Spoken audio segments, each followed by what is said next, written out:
Welcome inside Labatt Memorial Park. It is the 11th annual Pack the Park event here on a gorgeous Sunday afternoon in London. Welcome inside the beautiful confines here of Labatt Memorial Park. Noah Smith, Dylan Baker up here in the Game Day London broadcast booth to bring you the action in this one. Dylan, first of all, good to have you back in the booth. I know it's been a couple of weeks since we had you last up here, and we got a good one today on tap as the Barrie Baycats are in town for the first time this year. It's good to be back, Noah. I missed being here to call game action, but the Barrie Baycats are in town for a pretty good ball game today. Pack the Park afternoon here at Labatt Park should be a great one. It's beautiful outside. The game promises to be a good one as well, with the Majors and the Baycats facing off for the second time this year. Barrie lost the first matchup 12-2 in Barrie, so they'll be looking to rebound here. You know that team is very determined. They've struggled a little bit of late after a very hot start to the year. The Majors started hot and have been keeping it up since then, so it should be a good one today.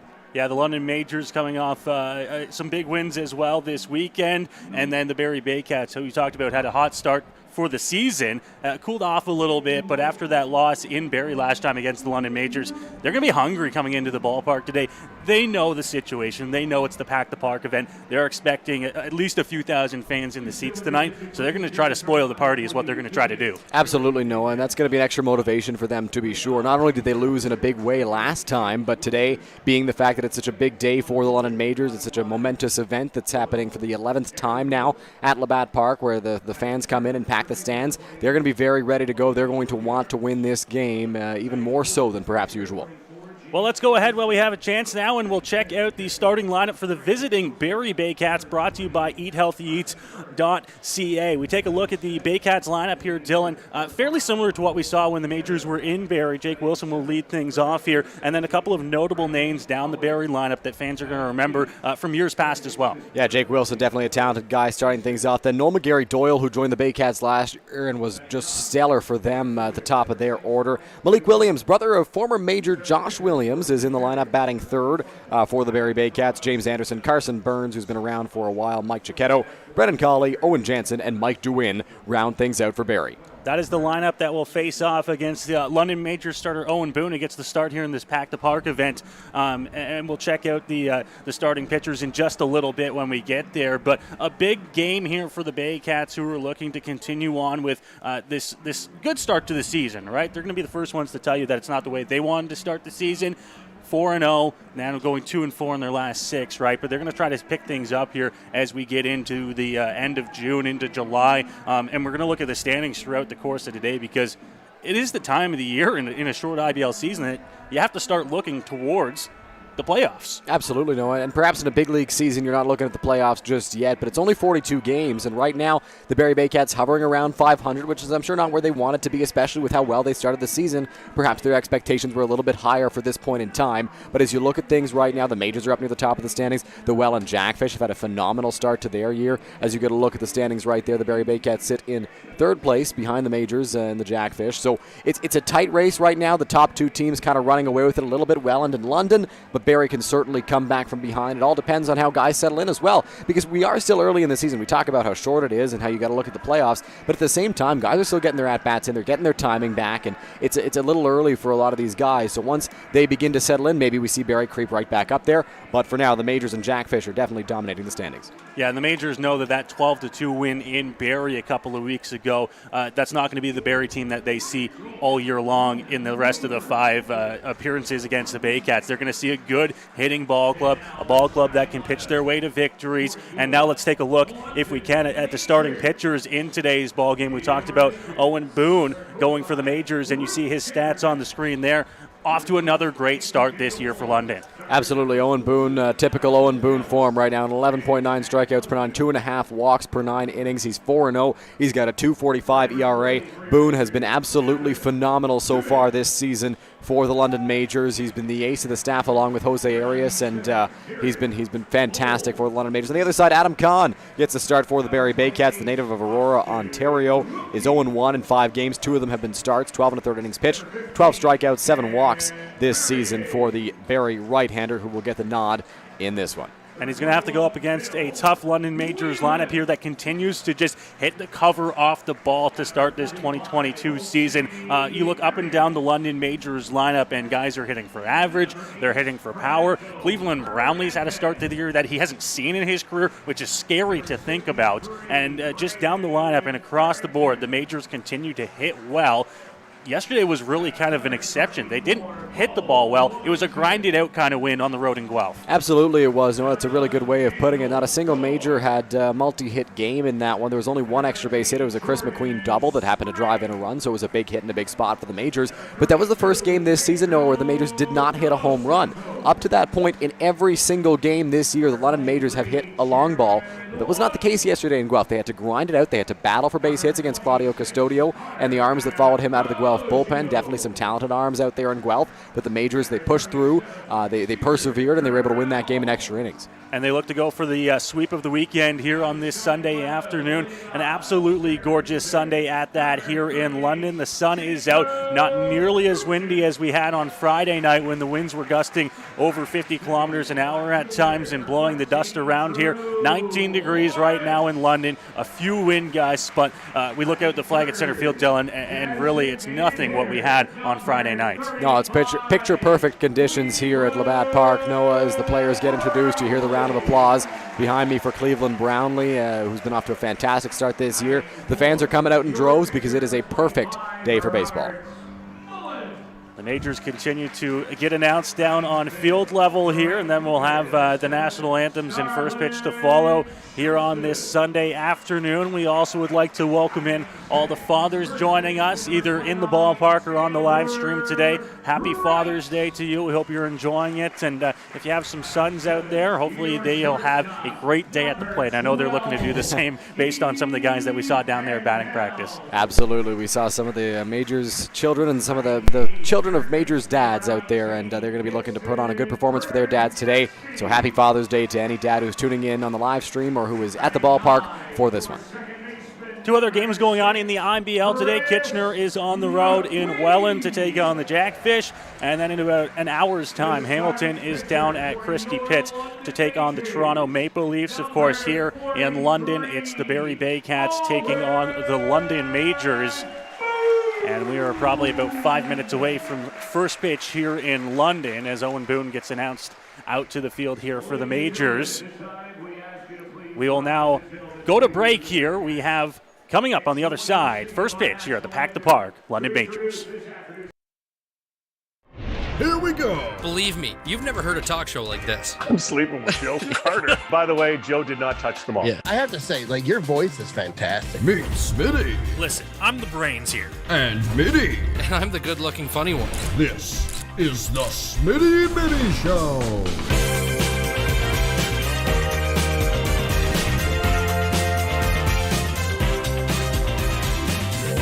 Catch new episodes of the Smitty and Mitty Show wherever you get your podcasts. Here at EatHealthyEats.ca, we believe that a healthy diet and good nutrition shouldn't have to be sacrificed for convenience. That's why we deliver the meals to you so they're ready when you need it, even with your busy schedule. On our website, it's as easy as 1, 2, 3. Start by picking your meals from our seasonally curated menus made from local produce. And after that, the rest is up to us. We'll cook, package, and deliver your meals right to your door twice a week. Then eat and repeat. It's that easy. EatHealthyEats.ca, from farm to folks. Go beyond the scores and get to know the athletes who call the Forest City home. Game Day London brings you in-depth stories and conversations about London's major teams and athletes. Whether it's the London Knights, Nationals, or Lightning, or even your London Majors, Game Day London has you covered. For fresh and engaging sports coverage, visit GameDayLondon.com. Game Day London, a proud sponsor of your London Majors. My name's Tiffany Creasy, and I take care of the sales and marketing at Rickard Promotions and Recognition. Some of the things that we do at Rickard Promotions and Recognition is we bring your brand to life. We kind of put your logo on anything that you can give away or brand, and we can service clients right across Canada. At Rickert Promotions Recognition, we can take care of your designing of your logo, for any artwork that you need done, for the branding. And a lot of people don't realize we can do that here. We also have our in-house production that we take care of your order from start to finish right here at our one location. So with keeping everything in-house from graphic design to in-house production, we're able to get you your order a lot quicker with faster turnaround time. We'll help gather your ideas together, give you some options to kind of narrow down the search for you, whether it be from your apparel to promotional products. And from there, we'll get your mock-ups done, proofs done, order done, and the quality control is right there all along the way for you.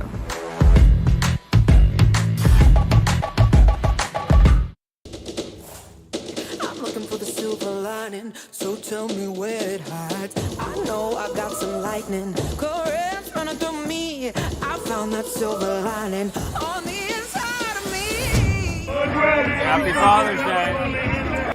Happy Father's Day. Happy Father's Day. Love you. Happy Father's Day. On the top, Happy Father's Day. To all the fathers out there, Happy Father's Day. Happy Father's Day to all the fathers around the city.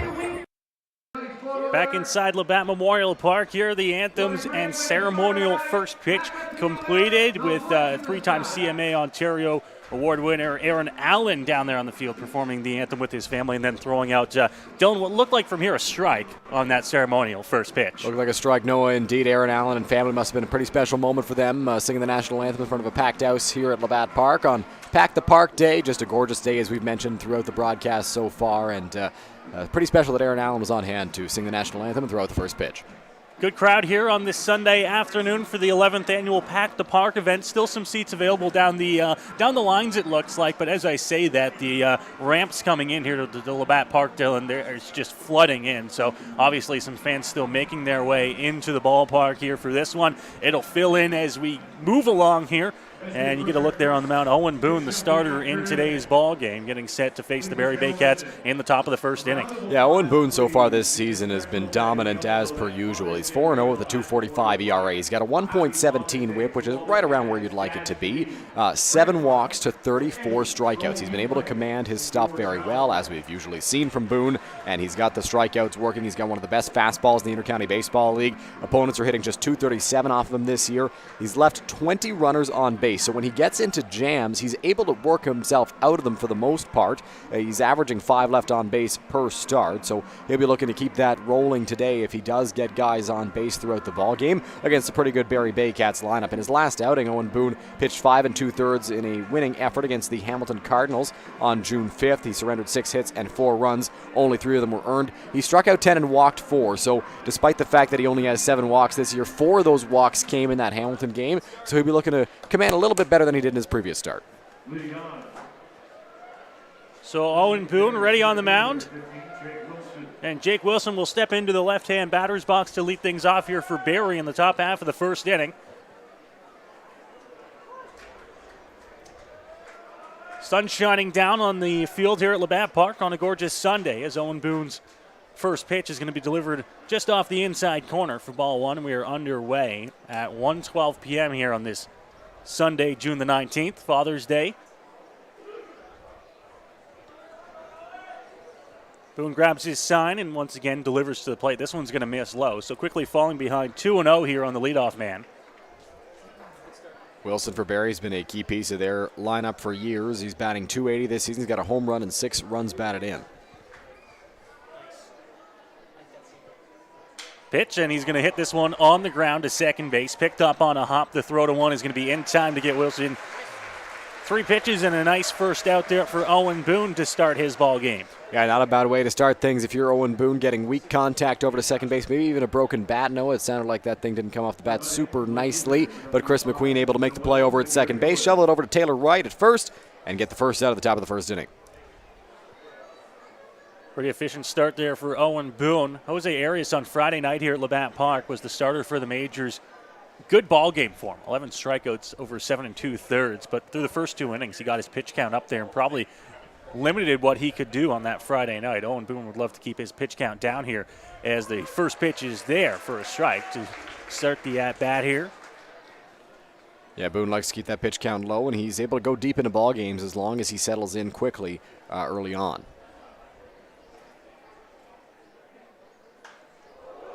fouled off, and that one goes rocketing into the seats above the London Majors dugout. That's what a good fastball will do to you. Gets on you pretty quick. The hand of Owen Boone right there came up and in on Noel McGarry-Doyle. Wasn't sure if he should swing or not. Checked his swing and lined it foul into the crowd. Owen Boone, though, he's got himself in an 0-2 count now. Way up on McGarry-Doyle. Here's the 0-2 pitch. Upstairs, trying to go with the fastball. Doesn't get him to chase 1 and 2. Probably heard it before. That high fastball, a very good waist pitch with 2 strikes, trying to get a chase. Did not get one there from McGarry-Doyle. 1-2 here from Boone. Hit right back up the middle. McGarry-Doyle's going to be on with a 1-out single as he fights off that 1-2 pitch. And the Baycats will have their first hit and first base runner of the ball game. Yeah, not overly hard hit there off the bat of Noel McGarry-Doyle, but he got enough of it to get it out into center field and in front of the center fielder, Jacob Newton, out there. So a good piece of hitting for McGarry-Doyle to get on base for the big bat of Malik Williams. Williams just joining the Baycats.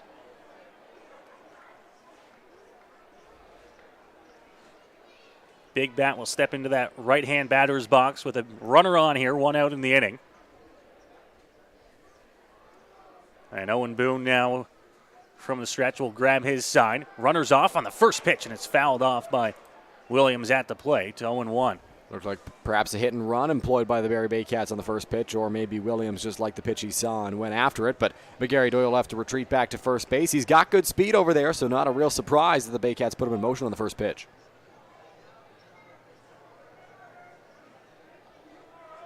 See if he goes again. Doesn't have an overly big lead. Only a couple steps off of first base. Boone checks, runner not going. This one fouled off again by Williams, out of play. And once again, Owen Boone will get ahead 0-2 here. Boone in command of this at-bat against Williams. Definitely a big bat to face. So if he can get an out here, even if he doesn't get 2, that's definitely a good sign for Owen Boone early on in this ball game.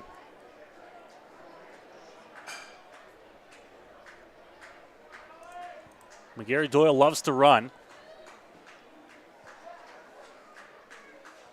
Off on this pitch again. Called strike 3. The throw down to 2. And they got him on the throw to end the inning.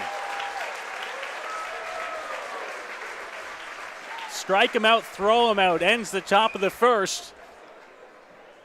And a perfect pitch to throw on there. Just a fantastic play all around. Owen Boone executed a perfect fastball in the outside corner that froze Malik Williams, got strike 3 called, and then Robert Mullen fired a strike over to second, as you see on your screen there. Got a great look at it. McQueen in perfect position for that tag.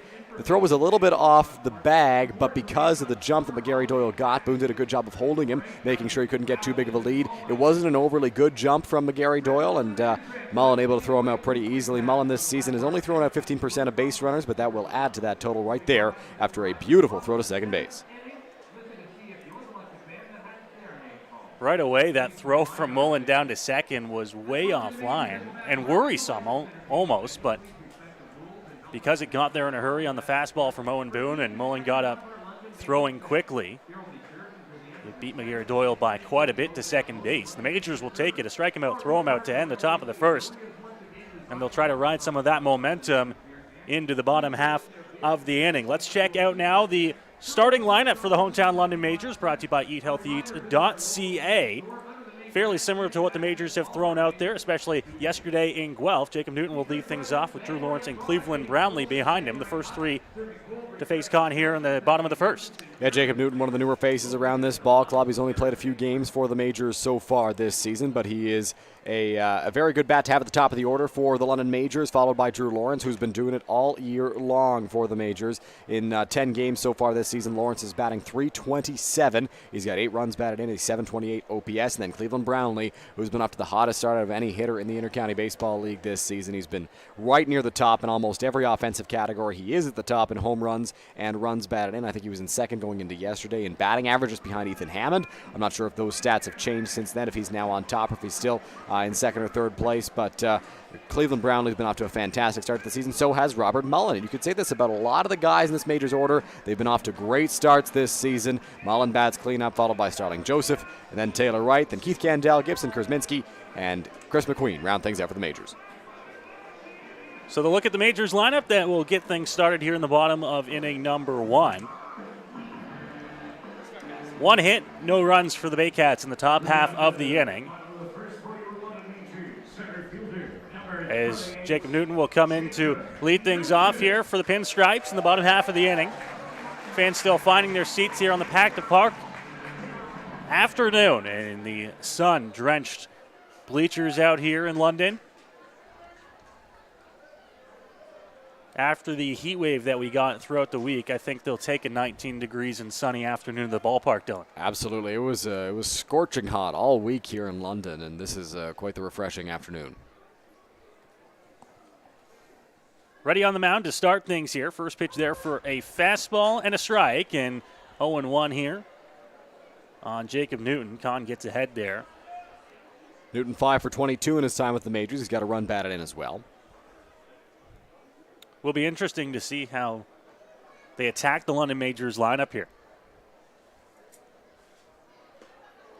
Swing and miss a little bit out ahead of that one was Newton. It's 0-2. Looks like Kahn took something off of that pitch and got a chase from Newton. Swung and missed. Was early on that changeup, it looked like, and that's probably something that Kahn likes to employ. He's confident with that off-speed pitch, and he's likely going to throw it in any count.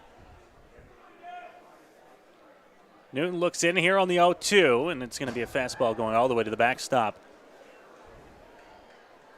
Newton moved into the leadoff spot just this weekend. Chris McQueen was in that spot prior. He moved down to the 9-hole after a slow start to the season, but since then, 4 hits so far this weekend for Chris McQueen. Newton in the leadoff spot, just trying to settle in and find his way on. Kahn has a 1-2 count. Now comes to the plate. This one hit back up the middle into center field and caught by Wilson, who's right underneath that one for out number 1. Jake Wilson positioned pretty perfectly out there in center field to receive that line drive off the bat of Jacob Newton and was able to make that catch for an easy first out of this bottom of the first inning.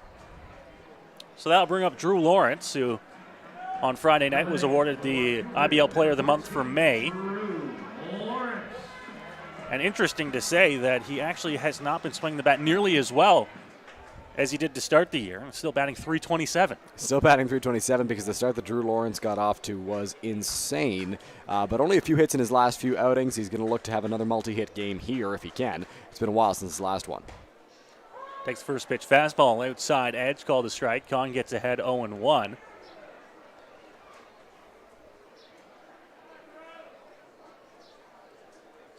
Lawrence with a beautiful diving catch on Friday night, showing off the other side of the ball on defense. Takes that 0-1 pitch low and evens the count up at 1 apiece. Lawrence, such a dynamic player, has the speed to steal bases, plays phenomenal defense, has a very good arm, and the bat's been there all year long as well. So definitely a talented guy that I'm sure the Majors are quite thankful they've got in their lineup.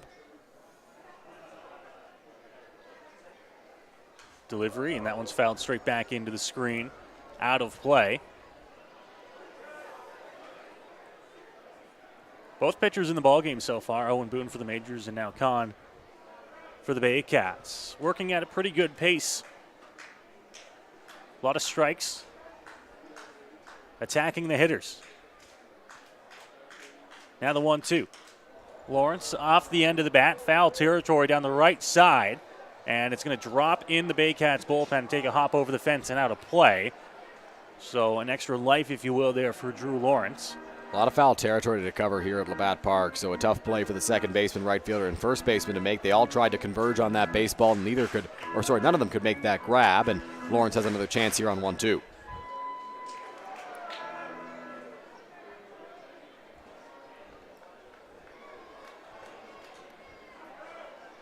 Anderson will move to set up low and outside, it looks like. The pitch will come off speed just off the plate there. Good take by Lawrence, 2-2. Yesterday in Guelph, Drew Lawrence went 1 for 6, had an RBI, a run scored, 2 strikeouts, and stole a base. looking to kickstart things for the Majors here in the bottom half of the first inning. 2-2 count. Gone the leg kick and delivery. Lawrence popped up. Shallow right field coming on Jansen. A couple of steps back, and he's going to be there to make the catch for out number 2.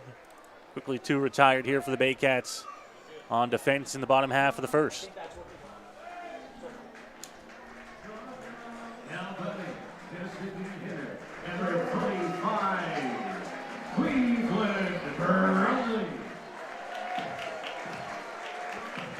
Drew Lawrence skied that ball into right field off the end of the bat for the second out of this inning, and that'll bring up Cleveland Brownlee, who, as always, comes in to the applause of the crowd. Cleveland 1 for 6 yesterday in Guelph. Drove in a run, extended his hitting streak to 12 games, which is the amount of games the Majors have played this season. Cleveland's played all of them. He's recorded a hit in every single one. Struck out 4 times yesterday, though, in Guelph, so that's something he's going to look to improve upon in this one. Come at him, and Brownlee will smoke that one into left field. Make it 13 straight games with a hit for Cleveland to start the year. An absolute rocket off the bat of Cleveland Brownlee right through the 5-6 hole, just past the dive of the third baseman over there, and a very solid hit for Cleveland Brownlee into left field. Another hard hit ball off of his bat. He's been doing that all season long. He's been off to a fantastic start to the year. Looked like they tried to just get a fastball by him to start the at-bat, hoping that Cleveland wasn't going to be ready for it. Newsflash, he was, and he smoked that one into left field.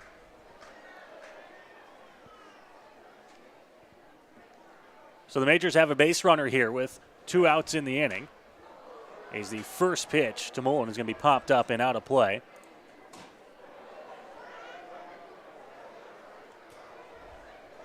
Robert Mullen, as we mentioned when we introduced the Majors lineup, another guy who's been off to a fantastic start this season for the London Majors. In 12 games, he's batting .400. He's got 3 home runs and 13 runs batted in.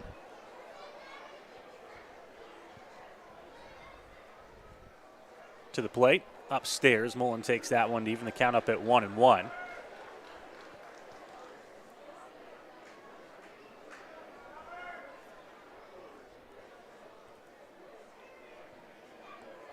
Starling Joseph stands on deck here for the Majors if they can extend the inning. The 2-out single by Brownlee as he stands at first. Now the pitch to Mullen outside. 2 balls and a strike now on the Majors catcher. Mullen, an uber patient bat at the plate, has 8 walks to just 3 strikeouts this season. He's a guy who walks more than he strikes out. That's such a valuable asset. He does not get cheated when he's at the plate and waits for his pitch. His plate discipline, his eye at the plate, is just something that you don't see very often. And he takes that one outside as well, 3-1. Mullen not chasing the borderline pitches that are missing outside the zone. He's got a very good idea of the strike zone. He's behind the plate for most of these games. He knows how the umpires like to call things, and at the plate he knows what's a strike, what's a ball, what's within reach, what is not, and he's not going to chase anything that he doesn't feel he can hit. 3-1 now. Mullen pops straight up. Sky high on the infield. The infielders were converged. This might be trouble, and coming over, Malik Williams on top of the mound to make the catch and record the final out of the bottom of the first inning. So a little bit of trouble with the sun here on this Sunday afternoon, but the Baycats will get out of it and strand Cleveland Brownlee at first with a 2-out single. We have no score after 1 inning here in London. You're watching Majors TV. Here we go. Believe me, you've never heard a talk show like this. I'm sleeping with Joe Carter. By the way, Joe did not touch the ball. Yeah, I have to say, your voice is fantastic. Meet Smitty. Listen, I'm the brains here. And Mitty. And I'm the good-looking funny one. This is the Smitty Mitty Show.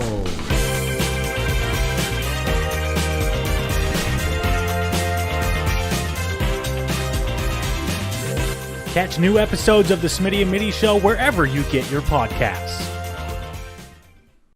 Here at EatHealthyEats.ca, we believe that a healthy diet and good nutrition shouldn't have to be sacrificed for convenience. That's why we deliver the meals to you so they're ready when you need it, even with your busy schedule. On our website, it's as easy as 1, 2, 3. Start by picking your meals from our seasonally curated menus made from local produce. And after that, the rest is up to us. We'll cook, package, and deliver your meals right to your door twice a week. Then eat and repeat. It's that easy. EatHealthyEats.ca, from farm to folks. Go beyond the scores and get to know the athletes who call the Forest City home. Game Day London brings you in-depth stories and conversations about London's major teams and athletes. Whether it's the London Knights, Nationals, or Lightning, or even your London Majors, Game Day London has you covered. For fresh and engaging sports coverage, visit GameDayLondon.com. Game Day London, a proud sponsor of your London Majors. Crowd still filling in here at Labatt Park as we welcome you here to Majors TV. Noah Smith, Dylan Baker to bring you all of the action here. Owen Boone back out onto the mound after a quick first inning for both sides. Just one hit apiece. Both of them left on base. Yeah, good inning for both the starting pitchers. One hit given up by both of them. Cleveland Brownlee launched a single. Well, I shouldn't say launched, hit a single very hard between the third baseman and the shortstop in the bottom of the first inning. In the top of the first inning, Noel McGarry Doyle blooped one into center that dropped in for the Barrie Baycats' first hit of the ball game. So we'll see how both starters continue in this second inning. Noah, you mentioned the first that they were working with pretty good pace to them. So from a broadcaster standpoint, I hope that keeps up. Owen Boone ready to go here to start the top half of the second inning. His first pitch going to miss low.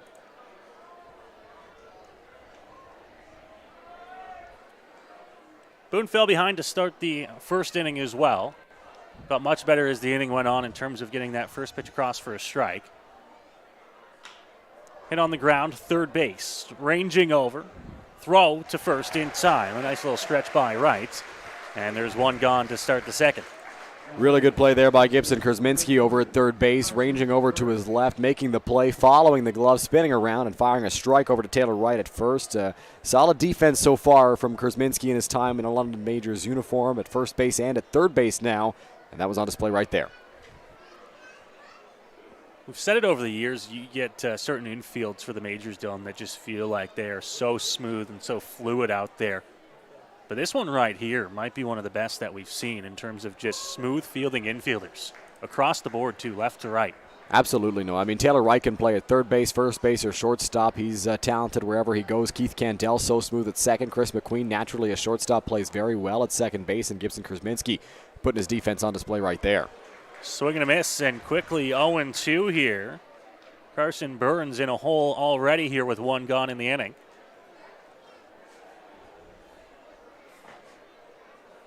Owen Boone already grabbing that sign.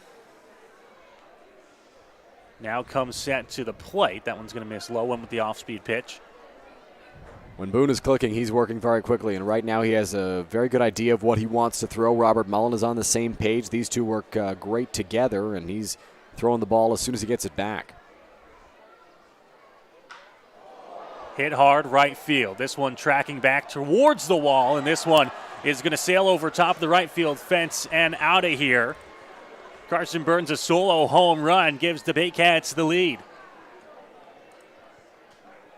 Looked like a fastball, maybe a changeup on the inside part of the plate to Carson Burns, and he did not miss it. He was able to pull his hands in and turn on that baseball, launching it over the right field fence on a line drive. Starling Joseph chased it down in hopes that maybe he'd be able to get after it and make that play, but no dice. That ball sailed over the fence, so a good start for the Baycats in this second inning. After the first out was recorded pretty easily, Burns is able to take Boone deep and give the Baycats an early lead.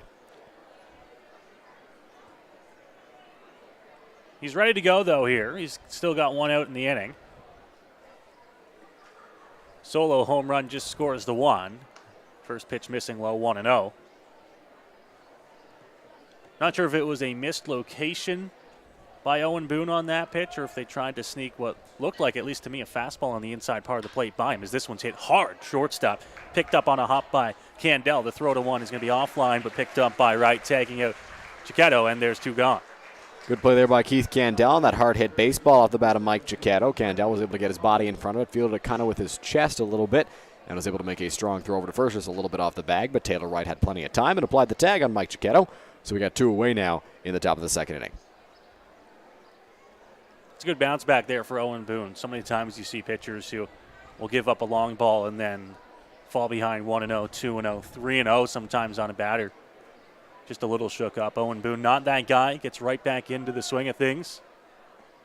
And now drops the curveball just inside off the plate, 1-0. And that's because pitchers are trying to pitch cautiously after you give up that home run. You want to make sure you don't make that same mistake again. Boone trusts his stuff. He knows what he's got, and he knows that guys have a hard time hitting it, so he comes right after the hitters. Just tips his cap and gets right back to work, and now he's got a swing and a miss there. Count moves to 1-1.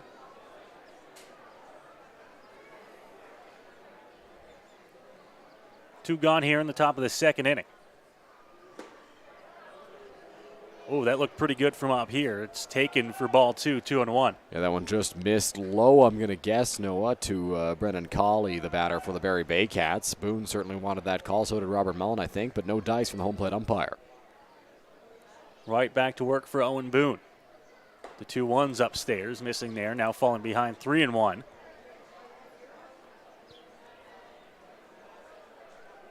Colley this season for Barrie is 4 for 23. He's only batting 173 to start the year. Going to look to turn things around. If he can get on base here with 2 away, maybe spark a rally for the Baycats. Setting up on the inside part of the plate. This one fouled back. Gone up and in there on Colley, but he fouled it into the screen. And we'll have ourselves a full count here with 2 outs in the inning. That's something Boone loves to do. Loves to go up and in with that fastball because he knows it's so tempting to hitters, but it's so hard to hit. And right there, that was evidenced by Brandon Colley, lining that straight back to the screen.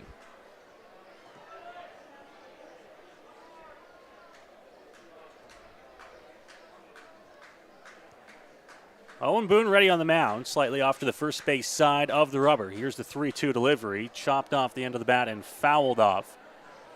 4 rows deep into the seats there on the first base side. Good pitch there from Boone on 3-2, unable to get a swing and a miss, just a foul ball, so he'll do it again.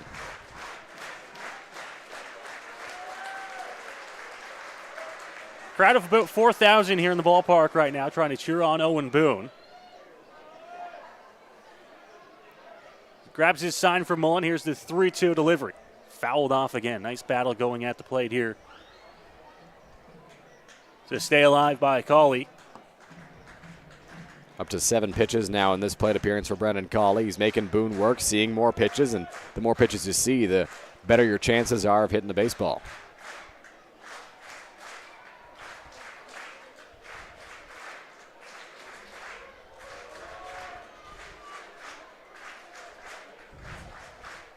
Leg kick delivery from the righty to the plate's going to miss low in the dirt. And it'll be a 2-out walk here for Colley to reach base for the Baycats. Looked like Boone overthrew that one a little bit, tried to spike it a little bit too hard, and it missed well outside. Boone wants a new baseball now from the home plate umpire after he just got a fresh set. So he's got a runner at first to deal with now as Owen Jansen steps up to the plate. Jansen, the second baseman in the ball game for the Barrie Baycats.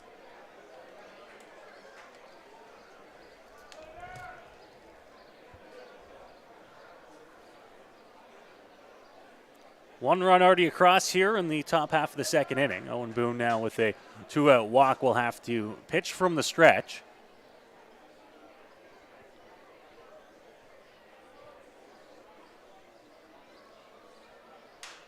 Hit on the ground, shortstop Keith Candell will shovel it to second base. Chris McQueen is over to make the catch and record the out. And Owen Boone gets out at the top of the second inning, but not before the Baycats put a run across on the solo shot by Carson Burns. And lead 1-0 as we go to the bottom half of the second inning. One is by no means an insurmountable deficit, especially with the lineup the Majors have, so it's time for the bats to get to work.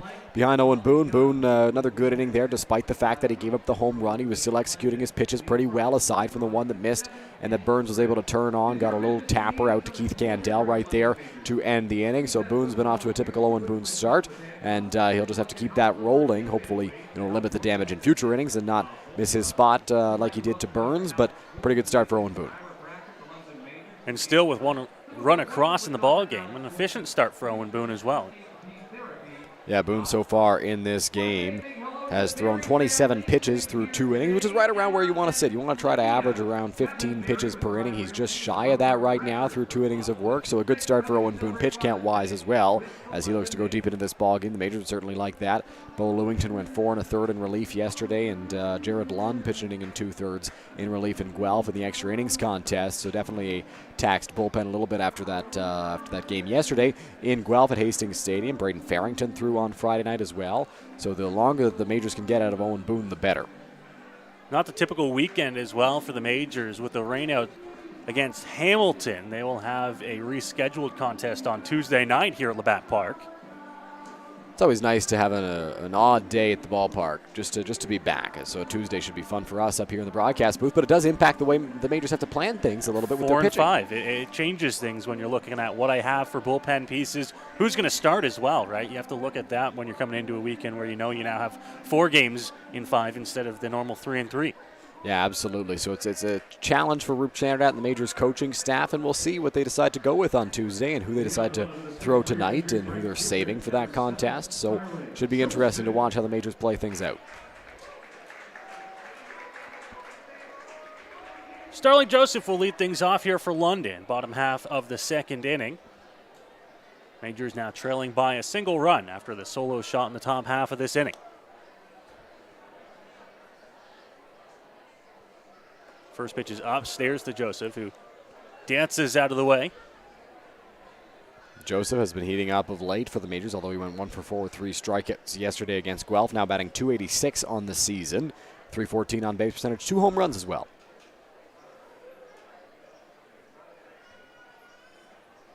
Con grabs his sign, delivers. Joseph popped up. Foul territory on the infield. Over is Williams. Now a couple steps back to make the catch. And another quick out for Con on the mound here to start the bottom of inning number 2. That's the second really high pop-up that Malik Williams has had to deal with over at first base. The last one he had to run out of the mound to make the catch on, but this one just to the left of his bag, to the right, I should say, of his base. He was able to make the grab and record the first out of this inning with Taylor Wright due up next. Taylor Wright swinging a good bat here. Had a great weekend last weekend. Continues to be certainly one of the Majors' best left-handed options. Take that first pitch on the outside edge for a strike. It's 0-1 here on Wright. A lot of people look at batting average as an antiquated stat, but Wright is second on the team, I believe, or third on the team, just behind Cleveland Brownlee and Robert Mullen in batting average, batting .378 through 12 games this season. Has an OPS at 1.183. He's just ahead of that pitch. Maybe took some off on the changeup there by Con. 0-2 here on the London Majors first baseman. Wright's on base percentage is also about 100 points higher than his average, which is something you just love to see if you're Majors coaching staff. You want to hover right around 60 at the minimum, and he's almost 100 points over. And he's going to be on base here with 1 out in the inning as he smacks one right back up the middle. A 1-out single there for Taylor Wright, and the Majors have a base runner here in the bottom of the second. Taylor Wright ripped that fastball right back up the middle. Jake Wilson able to make the play on it in center field, and Wright is aboard with with a 1-out base hit after Starling Joseph was out to start this inning, and that's something that's been interesting to see in the Majors lineup. Roop Chandradat kind of flip-flopped Joseph and Wright to one point during the season, because at the beginning of the year, Wright was batting 5th, Joseph batting 6th. He likes the alignment a little bit better, I guess, with Joseph in the 5 spot and Wright in the 6 hole, and Wright's been performing very well in that 6 spot, so why change things? Keith Candell will step to the plate now here for the Majors. Con delivery, fastball right there for a strike, and he gets ahead 0-1 on Keith Candell. Hit a home run on Friday night here. His second of the year, no, not a guy who's known for his power, but already 2 bombs. One of them, the first one, came against the Barrie Baycats in Barrie.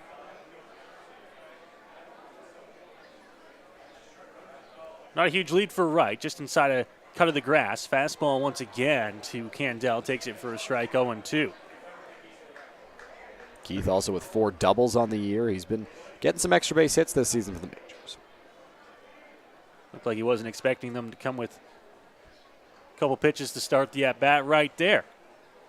Behind in the hole, 0-2. Now the pitch, Candell into center field.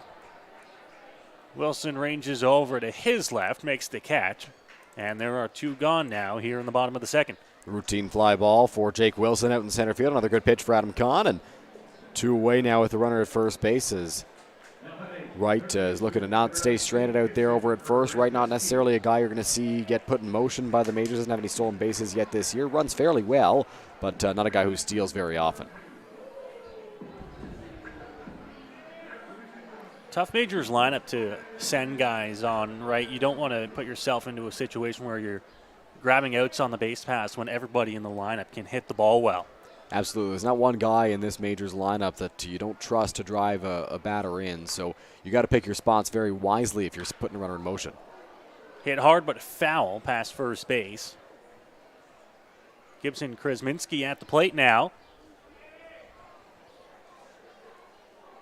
Bottom of the Majors order here, but still some solid bats to get through for Kahn. Not really any breaks. Krasminski batting .267 in his time with the Majors, has a double and has driven in 3 runs in just 5 games. Fouls that one off into the screen and out of play. You don't know, I mentioned Taylor Wright's on base percentage. He's also leading the team in runs scored at 16. He gets on base, and the Majors are able to drive him home. He's been a key piece of that Majors offensive success so far this year.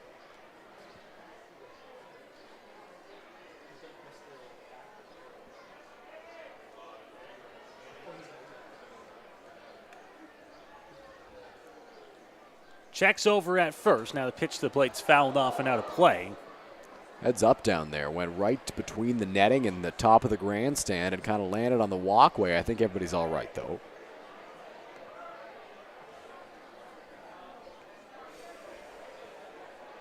Can hear the chatter in the ballpark today. As expected, it is filled in since first pitch even more. Hard to find yourself some open seats here on the Pack the Park afternoon. 0-2 delivery now. Strike 3 looking. Beautiful pitch on the outside edge by Kahn. And he is through the second inning, straining a base runner at first after the single by Wright. So the Majors don't get anything here in the second inning. The Baycats will go to the third, up a run 1-0 here on Majors TV. My name's Tiffany Creasy, and I take care of the sales and marketing at Rickard Promotions and Recognition. Some of the things that we do at Rickard Promotions and Recognition is we bring your brand to life. We kind of put your logo on anything that you can give away or brand, and we can service clients right across Canada. At Rickard Promotions and Recognition, we can take care of your designing of your logo for any artwork that you need done for the branding. And a lot of people don't realize we can do that here. We also have our in-house production that we take care of your order from start to finish right here at our one location. So with keeping everything in-house from graphic design to in-house production, we're able to get you your order a lot quicker with a faster turnaround time. We'll help gather your ideas together, give you some options to kind of narrow down the search for you, whether it be from your apparel to promotional products. And from there, we'll get your mock-ups done, proofs done, order done, and the quality control is right there all along the way for you.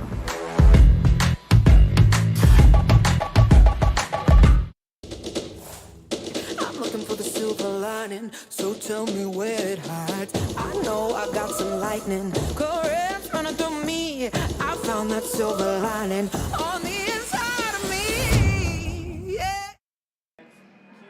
Always good to see the fans packing into the ballpark here in London.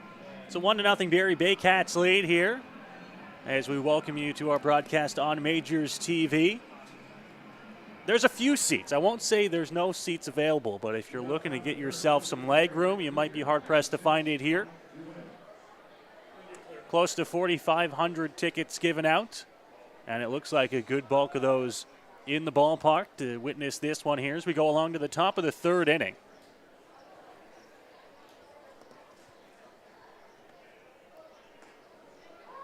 First pitch is going to be there for a strike. Owen Boone getting ahead to win here to lead off this top of the third inning.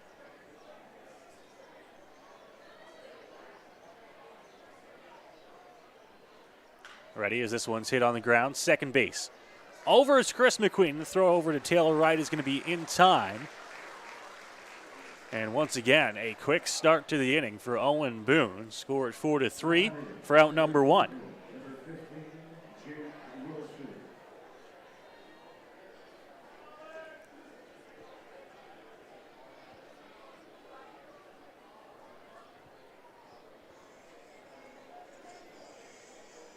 So back to the top of the order here. Jake Wilson now. In the air, right field. Back towards the warning track. Onto the track. And a nice catch made up against the wall in right by Starling Joseph. Hauls that one in on a ball that it didn't look Wilson got all of. And how about staying efficient there for Owen Boone? As on 2 pitches, he's got 2 outs here in the top of the third.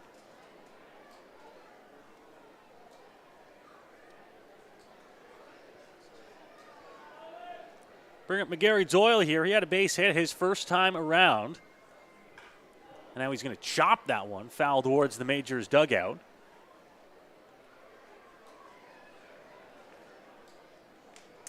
Owen Boone getting ahead here. Already got 2 quick outs. Here in the top half of the third. Now Boone to the plate again. Swing and a miss by McGarry Doyle. And the count moves to 0-2.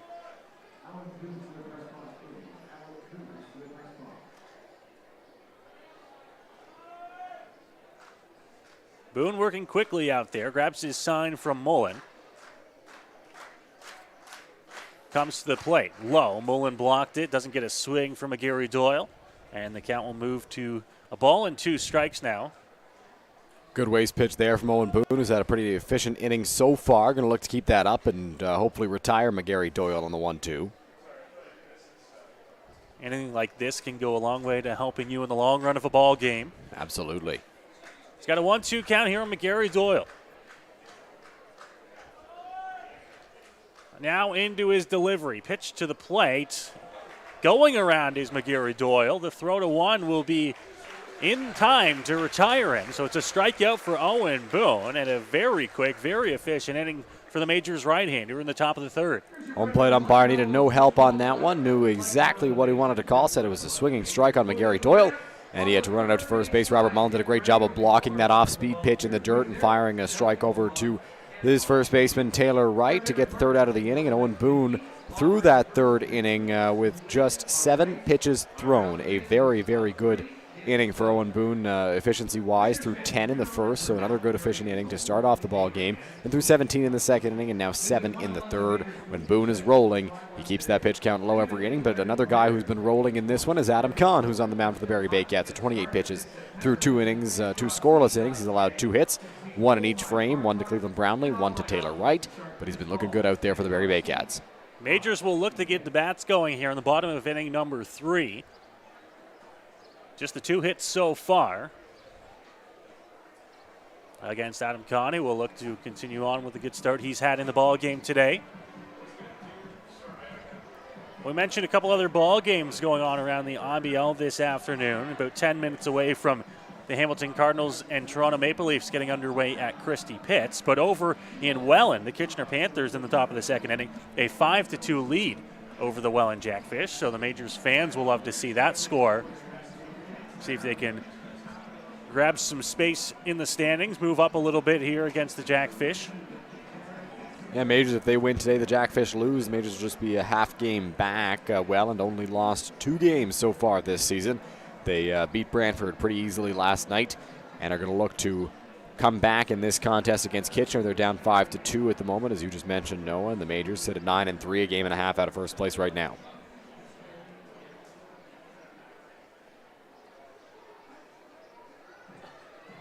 Ready to go here in the bottom half of the third inning.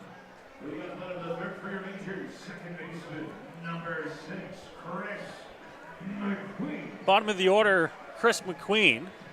Also doubles as a nice secondary leadoff man at the bottom of the order before the Majors will turn things over here. We'll get us started in the bottom half of the third. We touched on it when we talked about the Majors lineup. McQueen was the top of the order to begin the year and then moved down into the 9-hole, but having him there allows him to be a second leadoff man, allows him to get on base. He's a very good on-base guy. First pitch upstairs to Chris McQueen.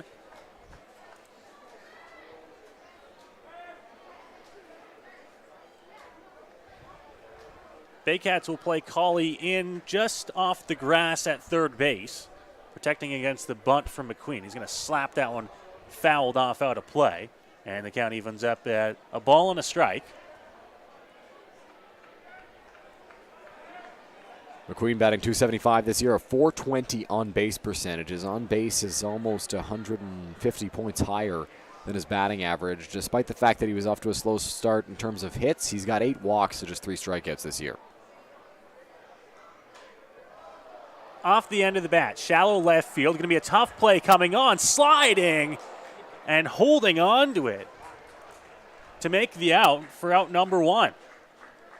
Really good play out there in left field by McGarry Doyle coming in. It was going to be a tough play for the third baseman or shortstop to make, so McGarry Doyle came in on a slide, was able to make that grab. A great play. Burns and Colley didn't have to worry about it. It's a much easier play for the outfielder coming in, so he had to call them off. And on that one, it's so important to communicate with your infielders. Who's going high, who's going low, who's sliding, and who's going to keep running, so that there's no collision between the two guys, and everybody can get out of that safely, which is exactly what happened for the Barrie Baycats there. They'll take it. It's the first out here of the bottom of the third inning. Now the first pitch outside to Jacob Newton. 0 for 1 in the ballgame so far this afternoon. Newton lined out to center field in his first trip to the plate to lead off the bottom of the first inning for the Majors. Got a good piece of it, just hit right at the center fielder. Takes this one low, 2-0 now. Not a bad pitch there from Kahn, but it looked like the catcher James Anderson had a bit of trouble with it, so you're not going to get that call from the home plate umpire. Kahn's impressed me so far this afternoon, working around the edges. Hasn't left too many pitches over the heart of the plate. He's able to paint the corners very well. This one's going to be hit over, first base.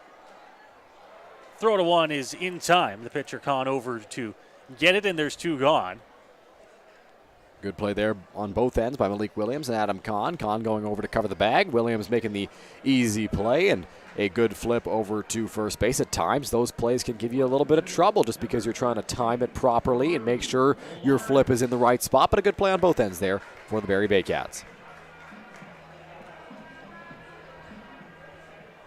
On Friday night, we saw Dan Perrier, who was the starting first baseman for the Majors, and Jose Arias, with probably about 5 or 6 plays where they had to communicate like that at first base. And it really makes you think how tough it is, right? You don't realize how tough that can be, as this one's fouled off at the plate by Drew Lawrence. Yeah, it can be a really tough play for both the first baseman and the pitcher to make, because if you're the pitcher, you got to worry about touching the base and you got to worry about catching the ball. And for the first baseman, you want to make sure your pitcher's looking at you, and you have to make sure it's in a good spot so that he can do both at the same time, catch it and touch the bag. Lawrence fouls another one off right at the plate, losing the helmet in the process, but he falls behind 0-2. Looks like the Baycats have been working with the off-speed to Lawrence. And just to go back to that first base pitcher conversation, it's important to know your guy over there, whether you're the first baseman knowing your pitcher, pitcher knowing your first baseman. So on that last play, I was a little bit worried for Malik Williams and Adam Kahn because Williams is only in his second game with the Barrie Baycats, but it's a fairly routine play once you've got the hang of it. And Williams, a very talented first baseman. Kahn knows what he's got to do on the mound, so it worked out there for Barrie. 0-2 here on Lawrence. Hit the other way, over to first. Williams has a little bit of trouble with it, and they're not going to have a play at 1 as Lawrence runs too well. And he's going to be on first here with 2 gone in the inning, and it looks like it will be an error scored to Malik Williams over at first. That ball was hit hard. That ball was hit very hard off the bat of Drew Lawrence, but Williams could not come up with it. And with Drew Lawrence running the bases, you've got to know that you cannot hesitate. You cannot make a mistake, because with Lawrence's speed, you're just not going to get him at first base. So the error puts a runner on here, and Cleveland Brownlee will now step to the plate. 1 for 1. That single laced to left field his first time around.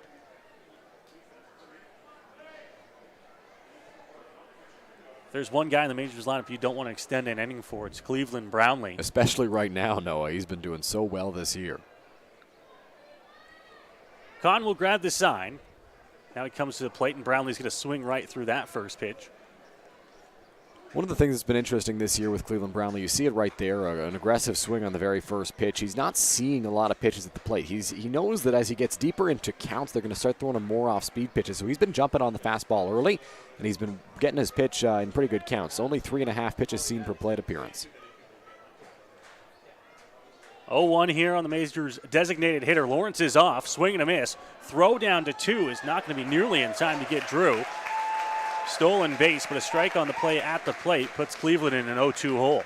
That's a tough one for James Anderson, the catcher for the Barrie Baycats, because Lawrence runs very well. He got a very good jump on that one, and it was an off-speed pitch. So Anderson actually had to throw it from his knees and didn't get much on the throw. A good job by the second baseman, Owen Jansen, on the scoop there to ensure that that ball did not get into center field, because that could have moved Lawrence up to third base. Now Cleveland Brownlee is in an 0-2 count. He's in the hole right now, but he does have a runner in scoring position. Going to have to put together a little bit of two-strike hitting here now is Cleveland. 0-2 for Kahn on the Majors' designated hitter with a runner at second base now and a late call of time at the plate. Smart by Adam Kahn to just finish that pitch. Sometimes if you try to stop yourself, that can lead to some big issues out there on the mound. So he threw that one despite the fact that time was called and the home plate umpire granting Cleveland the late time call.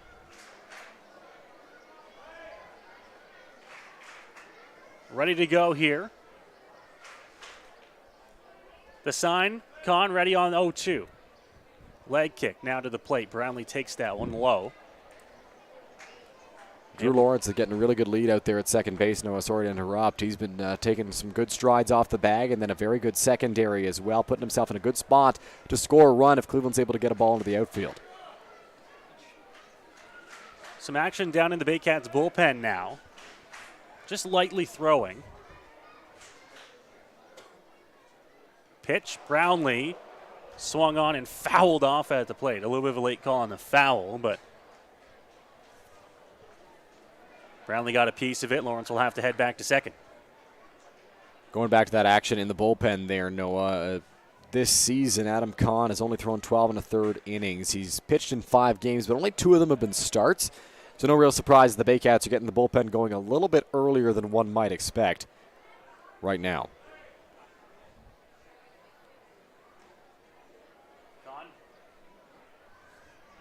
Kahn now a 1-2 count. Now to Brownlee. Right back up the middle, base hit into center field. Lawrence got a good jump, and he's going to come in easily to score. Cleveland Brownlee has tied this ball game at 1. Another clutch hit for Cleveland, bouncing that one right back up the middle. It's another base hit. He stays hot. He's 2 for 2. He's got another run batted in. And we talked earlier in the at-bat for Cleveland about the lead that Drew Lawrence was getting at second base. He was getting a healthy lead to begin with, and he was getting a fantastic secondary lead.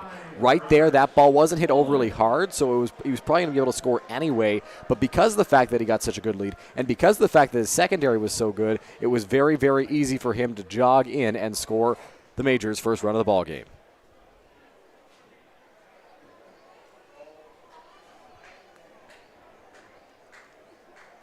So Cleveland on first now after the 2-out RBI single. First pitch off the plate here to Robert Mullen.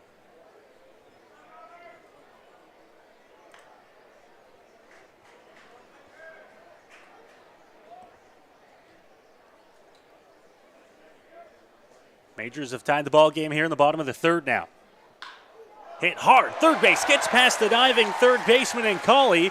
Brownlee has no choice but to just move up the 90 feet. And some 2-out hits here from the Majors have them with runners at first and second now.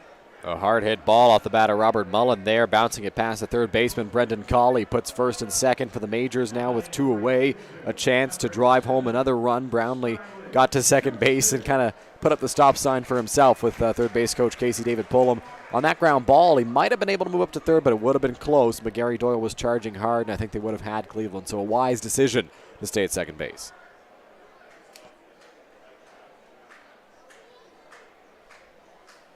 Mullen at first, Brownlee at second here, and Starling Joseph to the plate with 2 gone. As Joseph fouls that one towards the Majors dugout. All of these runs, or sorry, this run and this chance the Majors have right now, all these hits have come with 2 out, Noah.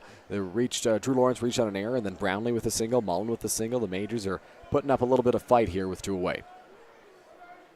Seeing if Joseph can extend the inning and put a little bit more pressure on here. Give the Majors a lead with a base hit into the outfield. Hit hard, foul towards the Majors dugout again. Joseph out in front of Kahn here, but he's behind in the count 0-2. one of the issues for Starling Joseph this year, and there haven't been many because he's been very good at the plate. He does strike out a fair amount. He's got 14 strikeouts, just 2 walks to start this season. So Joseph, a guy who can certainly do damage when he makes contact, but at times he struggles to do so and strikes out every once in a while. 0-2 now. Outside edge, called strike 3. Joseph doesn't like the call, but looked like it caught the outer edge, and Conn with a strikeout to get out of the bottom of the 3rd inning, but not before a Cleveland Brownlee single has tied the game for the Majors at 1 apiece, heading to the 4th inning here at Labatt Park. You're watching London Majors Baseball on Majors TV. Here we go. Believe me, you've never heard a talk show like this. I'm sleeping with Joe Carter. By the way, Joe did not touch them all. Yeah, I have to say, like, your voice is fantastic. Meet Smitty. Listen, I'm the brains here. And Mitty. And I'm the good-looking funny one. This is the Smitty Mitty Show.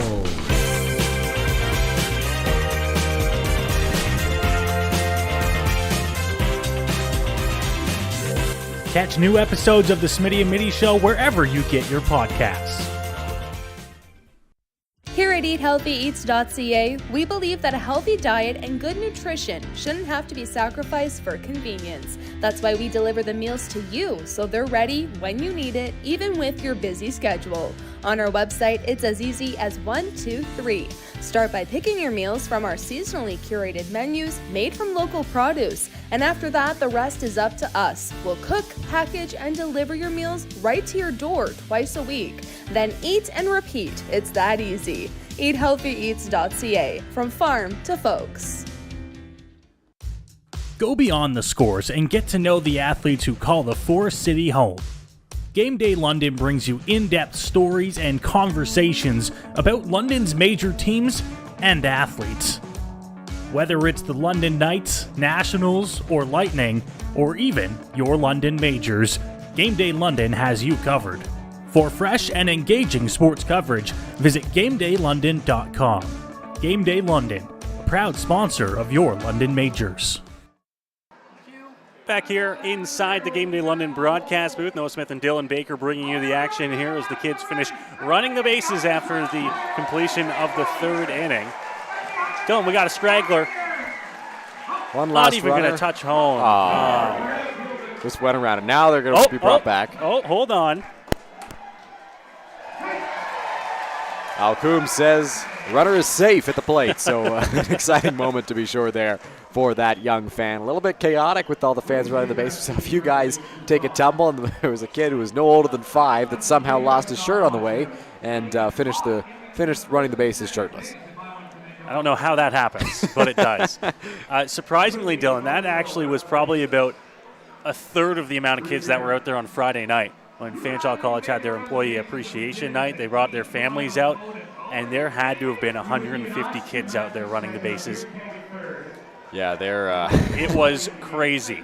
There are a lot of kids every Friday night, really. I mean, it surprises you how many kids are out on the Friday nights because, you know, it does get late for some of them, but there's always a great number of little ones who decide to run the bases and have a great time out there, despite the fact that some of them do take a few tumbles here and there, and some kids are going home dirty because they fell on the infield dirt. Everybody's having a blast as they run the bases at Labatt Park.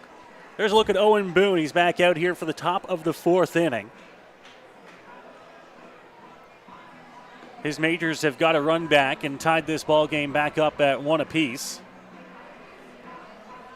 No shock, it was Cleveland Brownlee who did the trick. Brownlee getting the Majors back into a tie ball game. And we'll see if Owen Boone will be able to continue holding off the Baycats here as they go through the heart of the order. Yeah, it'll be a tough task for Owen Boone as Malik Williams leads things off, followed by James Anderson and Carson Burns, who went deep earlier in the ball game. Boone, who cruised through the last inning, might have a bit of a tougher time here. He's going to have to be a little more careful with his pitches, but Boone trusts his stuff, and he knows that what he's got is good.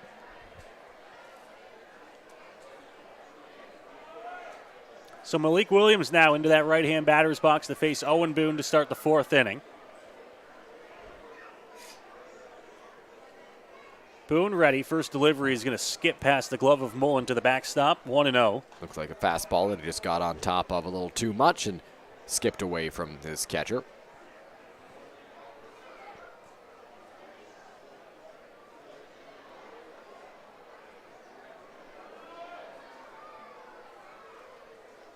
Boone delivery. Williams goes around on the swing, so the count evens up at a ball and a strike now. I'm sure that Boone is happy that Williams chased that one, but that's 2 straight pitches that have missed kind of in the same spot, same type of pitch. So he'll be looking to change that on the next offering as he rubs up the baseball a little bit, trying to get a better grip on it perhaps before he comes to the 1-1.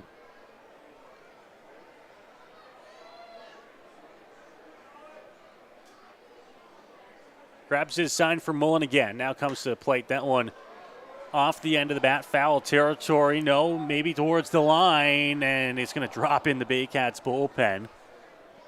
Out of the reach of the Majors coming down the line. Talked about it in the first inning. That's a tough play with all the foul territory that we've got here at Labatt Park. Right, McQueen and Joseph all converge on that baseball, and nobody could come up with it because it's just too far of a run for any of them to make it there, and it's not quite in the crowd. It just drops in for a foul ball. Taylor Wright looked like he was heading on a straight line towards the bullpen and then veered off to his left. Almost like it was going to land in fair territory, but just shows you how tough it is. The first baseman especially, almost no time is he going to be the one to make that catch, despite having the shortest run. Yeah, it's much easier for the outfielder to make that grab because he's coming in. Ball crushed into left field. That one's going to take a couple of hops, roll up against the wall. And Malik Williams will have a leadoff double here for the Baycats to start the 4th inning. Very solid contact off the bat of Malik Williams there, ripping it into left field for a double. Drew Lawrence played that off the wall, fired a strike into the infield, but Williams is easily in at second base with a stand-up double. So a runner in scoring position now for the Barrie Baycats with nobody out in the top of the 4th inning. Good piece of hitting there, and now Williams on base in scoring position for the Baycats here to start this 4th inning. And we'll see if Owen Boone can come up clutch and strand the base runner.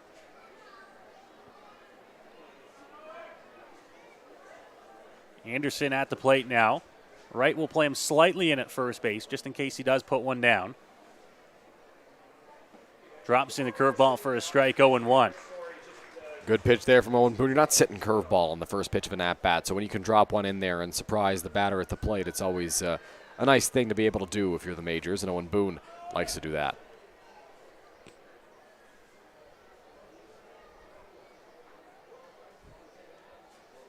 Boone now to the plate, just low on the inside corner, tried to get the strike, and the count will even up at a ball and a strike now here on Anderson.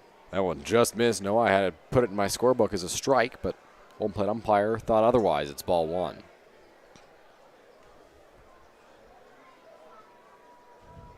Couple of steps off the bag at second is Williams. Boone will check on him. Now he comes to the plate, drops a curveball, gets behind Mullen, and behind the umpire. Mullen's trying to find where it is.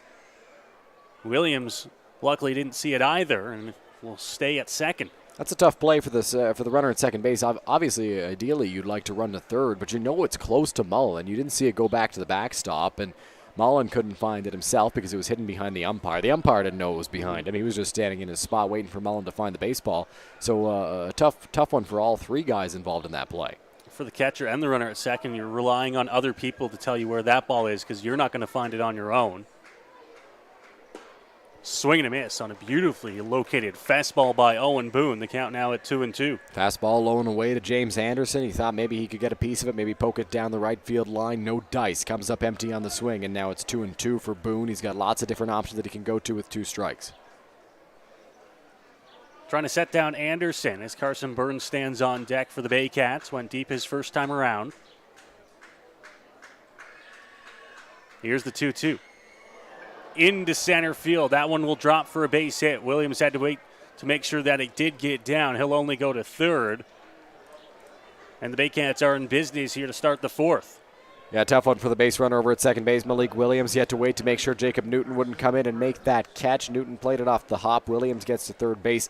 Anderson reaches with a single, so 4th hit of the ball game for the Barrie Baycats. And now Carson Burns, who hit the home run that got the only Baycats run to this point in this ball game, will step up with a runner 90 feet away from scoring, and another guy on the base paths over at first base.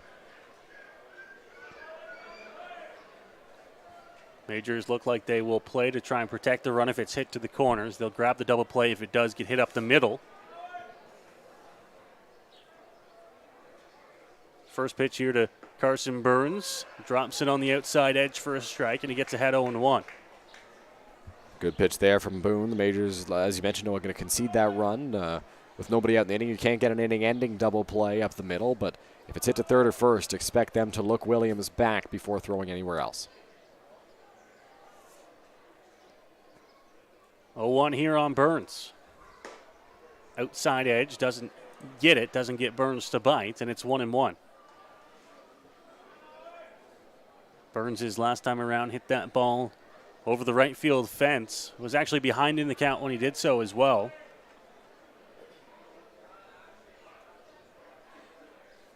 Anderson doesn't have a huge lead at first,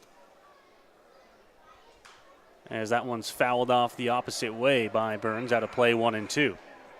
Good pitch there from Owen Boone. Now on 1-2, a strikeout here would be so clutch, Noah, for Boone in the Majors. That way you can play the infield a little further back and turn 2 to get out of the inning if there's a ball on the ground. But you got to worry about this batter right here. Make sure you get him out any way you can before you can even think about possibilities for the next guy. One batter at a time for Owen Boone. He's got a 1-2 count now. Pitches it well outside to Burns, and it's 2-2. Not a bad idea with the fastball there for Owen Boone. Just missed well outside, and no chase from Burns at the plate. Boone with 2 strikeouts so far in this ball game, would love a third. Slowed the pace slightly here with runners at the corners. Check now to the plate, in the dirt, blocked. Mullen trying to find it in his feet. Runners won't go anywhere. 3-2 now. That's another one where Mullen smothers it and just can't quite find it, partially because the umpire on the last one. This one, it was just right underneath him, and that's a tough play for a catcher because you can't see right underneath you with the mask on. And now comes a tough decision for Owen Boone, and Robert Mullen. What do you do here? You don't really want to put him on. Load the bases with nobody out. He took you deep last time. If you're a pitcher here, and I know myself personally, you just got to go right at him. Absolutely. Trust go yourself. Right after him. You throw him, I would say, a high fastball right here, right around the top of the zone, see if you can get him to swing and miss. Boone grabs his sign on 3-2. Fouled off at the plate. Wasn't in the high location we expected, but didn't beat Burns, and we'll have to redo the 3-2. Interesting that Anderson was on the run on the plate. Yeah, not all that much of a surprise on 3-2, although there's nobody out. Normally you don't see them run until there's 3-2 with 2 out, but not a bad idea to put the runner in motion with Burns, who's a hot bat at the plate. He hit the home run earlier, and see what he can do if you put Anderson in motion to get a ball into the gap. With Anderson running, he's almost certainly going to score. 3-2 again here. Boone ready. Runner goes again. This one hit the other way. Left field. Lawrence isn't going to be there to get it. It's going to roll all the way to the corner. And the runner in motion is going to allow the Baycats to score 2 on this play. On the double by Carson Burns. And his hot day at the plate continues with another 2 RBI.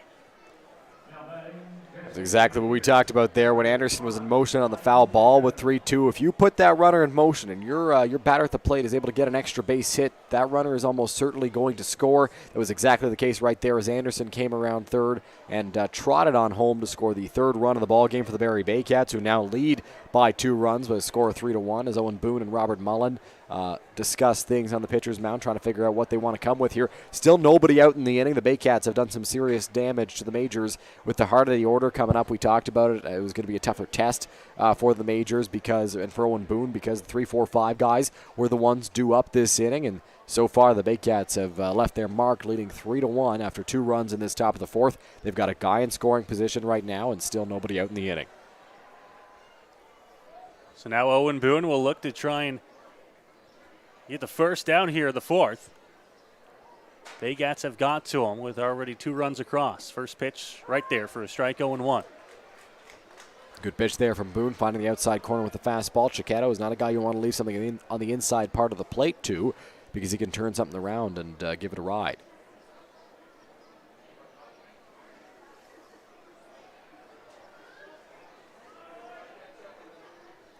Boone now grabs a breath, comes set, drops a curveball in there for a strike. Way up in the count now, 0-2. Good pitch there from Owen Boone, finding the zone with a curveball that drops in and gets the inside corner. He's got lots of different options to Chiquetto now. Threw him a fastball in the first pitch, a curveball in the next one. Not really sure what Boone's going to go with here. Quick check back at second. Now to the plate, swing and a miss. And a quick tag there by Mullen for the first out of the inning. Really good breaking ball there from Owen Boone, getting the chase from Mike Chiquetto at the plate. Chiquetto knew that one was going to be tough to hit. Boone had so many different options, and he went with a good one, a curveball in the dirt, got the swing and miss, and Mullen applied a quick tag there to ensure Chiquetto didn't run, and that didn't allow a possibility of Burns running to third base. So a good start for Owen Boone to try and get out of this inning without any more damage. He's got the strikeout for out number 1.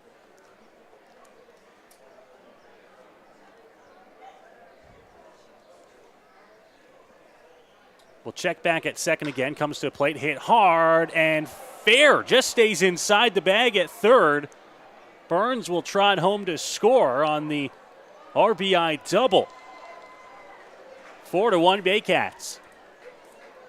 That double was hit right over the base at third. Krasminski watched it, hoping it would go foul, and it did not. So Burns is able to come in to score on another double for the Barrie Baycats. It's their third double of the inning. They've been hitting Owen Boone very well in this fourth, and it's led to 3 runs on the board. They've got a 3-run cushion as Roop Chanadad will walk out to the mound now to talk to his pitcher. Nobody throwing in the Majors bullpen right now. A few guys getting loose, some guys standing up at the moment of the Majors pen, but no action as of right now. So this is just a talk to try and calm Boone down, maybe figure out the game plan here with Jansen coming up next. It's the bottom of the order. Boone's got a chance to get out of this inning, but he just gave up a double to the number 7 hitter.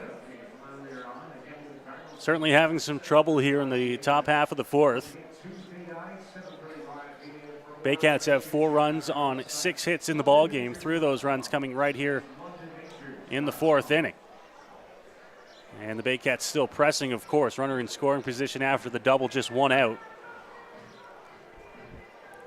A little out-of-town update here on this Father's Day. The Welland Jackfish have scored 2 more runs. They are down 1 to the Kitchener Panthers. It's 5-4 Kitchener in the bottom of the 3rd inning.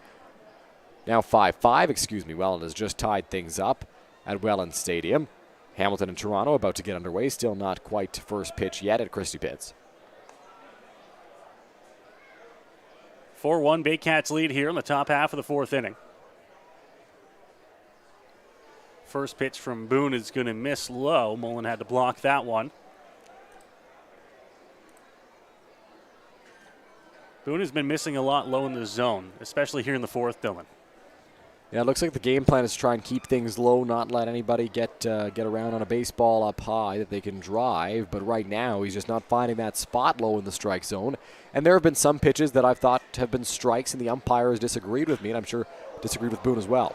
Hit right back up the middle into center field, and the throw will not be nearly in time to get to home. Another base hit brings in another run here for the Baycats, and it's now 5-1. Not the 4th double of the inning for the Barrie Baycats, but another hard hit ball right back up the middle. Boone could not come up with it, and now looks like action will be, not quite yet in the Majors bullpen, as that one just got past Boone into center field for the 5th Baycats run of this ball game and 4th of the inning. Bo Lewington and a couple other arms making their way down towards the Majors bullpen. First pitch there for a strike from Boone. He gets ahead 0-1. Looks like Cesar Cabral was just handed a baseball.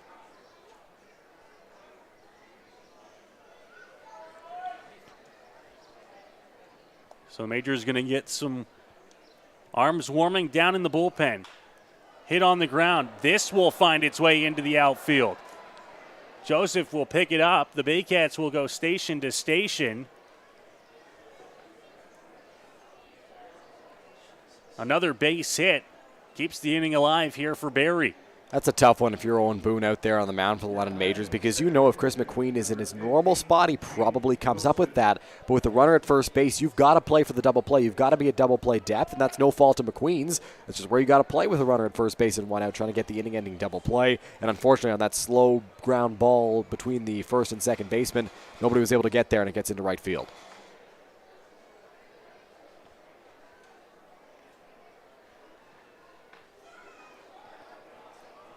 in the dirt and moving up 90 feet. So that takes the force off on the double play. And the count to 1-0. Very, very good read by Owen Jansen at second base. He saw that ball was going in the dirt. Mullen blocked it, but it went around the batter. It was a tough play for him. And Jansen, because he read it so perfectly and he had a good secondary lead, was able to move up to third base. And now that draws the Majors infield in. Hit hard but foul. Well foul towards the Baycats dugout. The count evens up at 1-1 now. We'll see if that's ruled a stolen base or a wild pitch that Jansen moved up on. Because of how good his jump was on that pitch in the dirt, you could score it either way. Fouled off again. And the count now 1-2 here as Owen Boone looks for a big second out. Only out in the inning coming the way of the strikeouts so far. The Baycats have 6 hits here in the fourth.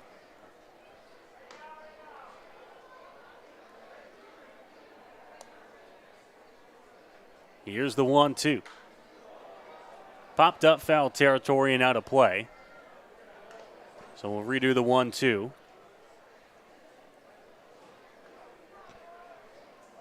Another chance for Boone here to try and put Wilson away. If he can get this out, that's huge for them because with one away, you want to be able to get out of the inning with any out. And if you can strike out Wilson here, maybe get a pop-up on the infield, puts you in a better spot. On the ground, over to first base. They're going to say it stays fair. Wright will step on one for the out, and there's 2 gone now. Good play there by Taylor Wright, looking Jansen back to third base, able to get the out at first and hold the runners where they are. So now second and third, not a spot you want to be if you're Owen Boone, but you've got 2 outs, so 1 out gets you out of this jam. So with 2 gone in the inning, Gary Doyle will come to the plate and look to get those runs home for the Baycats. 4 across already and 2 big runs for Barrie standing in scoring position. Good spot to be if you're the Baycats. On the ground, 1 big hop off the edge of the grass. McQueen quickly over to 1 in time to retire Barrie here in the top of the 4th, but not before they push across 4 runs on 6 hits in the inning. Break this tie and put themselves up 5-1 heading to the bottom of the 4th. Very good inning offensively for the Barrie Baycats. And Noah, we kind of previewed it at the beginning of that inning where we said, hey, the heart of this Baycats order is coming up. It's going to be a tough job for Owen Boone to get through. And unfortunately for him, he was unable to do so. And right now it looks like Cleveland Brownlee's gathered up the troops on the field to try and deliver a message to get them back into this ball game. They're down 4 runs right now by a score of 5-1. And the offense needs to get rolling if they want to come back in this ballgame. It's not out of reach with the way the Majors have been playing this season. However, the offense has not quite been firing on all cylinders so far. Only 1 run on the scoreboard on the Cleveland Brownlee base hit.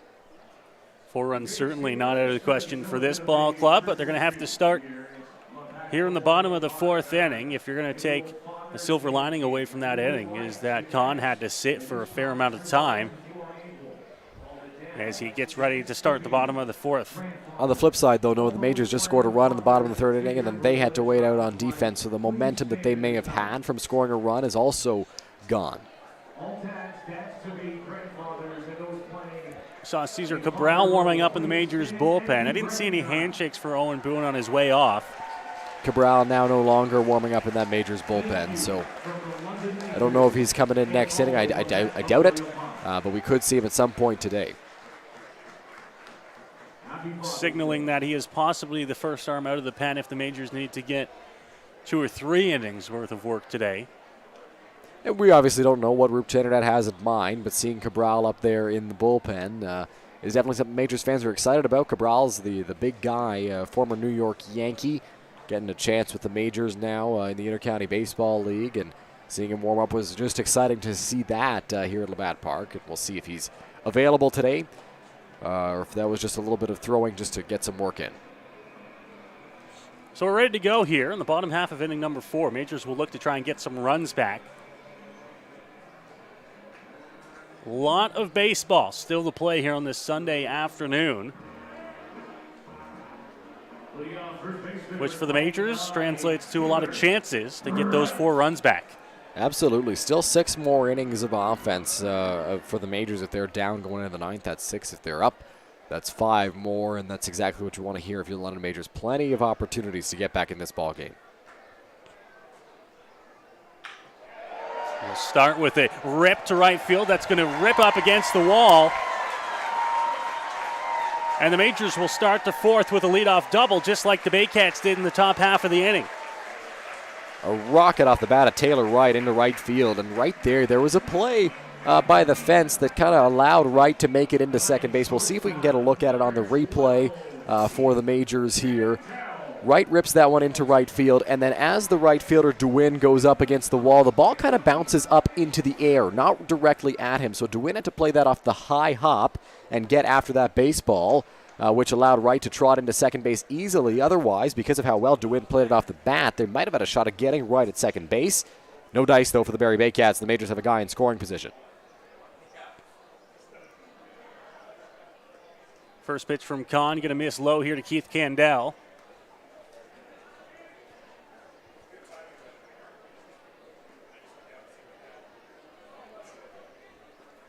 Majors trying to see if they can get some runs back. Chip away at this Barrie lead that is now 5-1. Keith squares around, not going to bunt, and count moves to 2-0 now. You wonder if Candell gets the bunt sign again here on 2-0, or because it's such a good hitter's count, if he's allowed to just swing away here.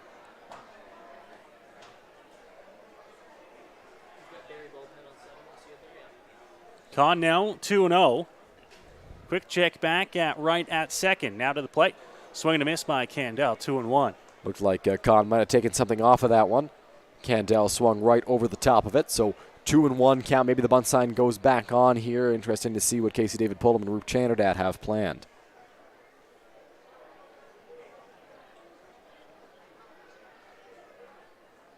Krasminski on deck. Here's Candell in a 2-1 count. Squares, bunts, and pops it up foul off the screen. 2-2. So the bunt was back on. Unfortunately for the Majors, Candell just sent it back to the screen. So now on 2-2, you doubt the bunt's in play, though it still could be. And Wright stands at second base. Candell, a guy who's been off to a good start with the bat this season, can definitely drive Taylor Wright home if he can put something in the outfield.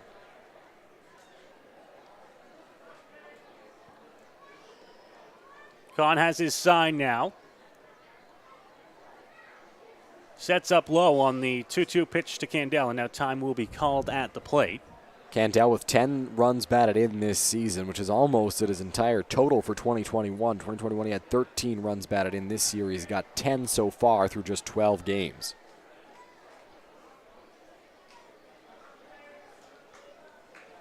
Looking to find his way on here in the bottom of the 4th. Now here's the delivery. Upstairs, 3-2. The count will move to full. Riley Hoover was warming up down in the Barrie bullpen. Looks like he has stopped throwing at least for now. Kahn up at 52 pitches, and we've mentioned a few times now that he's not necessarily a starter by trade. He kind of works in a flex role, so we'll see how long his leash is. 3-2, swing and a miss. Candell right through the fastball. Beautiful strikeout by Kahn, and he's got his first out of the inning. So the high fastball retires Keith Candell there, and Wright stays at second base. Candell looked to bunt on the first few pitches, then up 2-0 in the count. The bunt sign was taken off, couldn't come up with a base hit on the 2-0, so they put the bunt sign back on, and then Candell fouled it straight back to the screen. Obviously the bunt not going to get called with 2 strikes, and so Candell goes down swinging, although he did put up a good fight in that at-bat, got it to a full count, saw quite a few pitches, but unfortunately came up empty on the fastball from Kahn.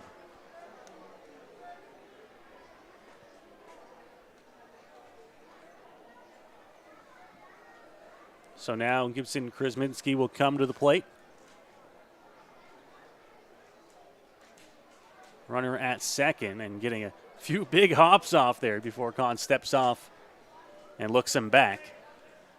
Taylor Wright just trying to be a distraction out at second base, taking a few hops off the bag. So the shortstop Carson Burns came in behind him just in case, but Wright was able to scamper back to the bag before Kahn made a throw over, just trying to distract the pitcher out there. First delivery, and that's going to be inside off the glove and away into the grass, allowing Taylor Wright to move up to third. Have to imagine that'll be scored a passed ball on the catcher James Anderson. A pitch on the inside corner that Krasminski left there. Could have maybe even been a strike with where it was, maybe just off the corner inside, and it was botched by Anderson behind the plate. It was just a little bit inside, but not nearly enough that you would think you would allow the runner to move up after getting away from the catcher. Now 90 feet away from scoring is Taylor Wright. Pitch upstairs outside to Krasminski, and it's 2-0. Good take so far from Krasminski. The first one on the corner just missed, and that one well up and away, so no real shot that he was going to swing at that pitch.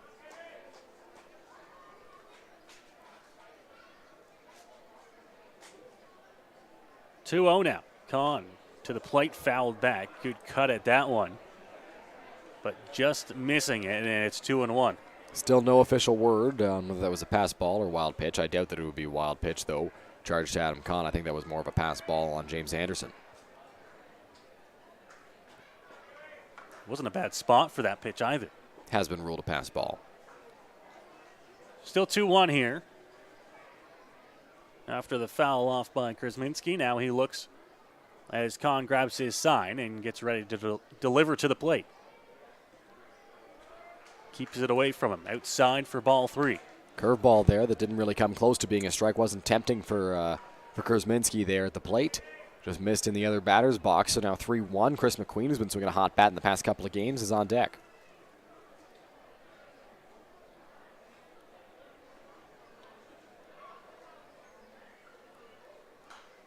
Popped up, foul ball, and it will get out of play.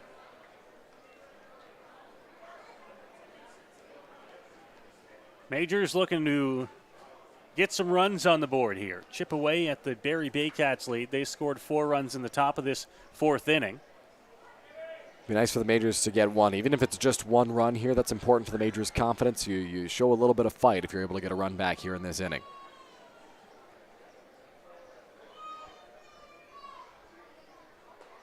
Swing and a miss, and a huge strikeout there for Kahn and the Baycats for the second out of the inning. Big strikeout for Adam Kahn, as you mentioned there, Noah, and leaves right over at third base with 2 out now in the inning for Chris McQueen. McQueen needs to come up with a base hit. You can't get a sac fly anymore, and you don't have an extra runner on the base paths now that Krasminski is retired.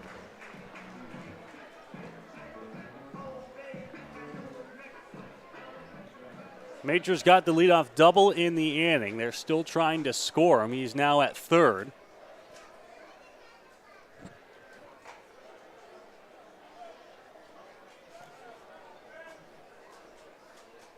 Here's the pitch from Kahn to the plate. McQueen fouled off and out of play. Falls behind in the count 0-1. McQueen in his first trip to the plate popped out to left field. It was a shallow fly ball, I should say, to left field.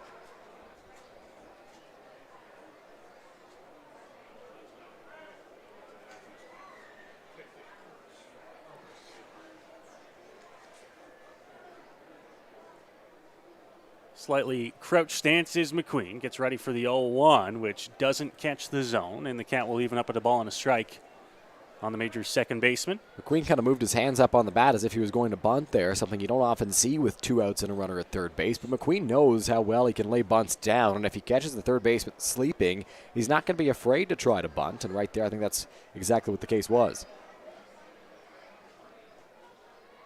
McQueen on the ground, first base, and just foul as Malik Williams was over to get it.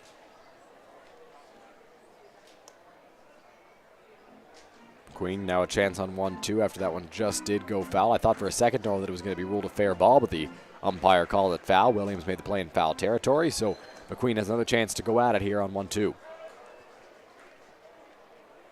McQueen going to have to be a good 2-strike hitter here if he wants to extend the inning for London.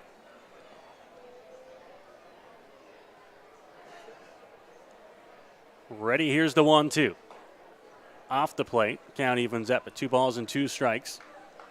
Talk about the need to be a good 2-strike hitter. Chris McQueen is just that. Only 3 strikeouts so far this season in 40 at-bats.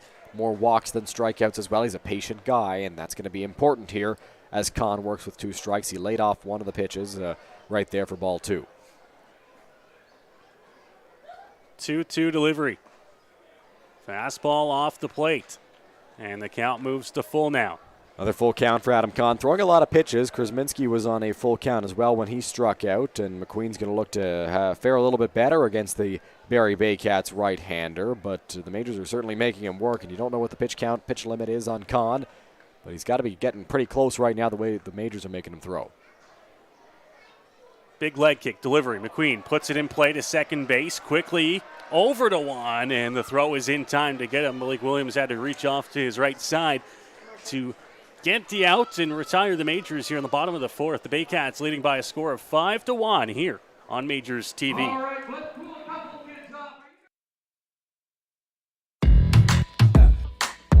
My name's Tiffany Creasy, and I take care of the sales and marketing at Rickard Promotions and Recognition. Some of the things that we do at Rickard Promotions and Recognition is we bring your brand to life. We kind of put your logo on anything that you can give away or brand, and we can service clients right across Canada. At Rickard Promotions Recognition, we can take care of your designing of your logo for any artwork that you need done for the branding. And a lot of people don't realize we can do that here. We also have our in-house production that we take care of your order from start to finish right here at our one location. So with keeping everything in-house from graphic design to in-house production, we're able to get you your order a lot quicker with a faster turnaround time. We'll help gather your ideas together, give you some options to kind of narrow down the search for you, whether it be from your apparel to promotional products. And from there, we'll get your mock-ups done, proofs done, order done, and the quality control is right there all along the way for you.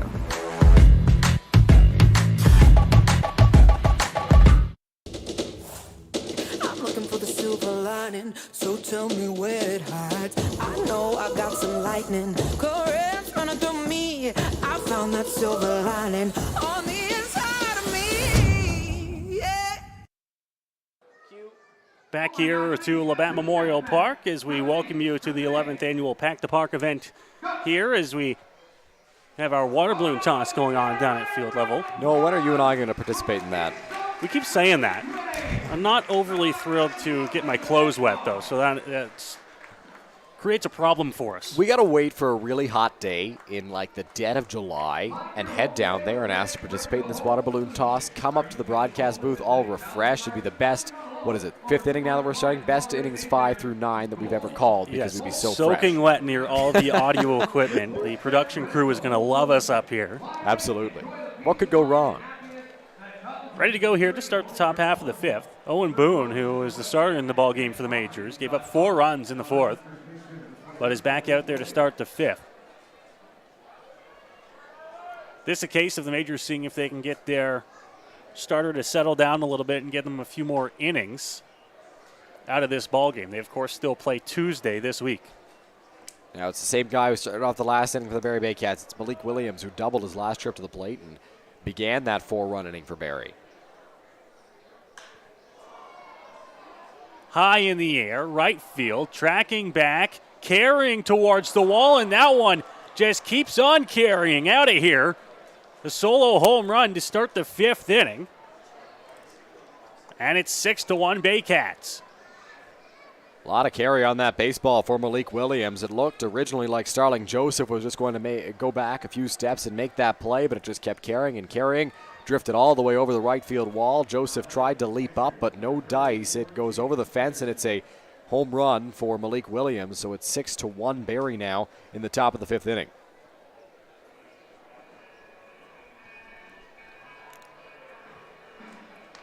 And now we'll get a visit out to the mound from Roop Chanderdat. And is that the end of the line for Owen Boone? It could be. It looks like there's significant action out in the bullpen, but I think Cabral just got back up, so I think this is more of a chat with Boone on what he's got to do here to figure things out once more after struggling a little bit and allowing the home run to Malik Williams, possibly just checking in on the status of his pitcher as well. But Roop Chanderdat is walking back to the dugout without a new arm in the ballgame. Pitch count not a worry for Owen Boone right now, but the 9 hits for the Baycats and 6 runs Majors would love to keep this within a good striking distance. And 6-1 probably about the most you'd want it to be as you move into the middle innings of this ball game. I think the leash is about as short as it gets right now for Owen Boone. If there's a runner on base, especially if there's a runner in scoring position, it'll be the end of the line. Curveball dropped and just missing there, possibly high and inside. 2-0 here for Owen Boone. Then again, there's a lot of trust in Boone, so despite the score, he's got the stuff to get out of a few jams. Bounce to the plate. Mullen had to block that one. 3-0 now for Owen Boone after the home run. Talked about how after the Carson Burns home run early in this ball game, Boone was able to bounce back very well and came right back with the ground out on the very next pitch, or a couple pitches later. Right here, not the case. 3-0 now on Anderson. Comes right to him on 3-0. Puts it down the middle for a strike, 3-1. The pace at which the bullpen in Cabral continues to warm up tells you that he's going to be in this ball game sooner rather than later. 3-1 from Boone, inside for a ball 4. And that puts him on. You look down to the Majors dugout, nothing, no signs here from Roop Chanderdat. Took a little step and then leaned right back. He said, go ahead. I think throw a few more pitches. Now Chanderdat will make the walk out to the mound. So Roop Chanderdat will come out to the mound. It'll be the end of the line for Owen Boone. He'll leave with the runner at first, his responsibility here in the 5th inning. We're going to go to break. When we come back, Cabral will be into the ballgame for the Majors from the bullpen. Here we go. Believe me, you've never heard a talk show like this. I'm sleeping with Joe Carter. By the way, Joe did not touch the ball. Yeah, I have to say, your voice is fantastic. Meet Smitty. Listen, I'm the brains here. And Mitty. And I'm the good-looking funny one. This is the Smitty Mitty Show.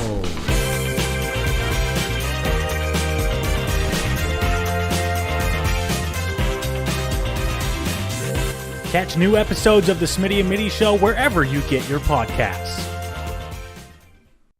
Here at EatHealthyEats.ca, we believe that a healthy diet and good nutrition shouldn't have to be sacrificed for convenience. That's why we deliver the meals to you so they're ready when you need it, even with your busy schedule. On our website, it's as easy as 1, 2, 3.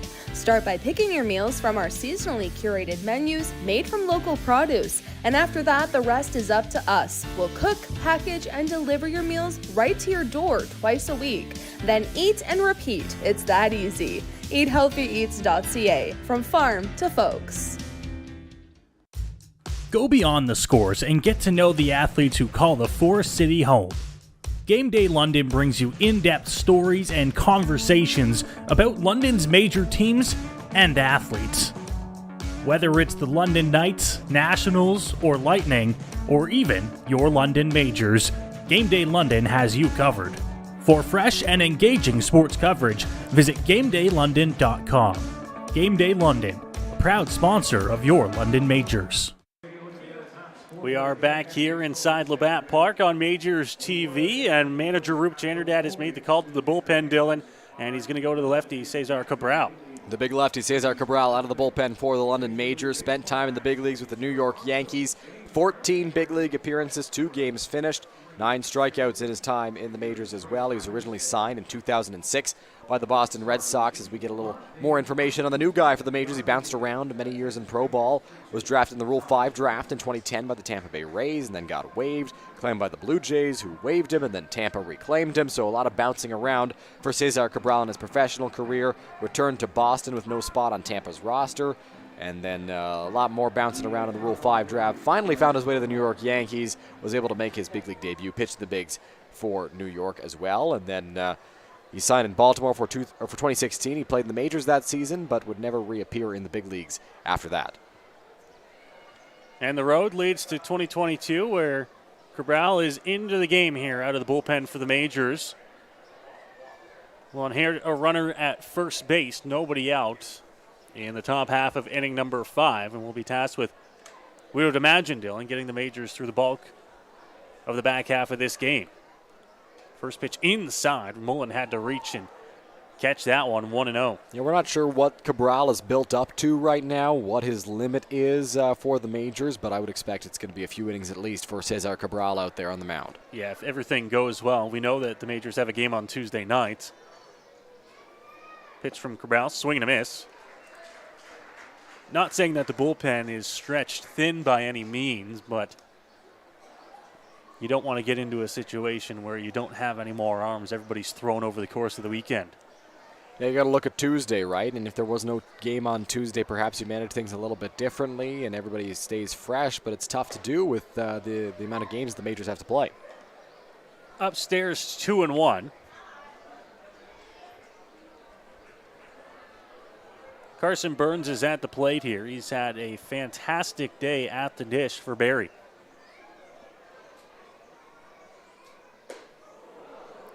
Upstairs again, 3-1. Burns 2 for 2. He's got a double. He's got a home run in this ball game. He's been a very big bright spot for the Barrie Baycats so far in this one, as 3 of the Baycats 6 runs batted in.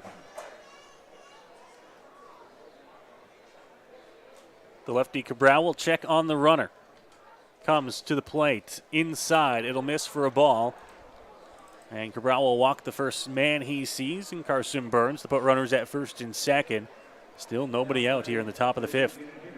There's a guy you want to walk right now. It's Carson Burns with the way he's been hitting so far in this one. Mike Cicchetto due up next as he steps into the batter's box. He's 0 for 2 in the ball game. He's grounded out and struck out swinging. Cabral features a lot of good off-speed stuff and a solid fastball as well, so I'm interested to see how he attacks Cicchetto in this at-bat.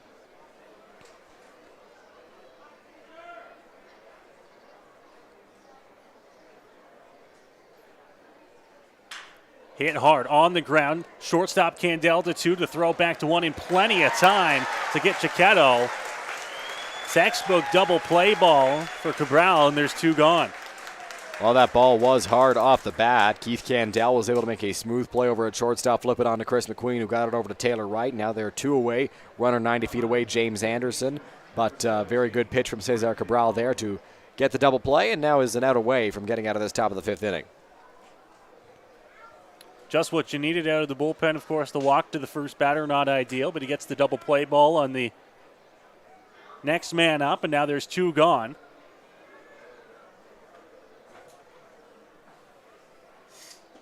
First pitch there for a strike, and he's going to get ahead 0-1. Brendan Colley at the plate for the Barrie Baycats, a third baseman in this one. 1 for 1. He doubled to left field and walked in his first trip to the plate. Swing and a miss on that one. Colley's double his last time up, snuck it down the left field line. Now he's found himself in a hole 0-2 against the Majors reliever, Cesar Cabral. Pretty tough to hit the ball as much on the line as Colley did in his last trip to the plate, Noah. Cabral grabs his sign from Mullen to the plate. Inside. Mullen had to reach. Wasn't where he wanted that pitch. 1-2. In doing research on Cesar Cabral, I did not realize he was as big as he is. That is a tall, tall pitcher out there on the mound. The 1-2 upstairs. That height can be such an advantage out there if you're a pitcher. It's tougher for the hitters to deal with when you're already elevated because of the mound, and then just an added height to that. 2-2, swing and a miss, and Cabral gets the strikeout after the double play to get the Majors back on the bats here in the 5th inning. But the Baycats will pick up another run on the solo homer by Malik Williams as we head to the bottom half of inning number 5. It is 6-1, Barrie. Good job there by Cesar Cabral coming in and limiting the damage. There was a runner on base that he inherited. He walked the first guy, then got a double play and a strikeout. So comes away without allowing that inherited runner to score. Unfortunately, as you mentioned, Noah, Malik Williams went deep to start off the inning and put Barrie up 6-1 in this ball game. The Majors bats, as we've talked about all throughout the ball game so far, are very good, and they've got a good offense that can come back in this one, though the task will be tough. I'm interested, Noah, to see how long the leash is for Adam Kahn. Obviously, hasn't started all of his games this year. He's pitched mainly out of the bullpen, actually. This is just his 3rd start. Now 50-50 starts and relief appearances, but at 65 pitches through 4 innings, He's still not out to the mound yet, and I wonder if he's just taking his time down there or if there's a new arm coming in. But it looks like Kahn now jogging back out there for a 5th inning of work at 65 pitches. I think he's probably got at least one more inning left in him, Noah. Well, you've got a lead now, and a lead that has moved into more of the sizable category at 6-1. If you're the Baycats and if you're the coaching staff here, if he gives up another 2 runs, I think that's when you got to look at it. Give him another inning here. You've already got the bullpen up and warming once. I don't think you're going to want to go any more than 6 with him. But ultimately, you just got to make sure that this game doesn't – you don't want to let the Majors back in. You don't want to open the door. You don't want to let them peek their head in and try to get some runs on the board. Absolutely, and I think it also depends on the efficiency that Kahn is able to work with right now. At 65 pitches through 4 innings, a little higher than what you want to be perhaps, but he's been cruising along so far in this ball game, and if he has a good inning here, maybe you see him come back out for the 6th with a shorter leash. But right now, it's his ball game, and that lead that Barrie has built up certainly does help. Now that they're up by 5 runs, you've got quite the cushion to work with out there on the mound, so a good spot to be if you're Adam Kahn, if you're Josh Matlow, and if you're the Barrie Baycats.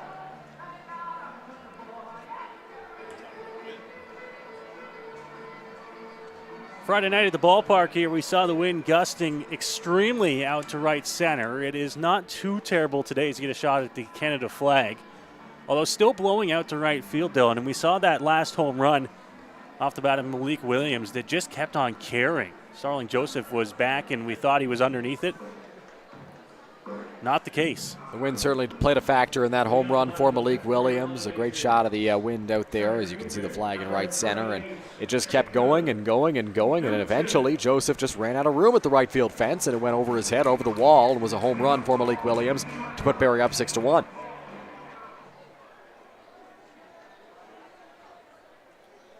So ready to go here as Kahn's back out onto the mound, and we're ready to go in the bottom of the 5th inning. First pitch there for a strike on the outer edge. Another thing to watch for here, Noah, Jacob Newton at the plate is the leadoff hitter for the London Majors, and with the heart of the order coming up shortly after, we'll see when the leash is done for Kahn. Just missing on the outside corner on the 0-1, and it's a ball and a strike here. If he gets 2 quick outs, you'll likely see no action in the bullpen, but if the first couple guys get on, then we'll see some movement for sure, and it looks like somebody's up and throwing. Precautionary, perhaps. Also could show that the end of the line is near for Kahn as he pitches into the 5th inning now. Pitch count nearing in on 70.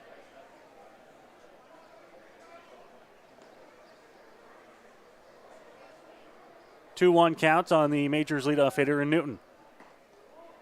Outside, off the plate again, 3-1. Good take there from Jacob Newton, who so far in his time with the Majors has 3 walks. Looking to potentially draw a 4th if he lays off one that's out of the zone here. 0 for 2 in the ball game.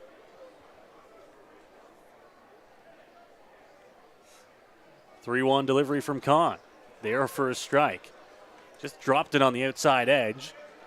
Count is full now here on Newton, the leadoff man for the Majors in the ball game, the leadoff man in this inning.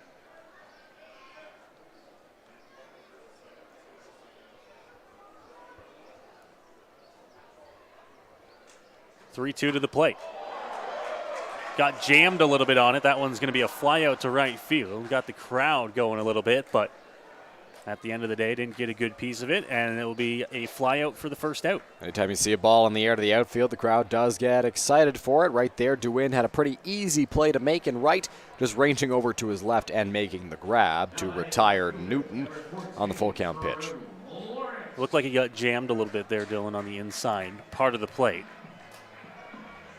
If he gets that another couple of inches out on the bat, extends a little bit more, he might have been able to drive that one into the corner. One gone here as Drew Lawrence steps to the plate. And Drew will drive one into right center field. The win will be over to cut that one off with a one-out single for Drew Lawrence. Despite the fact the Majors have 1 run, it hasn't been a lack of hits in the ball game for the team. 6 hits so far through 4 1/3 innings. And it's what you like to see. You just got to capitalize when you got guys in scoring position. And this is the only guy who's been able to do that so far tonight as Cleveland Brownlee steps up to the plate. His base hit in the third has scored the Majors' only run.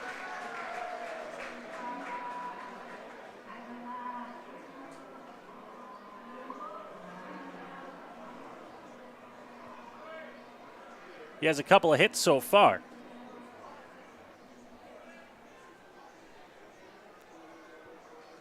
And now with Drew Lawrence standing at first. First pitch is Brownlee just out in front of that one. Will foul it off out of play. 0-1 on the Majors' designated hitter. That was Cleveland's pitch. He was just out in front of it and fouled it off. If he waited back a couple extra half seconds there, he might have been able to drive that baseball.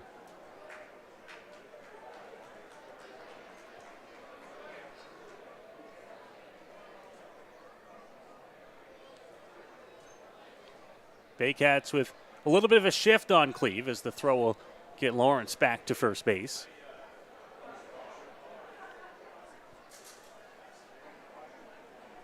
Lawrence certainly a threat to run, as a stolen base in this ball game already. That was his 5th of the season. Jansen is playing almost directly behind second base as Brownlee fouls that one off at the plate into the feet of the catcher Anderson, and it's 0-2. See a bit of frustration on the face of Cleveland Brownlee as he swung his arm up there after that last foul ball. He wants to wait back on it. He was early on it once again. Got it off the end of the bat, and just a foul ball for Cleve. Cleveland's RBI single came on an 0-2 count. He's got another 0-2 count here against Kahn. Drew Lawrence an aggressive lead, and now the throw will have him back diving again to first base. Kahn is certainly thinking about Lawrence over at first base. He's providing a distraction at minimum with Brownlee at the plate.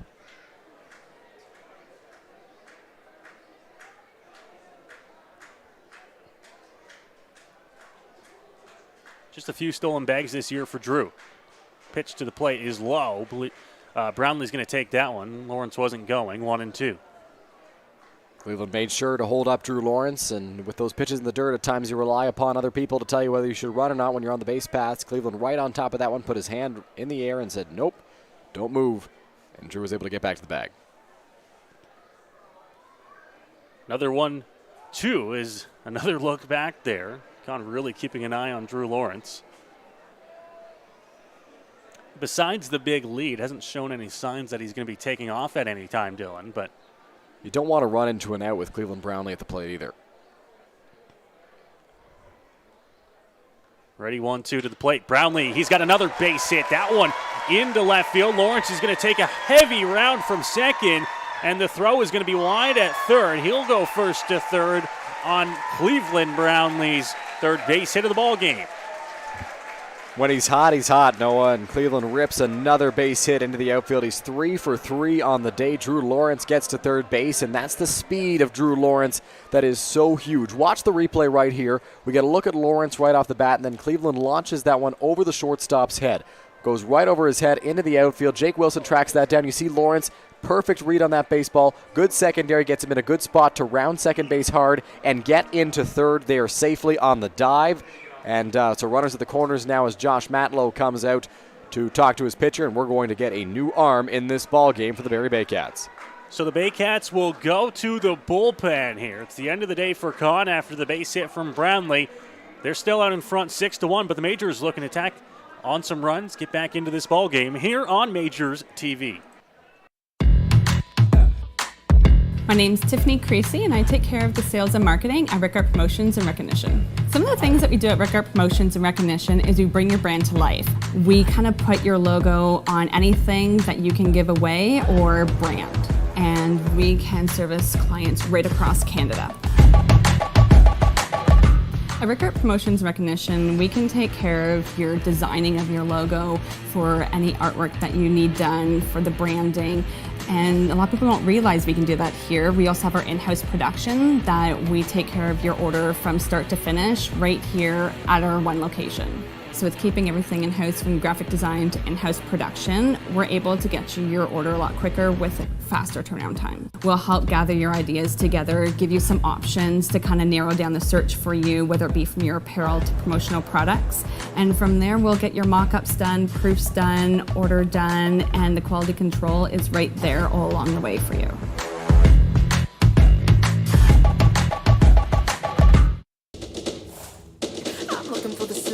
lining. So tell me where it hides. I know I got some lightning. Currents running through me. I found that silver lining on the inside of me. Yeah.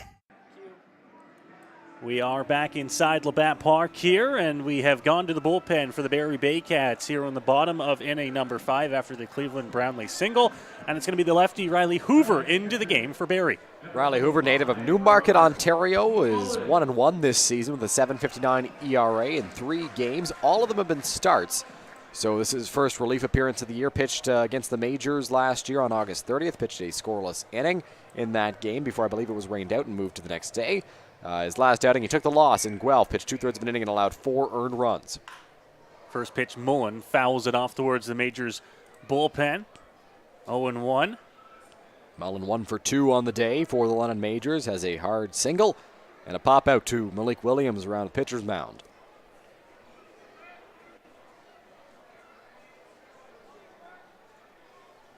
Hoover ready, the lefty, as he comes to the plate now, just off the plate to Robert Mullen, 1-1. The Baycats bullpen continues to work as another lefty starts to throw.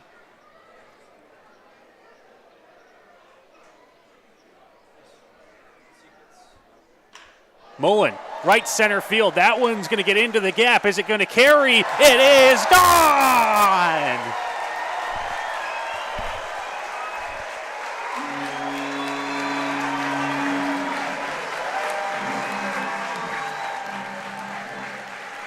Robert Mullen with an absolute laser to right center field. Carried all the way over the right center field fence, and it is a brand new ball game. The crowd is energized. They are back into it. It's a 3-run shot for Robert Mullen, and it's a 6-4 ball game.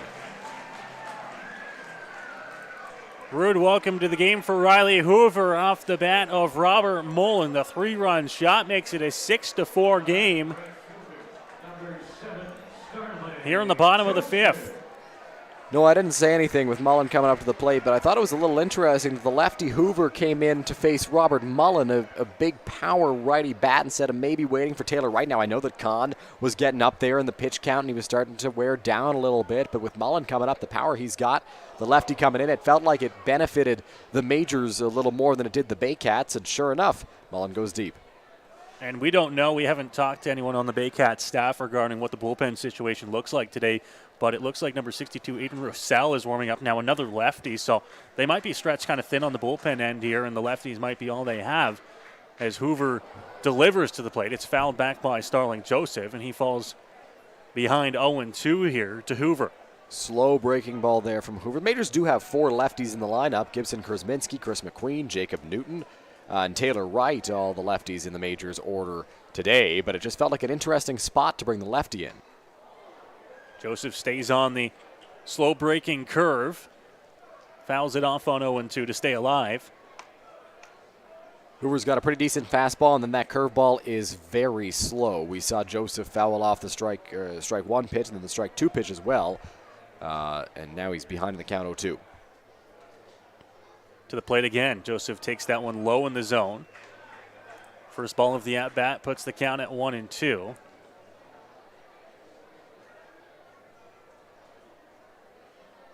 Joseph's trying to restart another rally here for the Majors. Fouls off another breaking ball. That one on 1-2, and we'll have to redo with the count staying at 1-2. Just one gone here in the inning. 3 runs across for the Majors already. Majors have scored 3 in this inning, and they are by no means done. Still a great chance to score some more if you can get a guy on here with 1 out in this inning. Joseph behind in the count 1-2, though. Delivery, and that one just slow enough to get Joseph out in front of it for the strikeout and the second out of the inning. There was a clear game plan there for Riley Hoover and the Barrie Baycats, and that was start him with the fastball and then give him as many slow curveballs as humanly possible. And Joseph swung through that one for the strikeout.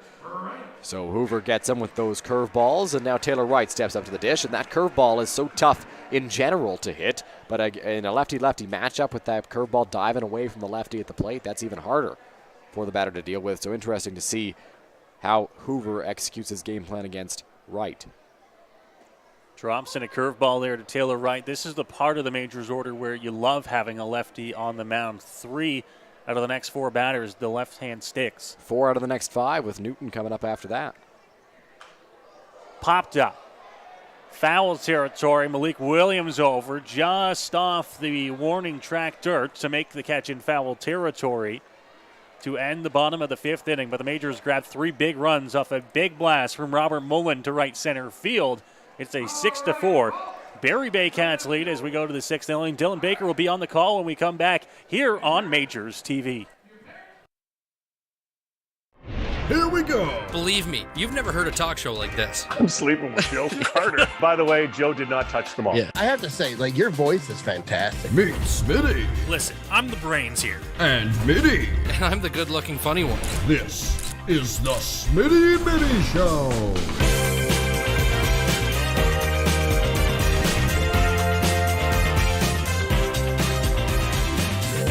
Catch new episodes of the Smitty and Mitty Show wherever you get your podcasts.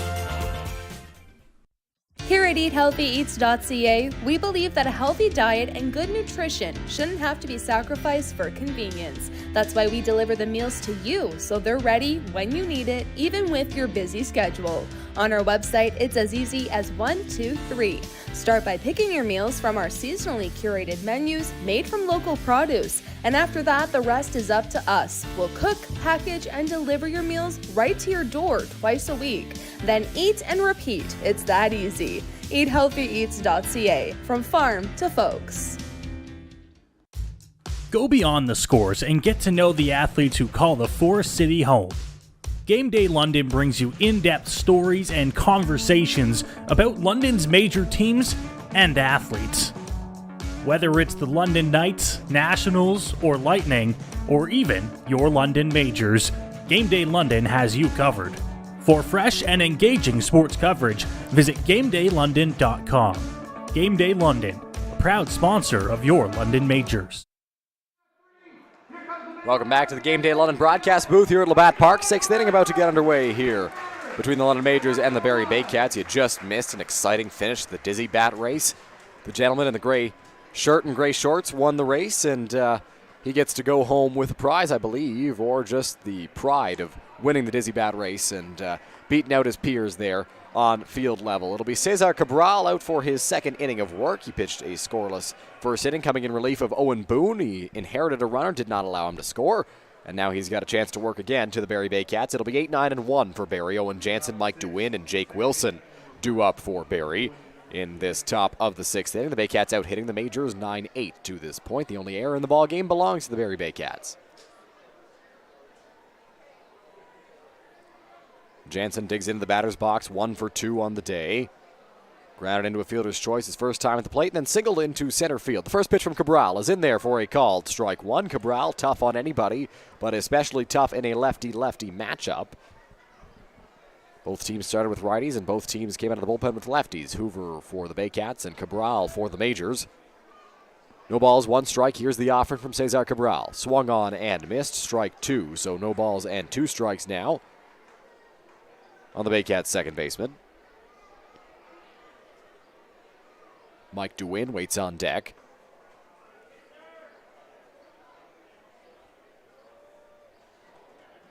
Cabral looks in, gets the sign he wants from Mullen. Here's the 0-2. Swung on and missed. A beautiful pitch there from Cesar Cabral to get the first out of this top of the 6th inning. Gets a chase there from Jansen, and now DeWin will step up with 1 away. Mike DeWin 1 for 2 in the ball game so far. Grounded out and then singled on a ground ball to right field in his last trip to the plate.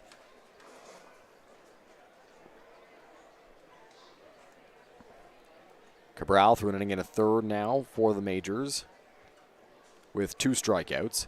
Here's the pitch. That one misses well outside and low to DeWin for ball 1. Cabral, the former Yankee and Oriole in the big leagues. Spent 10 years in the minors as well. Very solid down there, as that one will miss high. 2 balls and no strikes. The Sabana Grande de Palenque, Dominican Republic native, pitched in 248 minor league games, a 4.15 ERA, 474 and 2/3 innings, as that one will miss outside as well. So 3 balls and no strikes from Cabral. He will take his time here to reset and try to find the strike zone once more. 3-0 the count on DeWin, the number 9 hitter for Barrie. Into the windup is Cabral. Here's the pitch on the outside corner. It's a called strike 1, and it's 3-1 now.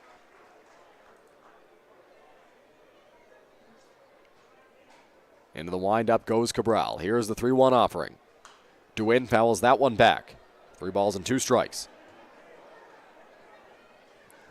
Great job to battle back by Cabral. Behind 3-0, and now he's worked it back to a full count here. This would be a big second out here after the Majors grab 3 in the bottom half.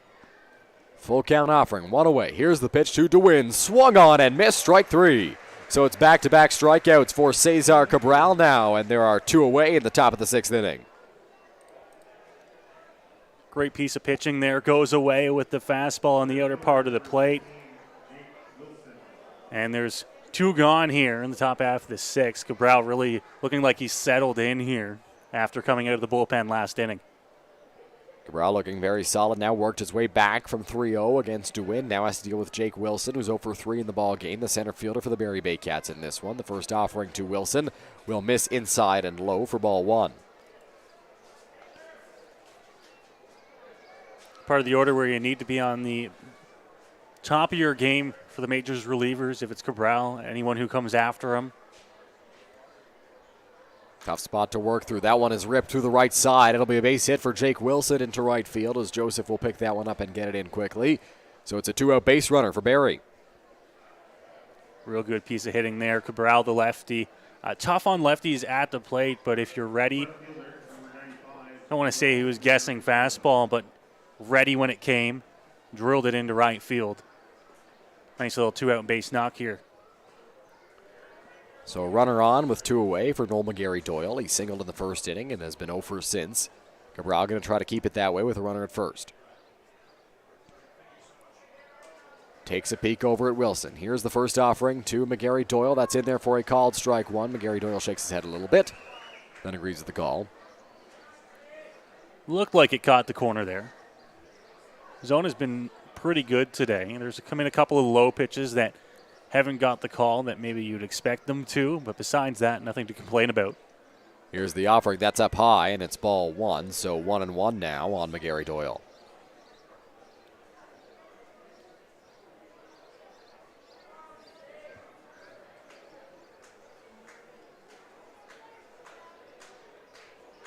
Cabral looks into the sign, has Wilson over at first, comes set. Here's the 1-1 offering. Swung on and missed by McGarry-Doyle. A very good off speed there from Cabral, and it's 1-2. Beautiful pitch there just off the plate. Tough for the lefty to hold off on that one at the plate. Now on 1-2, you go right at him with the fastball. Keep it off the plate, see if he'll chase on 1-2. Got a couple of different options that he can work with. The 1-2 home from Cabral takes a peek over at Wilson. He's going to pick off. The throw over to first, right to second. Candell the tag. They got him. So a pickoff for Cesar Cabral to get out of this inning. Wilson was running. Cabral was on top of it. And the Majors are able to get the runner on the base paths to retire the side. Good move from the lefty Cabral there to pick off the base runner and get the Majors back onto the bats. That'll keep the momentum alive here for London. Notice here, watch on the pick move on Cabral. Looked and he was quickly over. It's almost like he knew the runner was going to be off. And a gorgeous pick move, even better throw from right over at first base to 2. Often goes unnoticed how the first baseman has to be just as good on those pick moves when the runner's going. Absolutely. You can't afford to make a bad throw if you're the first baseman, Taylor Wright, and he made a very good one over to second. And with the experience that Cabral has, he definitely knows what to pick up on, what to look for if a guy is going to be stealing a base, threw over to first base, and is able to get Wilson picked off. Riley Hoover still in the ball game here for the Baycats as we move along to the bottom of inning number 6. Hoover came in and was immediately greeted by a 3-run Robert Mullen home run, but then was able to work out of the inning after that, struck out Starling Joseph and got Taylor Wright to pop out.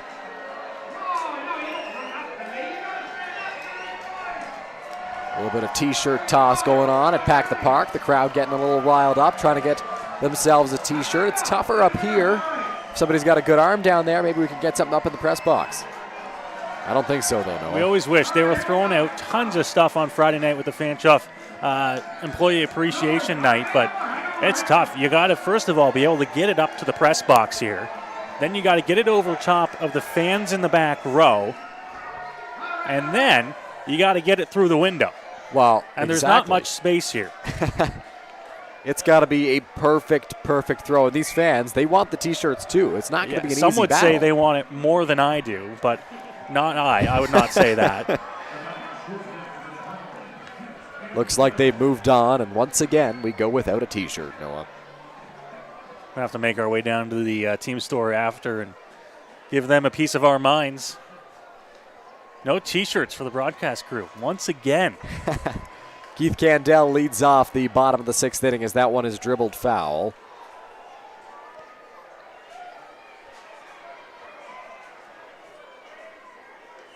Candell 0 for 2 today, batting out of the 7th spot. Crowd still excited down the first base side as the T-shirts make their way over there, as Candell chops that one towards the Majors bullpen. If you are just joining us, the 11th annual Pack the Park Day here at Labatt Park. Somewhere in the neighborhood of 4,500 people here tonight. This afternoon, I should say, on what is a gorgeous Sunday afternoon. Beautiful day for baseball. The 0-2 home to Candell, a little bit high with that breaking ball, and it's 1-2. Looks like some action in the Majors bullpen now. I believe that's Jordan Spring. Not throwing with too much pace, but just kind of getting loose out there. Here's the 1-2. Candell rips that one back to the screen, and it's still 1-2. And maybe if the Majors run out of bullpen arms, the people doing these T-shirt tosses can fill in. Do some advanced scouting when the T-shirts are getting thrown into the seats. Some of them are getting up to the top row on the third base side. Like, these are some good throws from our Majors volunteers. Here's the pitch. Candell launches that one to left field and deep. Going back to left fielder, looking up, it's off the wall. Candell around first, he's going to bust for second. Here's the throw in, it is cut off, and it's a leadoff double for Keith Candell. Thought maybe he had his 3rd home run of the year, but that one rings up against the fence, and he's got himself a double. Man, home run or not for Keith there, what a good piece of hitting. He is swinging the bat really well here in this 2022 season. We saw his home run on Friday night go the opposite way. This one, he got a pitch kind of up in the zone here, drives it to left field, and kind of hits about halfway up the wall off the sign for a leadoff double, and the Majors in business. And this is an interesting look here. Is coming to the plate now, Gibson Krasminski. He's a switch hitter, Dylan, so no breaks in the lineup here. Good to know that. Here's Krasminski at the plate. Batting right-handed for the first time today against Hoover. The offering on its way. Krasminski hits that one through the hole. It's a base hit. Candell moving his way up to third, getting the stop sign from Casey David Pullum. So Candell will trot back to third base. It's a base hit for Gibson Krasminski. Another good piece of hitting there, and we'll see if we can get this one on the replay. But the throw coming from left field here, it's going to be a tough one coming up the line. And with nobody out here, this is a good hold at third base. You don't want to be sending him. You don't want to risk anything that you're getting started here. As you look on the replay there, Keith, that was a big round at third, but a good hold there to keep him where he is. Runners at the corners, nobody out. Now a mound visit for the Baycats here on the bottom of the 6th. Austin Wilkie is going to be called upon by the London Majors to pinch hit for Chris McQueen. So with the lefty due up, the righty comes in off the bench. It's Wilkie with runners at the corners and nobody out. And going back to that last play, Noah, backup third base coach Noah Smith up here in the press box had his hands up, trying to hold Keith all the way. There's nothing that I hate seeing more than a rally killed by a runner thrown out for the first out at home plate, right? I can get it, but now you put yourself in a good spot. The lineup is about to turn over. You have runners at the corners, nobody out. Already into the Baycats bullpen. So Wilkie will come in. He's a righty bat replacing Chris McQueen. Wilkie's last game action was against Brantford on May 29th, as that one misses for ball 1. So it's been a little bit since he's been into the ball game. but batting here in a pretty big spot for the Pinstripes. The pitch, Wilkie on the ground, that is foul. And the count will go to 1-1 now. Fans starting to get back into the ball game. The Majors down 6-1 at one point. They've made it a 6-4 ball game, and now the tying run stands at first base. Nobody out here in the 6th inning. Fans know that as they cheer on the hometown club. Krzminski at first, Cantel over at third. Krzminski back to the bag on the pickoff move from Hoover, and a good job by the runner at first base. And first base coach over there for the Majors, can't really tell who that is. It's always a rotating cast of guys. Getting Krzminski back to the bag. He read that perfectly on the move from Hoover. So 1-1, nobody out. Wilkie at the plate. Hoover looks over at first. Comes set. Another move back to the bag. Cantel takes a few steps off of third, and Hoover tried to fool them a little more that time and fooled them just about the same amount, which was not very much. From the Majors here, I'm not running with nobody out and finally starting to get to the bullpen here. Like I said, not running into outs. The pitch is on the outside corner to Wilkie, so it's 1-2. Looked like Hoover took something off of that one. And now Wilkie has to battle to avoid a strikeout. Baycats bullpen in action here. Righty Brad Greaveson will begin to throw. Hoover sets out there on the mound, looks over at one. Here's the pitch. That is up high to Wilkie, and so the count moves to 2 balls and 2 strikes. Tough pitch up in the zone there. When you get those looping kind of curveballs, Dylan, you never know how much it's going to drop. Is that going to drop enough to catch the top of the zone? It's not really a pitch I can hit. It's up too high. 2-2. Did Wilkie swing? They appeal over to first. He did not, says the first base umpire. So the count moves to full now on the Majors pinch hitter. Great hold by Wilkie there on the pitch low. Baycats thought they got the swing. They don't. It's now 3-2. I still don't think you get Krzminski going here. Full count. Krzminski not running. The pitch to Wilkie. Line drive, right center field. Tracking back the center fielder Wilson. It is over his head and it's off the wall. Coming in to score is Cantel. Krzminski on his way to third. He's going to be held up there. It's an RBI double for Austin Wilkie. And the Majors cut the deficit to 1. Wow, what a piece of hitting there by Austin Wilkie. On 2 strikes, the full count pitch. He takes that one the other way, and almost a similar hit to the home run by Robert Mullen. Just kept carrying towards the gap out in right center field.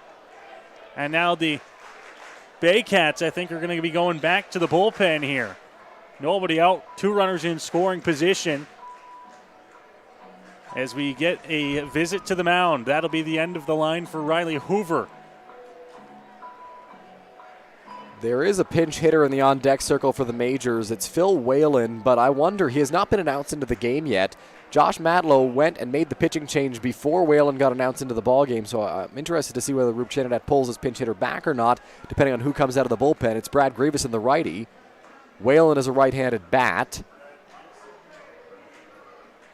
He still continues to swing, Dylan, down in the on-deck circle, which tells me that he's taken this at-bat, whether it's a righty or a lefty out there, as the Baycats go to the bullpen here in the 6th inning. And with that, we'll go ahead and we'll take a quick break here on Majors TV. Brad Greaveson into the game when we come back. My name's Tiffany Creasy, and I take care of the sales and marketing at Rickard Promotions and Recognition. Some of the things that we do at Rickard Promotions and Recognition is we bring your brand to life. We kind of put your logo on anything that you can give away or brand, and we can service clients right across Canada. At Rickard Promotions Recognition, we can take care of your designing of your logo for any artwork that you need done for the branding. And a lot of people don't realize we can do that here. We also have our in-house production that we take care of your order from start to finish right here at our one location. So with keeping everything in-house from graphic design to in-house production, we're able to get you your order a lot quicker with a faster turnaround time. We'll help gather your ideas together, give you some options to kind of narrow down the search for you, whether it be from your apparel to promotional products. And from there, we'll get your mock-ups done, proofs done, order done, and the quality control is right there all along the way for you.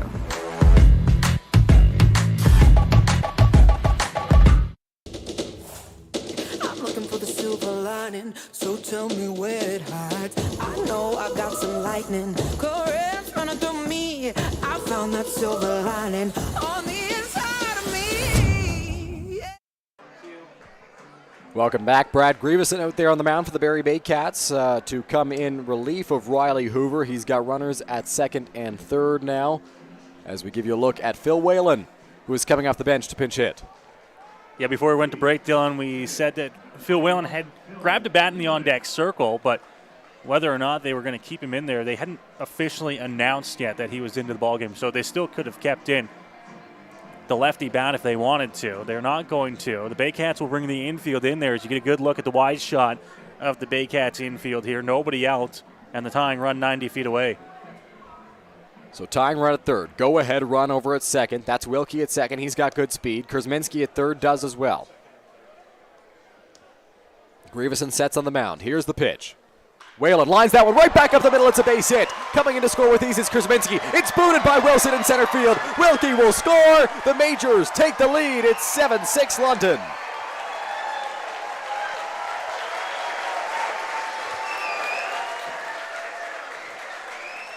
First pitch grading into the ball game as Whalen lines that one into center field for the base knock. 2 runs come in to score. And the Majors here taking full advantage of getting into the Baycats bullpen now. Have taken the lead 7-6. Earlier in the ballgame, Noah, and the Baycats got their 6th run. We said with this Majors offense, it is not out of reach just yet. And sure enough, the Majors have come back, not only tied the game, but taken the lead. And Drew Lawrence steps up to the plate, runner at first, and still nobody out in this inning. Grieveson with a man over at first. That's Whalen. He'll come set. Here's the pitch. Lawrence squares to bunt and bunts it foul. Or no, he didn't get a piece of that. It was just booted by the catcher Anderson.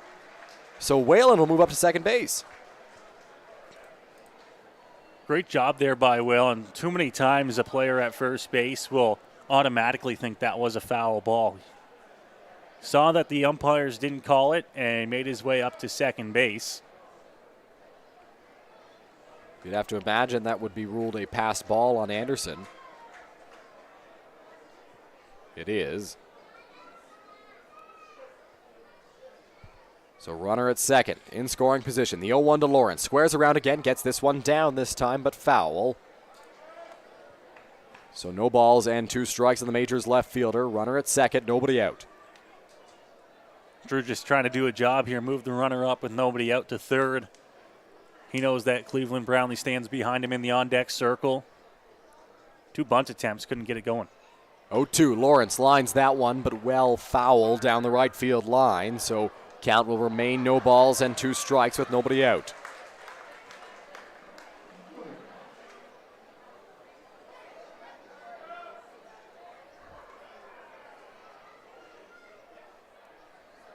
Grieveson comes set on the mound. Lawrence ready in the box. Taking his time, the 0-2 on its way. Lawrence fights that one off and is able to stay alive. Still 0-2. If Drew can just continue to battle at the plate here on 2 strikes, and he's a good enough hitter, he can do that, right? He can just keep fouling the pitches off until he gets one he likes. He'll eventually find one that'll find enough of the zone here. He's just got to stay alive, keep battling. The 0-2, that's swung on and missed by Lawrence for strike 3 for the first out of this bottom of the 6th inning. Runner still in scoring position, though, for Cleveland Brownlee, who's up next. Just too much off the plate on that one. And I was just saying how good of a battler he is at the plate, and chased one that was about 6-7 inches off the plate. Big first out there for Grieveson on the mound as now Cleveland Brownlee will come to the plate. James Anderson goes out to see his pitcher to talk about the game plan here.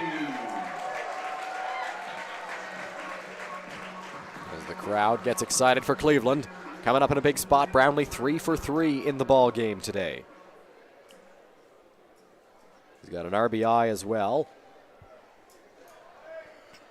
Drove in the first Majors run of the ball game. Cleveland looks down to third. Whalen stands at second, 1 out. Second baseman Jansen well over towards the bag in case of a pickoff move. Still staying over there. He's shifted. That's a first pitch strike to Brownlee right down the middle. Yeah, it was a good pitch to hit for Cleve. Another fantastic day at the plate for the Majors designated hitter. Only thing he's missing is a rocket to the outfield. 0-1. Here's the pitch. That's inside. Nearly clipped Cleve, but it's ball one. It's a ball and a strike now. One gone here in the inning. The Majors, obviously, 3 runs across here have taken the lead. They love that, but they can sense that they're still on the hunt here for a couple more runs. Right side of the infield completely open. Brownlee swings through the breaking ball, and it's 1-2 now. You hear the crowd on that one. I think Cleveland knew it as well. That off-speed pitch hung just a little bit too much over the plate, and Cleveland was out in front of it a tad. But if he wasn't, that was trouble for the Baycats. Now 1-2. Big pitch coming here for Grieveson. He'll take a peek back at second. The 1-2 on its way. Brownlee swings through the high fastball. It's strike 3, and it's the second out of this bottom of the 6th inning. Geared back for a little bit extra on that fastball on the 1-2 count to Brownlee. Goes upstairs, good spot. He's not going to hit it up there. If you miss, oh well, you're up in the count. But that's a big punch out here. Now Robert Mullen, who's already got a 3-run shot in the ballgame, will step to the plate. So a man in scoring position for Mullen. It's Whalen over at second base. He singled home 2 runs to give the Majors the lead in this 6th inning. Grieveson looks in, gets the sign he wants. He'll come set out there on the mound. Here's the pitch. Breaking ball. Mullen lines that one into left field. McGarry Doyle coming in quickly, and being held at third is Whalen. So it's a single for Robert Mullen, but Whalen will have to hold at third base. Mullen with a hot stick as well. That ball was absolutely torched to left field. No choice really but to hold the runner at third with 2 gone. Throw came in very quick. And now Starling Joseph will come to the plate. He's had a couple of all right at-bats, just missing things. Love to see him break through with something here in the bottom of the 6th inning. So Joseph steps up with men on the corners and 2 out in the bottom of the 6th inning for the Majors. Grieveson sets out there on the mound. Takes a couple peeks over to Whalen. That one is inside, and it nearly hit Joseph. It's ball 1. Just a bit in there on Joseph as he gets out of the way. 0 for 3 so far in the ball game. The 1-0 on its way. Joseph takes high. 2 balls and no strikes. The big bat of Taylor Wright waits on deck. If Joseph can extend this inning. Power hitting lefty bat. The Baycats would love to leave him sitting in the on-deck circle here. 2 balls, no strikes. Joseph ready in the box. Grieveson ready out there on the mound. Here's the pitch. Joseph swings through the fastball, and it's 2-1. Good cut there from Starling. Just missed it a little bit. He's had some good, healthy cuts today. That's what I've been talking about through his first 3 at-bats. 0 for 3, some good cuts. He's just missing barreling up a baseball. 2-1. Grieveson, the pitch. That's going to miss inside, so 3 balls and a strike now on Starling Joseph.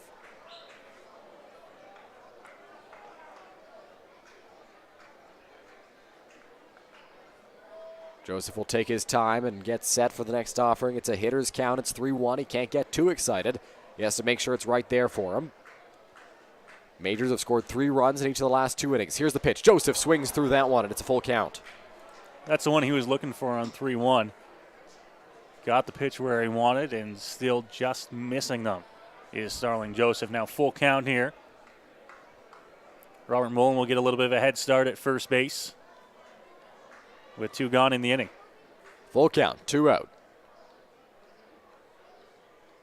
Pitch from Grieveson, Mullen on the move. That one is a called strike 3. So Joseph takes one on the outside corner. That is strike 3 according to the home plate umpire, and will end this bottom of the 6th inning. But the Majors take the lead on the strength of 3 runs, 1 of which from Austin Wilkie, 2 of which came on an RBI single for Phil Whalen.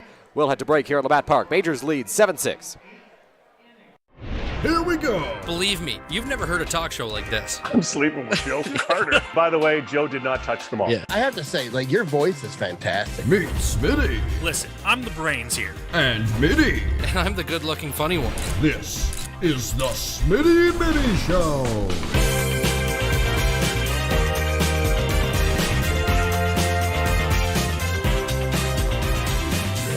Catch new episodes of the Smitty and Mitty Show wherever you get your podcasts. Here at EatHealthyEats.ca, we believe that a healthy diet and good nutrition shouldn't have to be sacrificed for convenience. That's why we deliver the meals to you so they're ready when you need it, even with your busy schedule. On our website, it's as easy as 1, 2, 3. Start by picking your meals from our seasonally curated menus made from local produce. And after that, the rest is up to us. We'll cook, package, and deliver your meals right to your door twice a week. Then eat and repeat. It's that easy. EatHealthyEats.ca, from farm to folks. Go beyond the scores and get to know the athletes who call the Forest City home. Game Day London brings you in-depth stories and conversations about London's major teams and athletes. Whether it's the London Knights, Nationals, or Lightning, or even your London Majors, Game Day London has you covered. For fresh and engaging sports coverage, visit GameDayLondon.com. Game Day London, a proud sponsor of your London Majors. Welcome back to the Game Day London press box broadcast booth, here at Labatt Park. Majors and Baycats entering the 7th inning of action here at the 11th annual Pack the Park Day, presented by Foxwood Homes, and a new arm out there on the mound for the London Majors, Noah.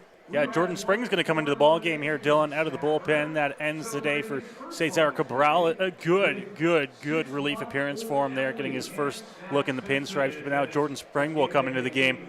He's already thrown in 2 games so far for the Majors this year, just 2 innings pitched, haven't given up any earned runs. And he'll look to come on, and now with the Majors out front 7-6, keep the lead intact as we go to the top of the 7th inning. Should be a good test for Spring, who's come into some games where the Majors have had a pretty sizable lead. Here it's not the case. Here they're up by 1, and Spring is going to be asked to get 3 big outs against a tough part of the Baycats lineup. It'll be McGarry Doyle, Malik Williams, and James Anderson due up for Barrie. McGarry Doyle comes into this at-bat 1 for 3 in the ball game. Spring looks in for the sign from Robert Mullen. Into the windup he goes. Here's the pitch. That one is going to miss for ball 1. So a few changes. Now Austin Wilkie will take over in center field. Phil Whalen will go to second base, I believe, if I'm not mistaken. Here's the pitch from Spring. That is line foul. Yeah, Lawrence and Joseph stay in left and right.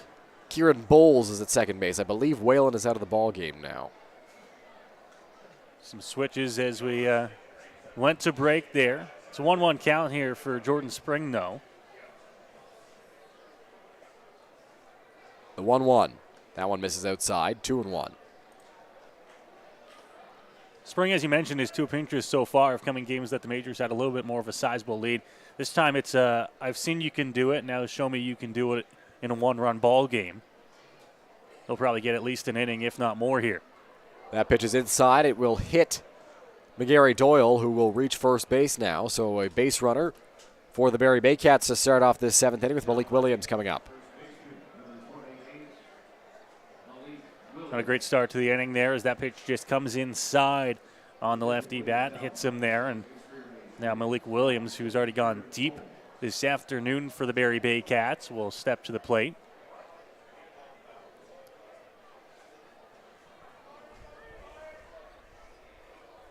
So Williams 2 for 3 in the ball game, has done some damage so far, and he's got a runner at first base. He represents the go-ahead run. Williams does at the plate. Tying run at first.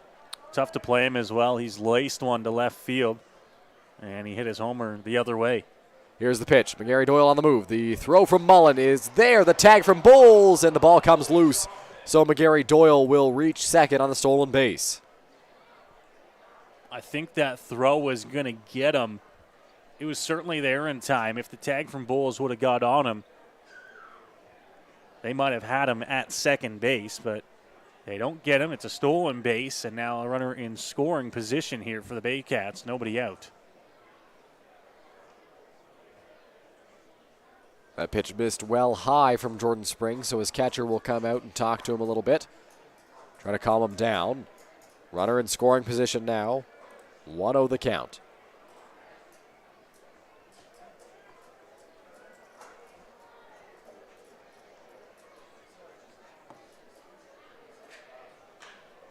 That ball is in the air, right center, chasing after it. Joseph near the wall. He makes the catch, tagging McGarry Doyle. Here's the throw in. Bowles cuts it off.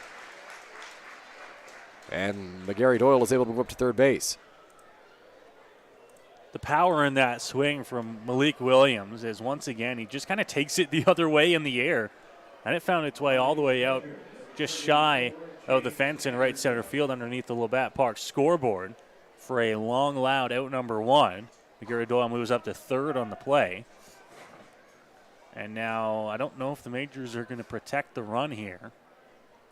Looks With like one gone. Wright is in near the cut of the grass, but Kurzminski at third base is not. He's playing back.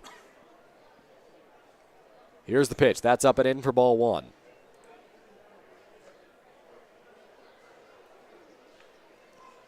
Majors just took the lead in the bottom half of the 6th inning. And now they will bring the infield in as they come even with the bags. Here's the pitch. Breaking ball from Spring drops in there for a strike. Not in on the grass, but they're going to play so that if it's hit hard to them, they have a shot at the runner if he goes. The 1-1. Check swing from Anderson. Called strike. Didn't matter. And the count moves to a ball and 2 strikes. Good opportunity here for Jordan Spring to bear down. Show him what you've got here in a big situation. Now a 1-2 count.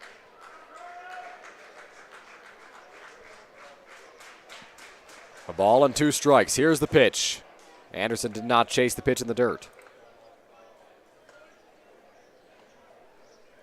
Good location there on 1-2. I don't mind that pitch one bit from Jordan Spring. Just didn't get Anderson to chase, and we'll have to come at him now with 2 balls and 2 strikes. So 2 balls, 2 strikes. The offering from Spring on the way. Check swing. Anderson did not go, and so the count moves to full. Similar pitch, similar location. Once again, doesn't get the chase, and now it's a full count. So full count, 1 out. McGarry Doyle stands at third. Infield playing halfway. The pitch from Spring.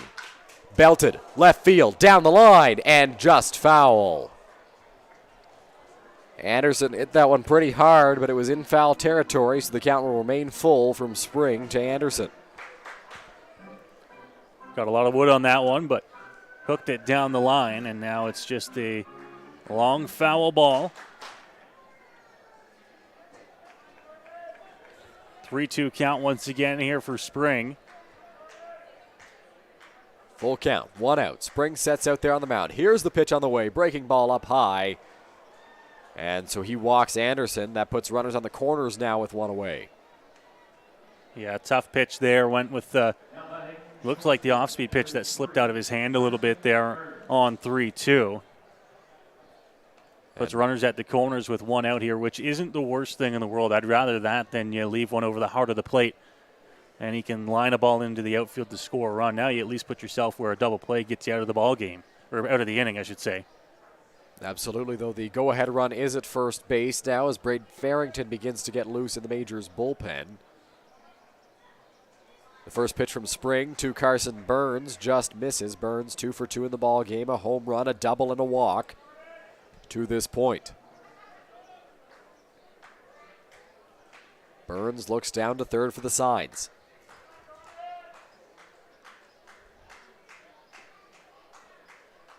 The 1-0 from Spring. That's going to miss as well. 2 balls and no strikes.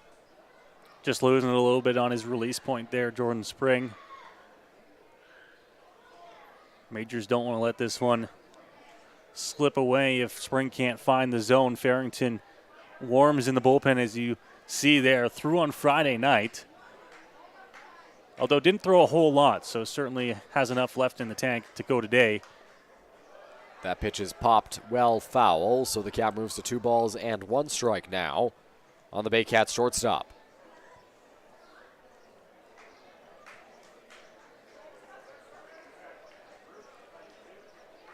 Only the 7th inning here, too. You got to be focused on making sure that you're getting outs at the plate. You would love one on the ground here, of course, but just making outs wherever you are on the field. The 2-1 on the way. Just misses the outside corner, so 3 balls and a strike to Burns. Roop Chanadad looks down to left field, seeing how Farrington's warming.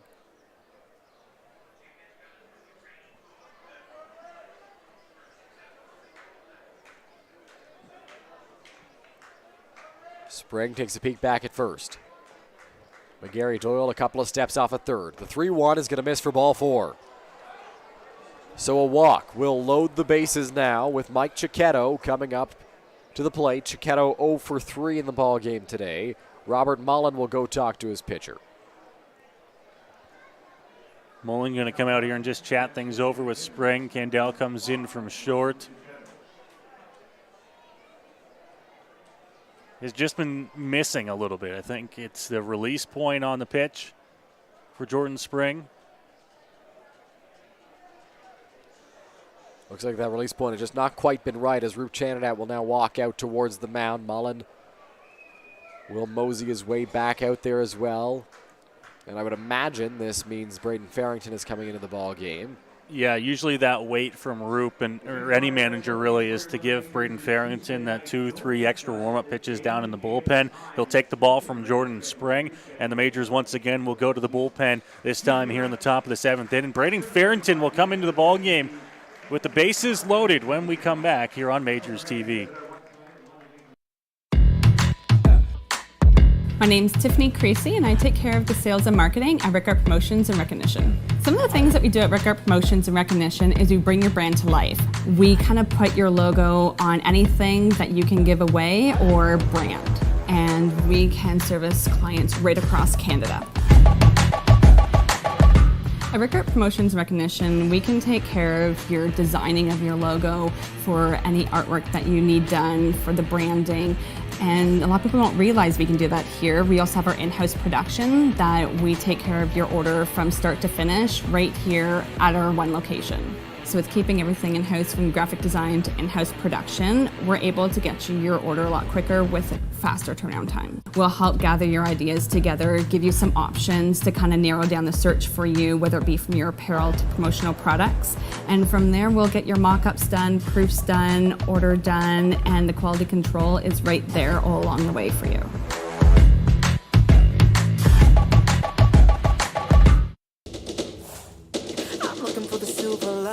So tell me where it hides. I know I got some lightning currents running through me. I found that silver lining on the inside of me. Yeah.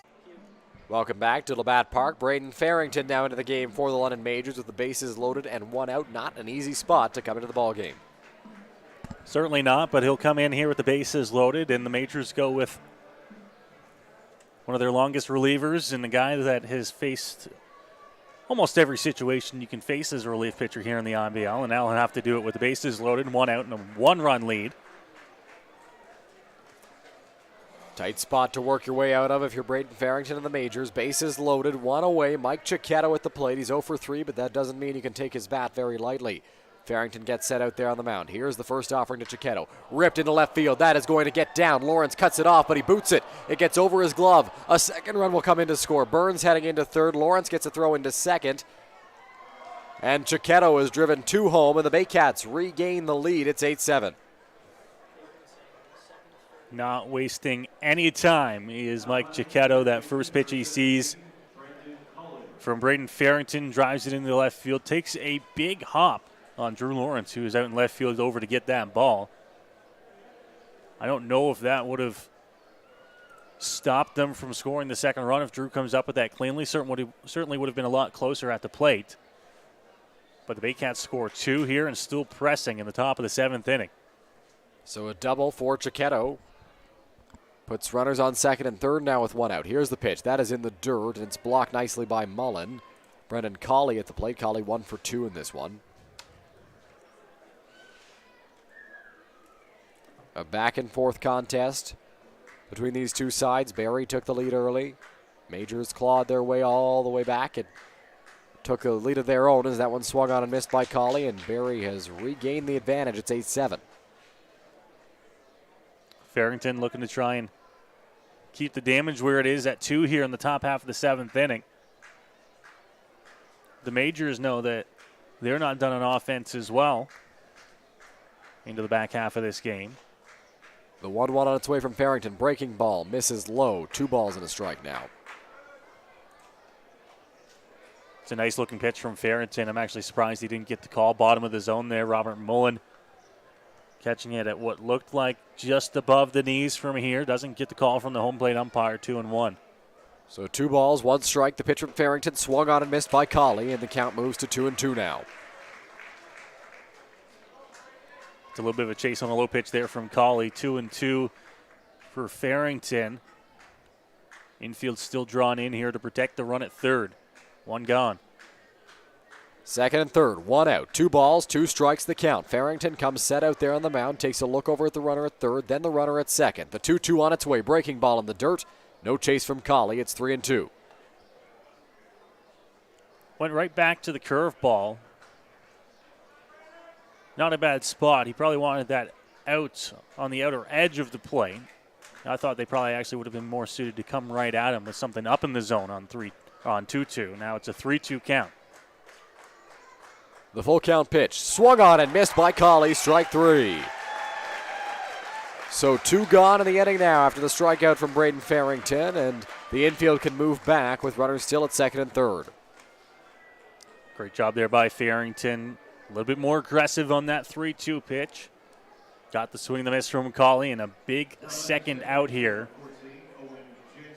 See if he can strand a couple of Baycats runners at second and third. So Owen Jansen steps up to the dish. 1 for 3. A single, a fielder's choice, and a strikeout. Farrington set out there on the mound. Here's the pitch. Breaking ball on the outside corner. It's strike 1. Probably one of Braden's most effective pitches is that kind of slow off-speed pitch that he'll just drop on the outside edge to lefties. He'll do it a lot on the first pitch, too, because they're probably not expecting it. The 0-1 on the way from Farrington. Breaking ball again. Swung right through by Jansen. Now no balls and 2 strikes. Noah 0-2 after 2 breaking balls. Do you go with the fastball or do you keep with the breaking pitch? I go with the fastball. I probably put it enough out of the zone that it's not a hittable pitch.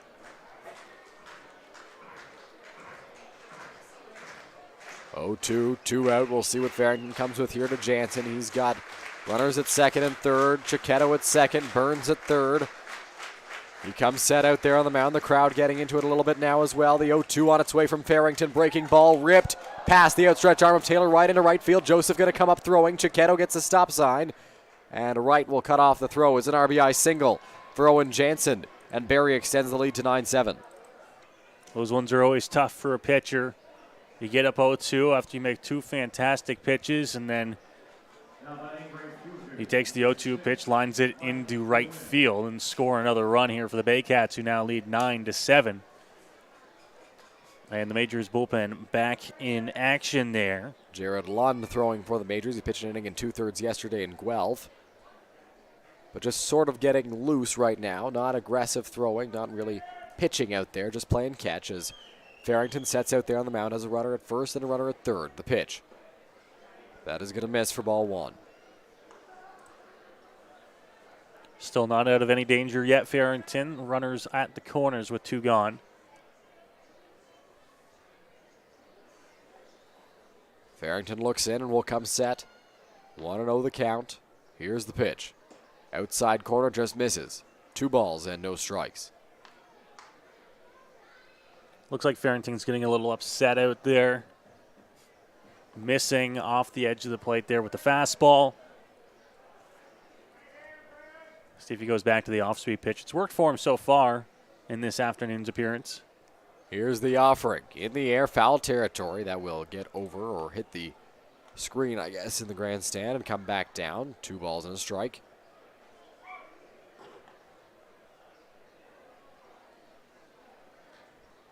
No, with the screen here, the backstop at the bat park, we won't get a lot of chances to catch foul balls in the press box. Nope. Closest I've ever come was in Welland, 2019. Nearly came up with one. It's probably for the better that way. I don't need to be worrying about everything else on top of worrying about flying baseballs as Braden Farrington gets set back out on the mound there. 2 balls, 1 strike, 2 out. DeWin at the plate. He's 1 for 3. Farrington set. Here's the pitch. In the air. Foul territory. Mullen going to look to find it. Going back towards the screen, and that will be a foul ball.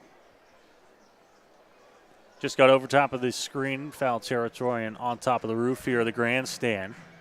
2-2 pitch coming here for Farrington. See if he stays away. 12 hits for the Baycats this afternoon, 13 for the Majors. No shortage of hits. If you were looking for offense, you got it today. Second time the base umpire has come in to see Braden Farrington and rub up that baseball a little bit. Back-to-back pitches he's done so. 2 balls, 2 strikes, 2 out. Runners on the corners. Here's the pitch from Farrington. That's going to miss high. 3 balls and 2 strikes.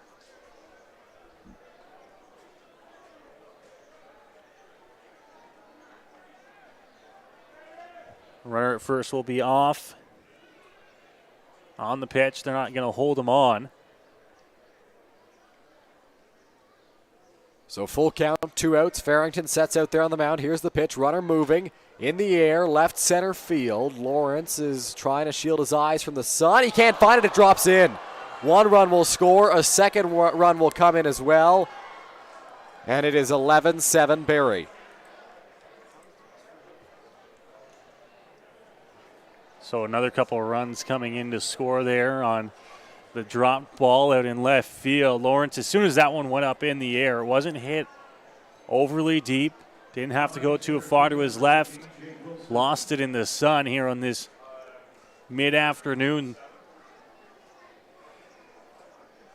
It's been scored a double for now. We'll see if that gets changed to an error on Lawrence or not. But it's 11-7 Barrie in the top of the 7th inning. The sun right in the left fielder's eyes, was unable to come up with it. Here is Jake Wilson at the plate. Farrington sets out there on the mound. Here's the offering. In the dirt, ball 1. Same thing happened, or similar thing happened. It looks like it now has been changed to an error as an error goes up on the scoreboard on the Majors side of things. Similar thing happened on Friday night with the setting sun beyond the grandstand causing some issues.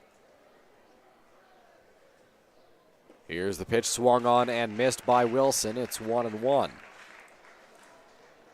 Tough for a pitcher out there because you do everything as you're supposed to. You get that final fly out that should get you out of the inning.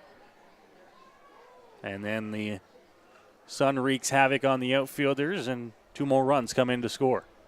Here's the offering. That's going to miss well outside from Farrington. It's 2 balls and a strike now. Farrington trying to bear down here and get the Majors back out onto the bats.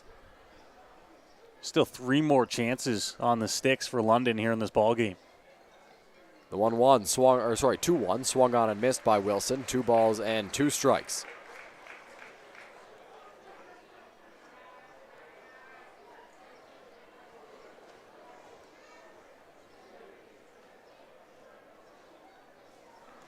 The 11-7 Baycats.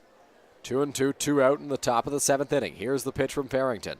Swung on and missed, strike 3.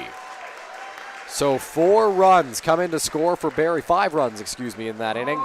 And they lead 11-7 after 6.5 at stretch time here at Labatt Park. Majors there with 6 straight runs scored coming into that inning. It turned the tide on this ball game, but Barrie almost erasing all of that damage now. Put themselves back up by 4 runs. Brad Graveston now will come in with a lead. Although, like we've said, the Majors lineup, they know that they're not out of a ball game down 4. It makes things tighter here as we go to the back end of the ball game. Just 9 outs to work with. Jared Lund was throwing in the Majors bullpen. We don't see anything still going on down there. As the stretch time at Labatt Memorial Park gets the near capacity crowd on their feet here. Fans sing along to Sweet Caroline at the ballpark. Few things as nice as that tradition. Very enjoyable as a fan and as a broadcaster.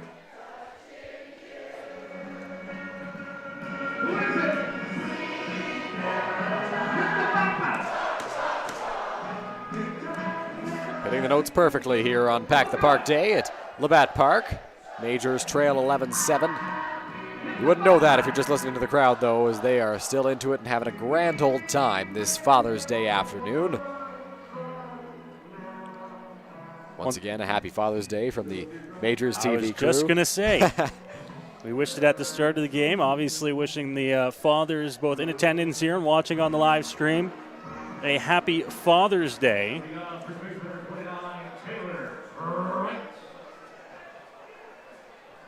Taylor Wright will dig into the batter's box for the Majors. He's 2 for 3 and going to be looking to get a rally going for London. Grieveson into the windup. Here's the pitch that's going to be in there for a called strike 1 to Wright.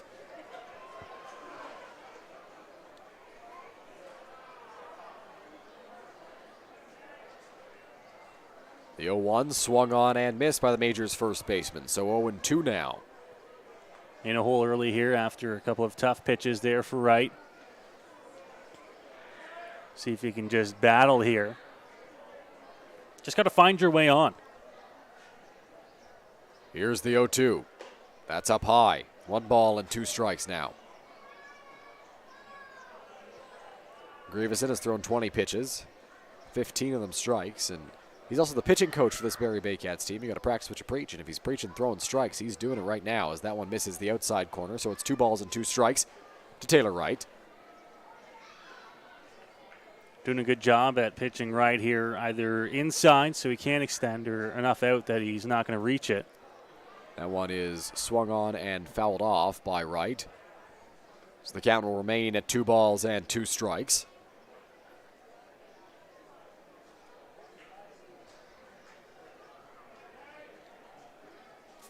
Grieveson looks in for the sign. Working from the windup. Here's the 2-2 on its way.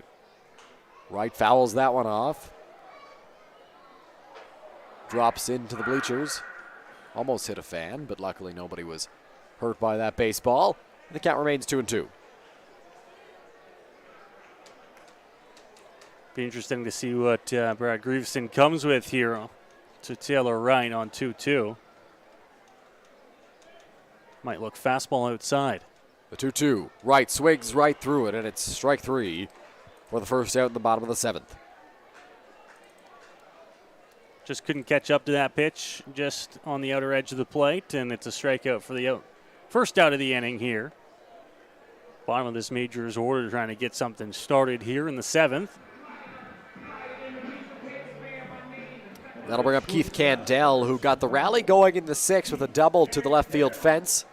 He'll be looking to do the same here with 1 out, though, for the Majors as they trail by 4. In the windup goes Grieveson. Here's the pitch. Candell rips that one in left field. It's going to drop in front of McGarry Doyle. And it's a 1-out base hit, I should say, for Keith Candell. Just continues hitting with the hot bat. Keith Candell does. You saw him rip that ball earlier on in the afternoon. This time, same thing. Drops in front of the left fielder, McGarry Doyle, and he's going to be on with a 1-out single. And we'll have a pinch hitter into the ball game here. Evan Simons will come in for Gibson Kurzminski.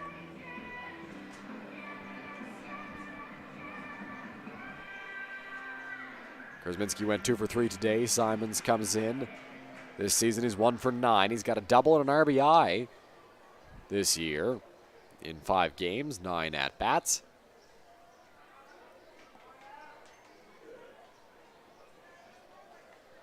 Grieveson looks into the sign. Simons gets ready in the batter's box.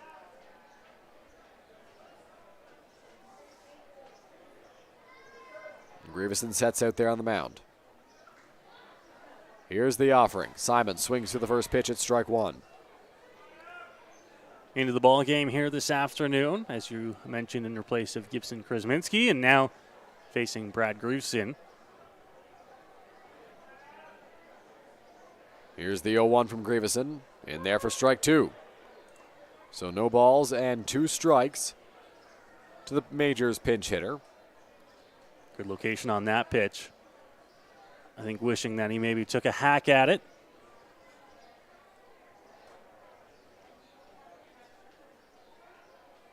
The The 0-2 on its way. Swung on and missed by Simon, so he comes in and strikes out. Candell remains at first with 2 away, and Kieran Bowles due up. So Kieran Bowles now will get a chance to swing the bat.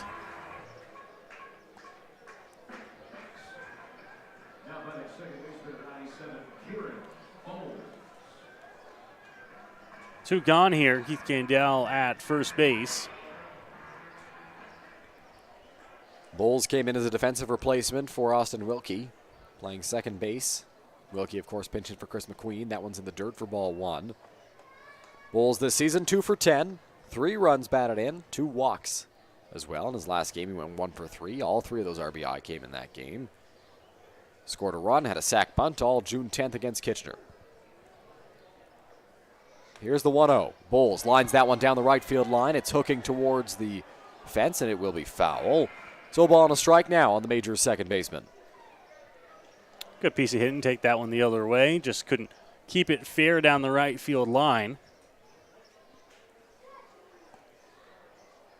Bowles looks down to third for the signs. Digs into the batter's box. Stares out now at Grieveson, who shakes off his catcher once. Now gets the sign he wants. He comes set. The 1-1 on its way. Bowles on the ground, right back up the middle. Going to be a tough play, ranging over the shortstop. Flip to second. Just in the nick of time to retire the side. So Barrie leads 11-7 after 7 full here at Labatt Park. You're watching the Majors and Baycats on MajorsTV. Here we go. Believe me, you've never heard a talk show like this. I'm sleeping with Joe Carter. By the way, Joe did not touch the ball. Yeah, I have to say, like, your voice is fantastic. Meet Smitty. Listen, I'm the brains here. And Mitty. And I'm the good-looking funny one. This is the Smitty Mitty Show.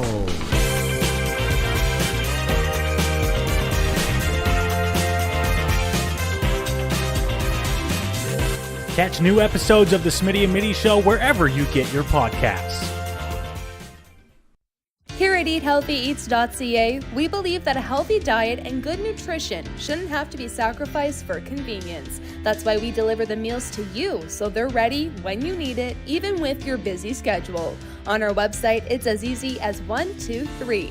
Start by picking your meals from our seasonally curated menus made from local produce. And after that, the rest is up to us. We'll cook, package, and deliver your meals right to your door twice a week. Then eat and repeat. It's that easy. EatHealthyEats.ca, from farm to folks. Go beyond the scores and get to know the athletes who call the Forest City home. Game Day London brings you in-depth stories and conversations about London's major teams and athletes. Whether it's the London Knights, Nationals, or Lightning, or even your London Majors, Game Day London has you covered. For fresh and engaging sports coverage, visit GameDayLondon.com. Game Day London, proud sponsor of your London Majors. We are back here inside Labatt Memorial Park on this Sunday afternoon. Sun-soaked fans taking in the action as the Barrie Baycats and London Majors battle it out here. It's 11-7 in favor of Barrie. 5 runs in the top half of the 7th inning for the Baycats have regained them the lead, and they lead by 4 runs here, as Braden Farrington will stay in the ball game here for the Majors. Came out of the bullpen last inning. And we'll get set to face off against the Cats here in the top half of inning number 8.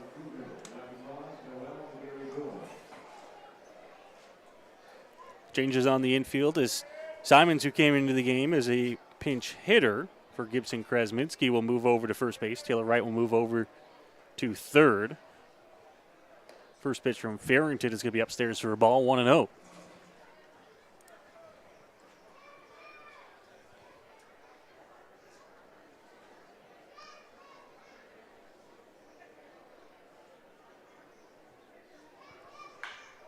Second pitch on a line, right field, caught by Starling Joseph. And there's one gone to start the top half of the 8th. Ball was hit hard, but right at the right fielder.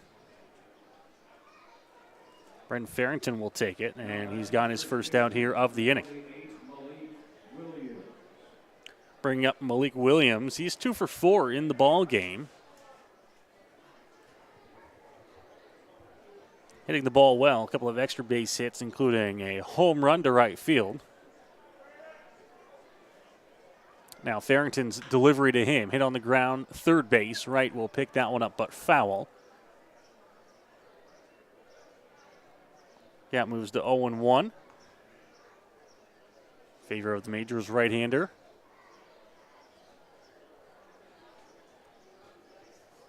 No action down in the Majors bullpen. Farrington going to be left in to try and get through this inning unless things get out of control.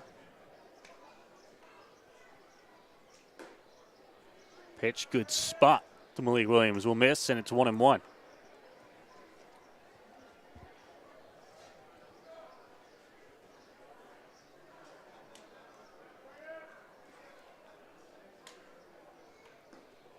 Chases that one, off-speed pitch off the outer corner, and Farrington will get up and get ahead 1-2 here.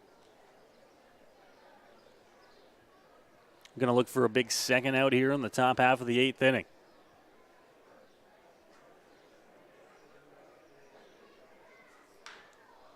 On the ground, third base. Nice pick by Wright. Going to have to come up throwing. The throw is over top of the first baseman, Simons, and Blake Williams will be safe at first.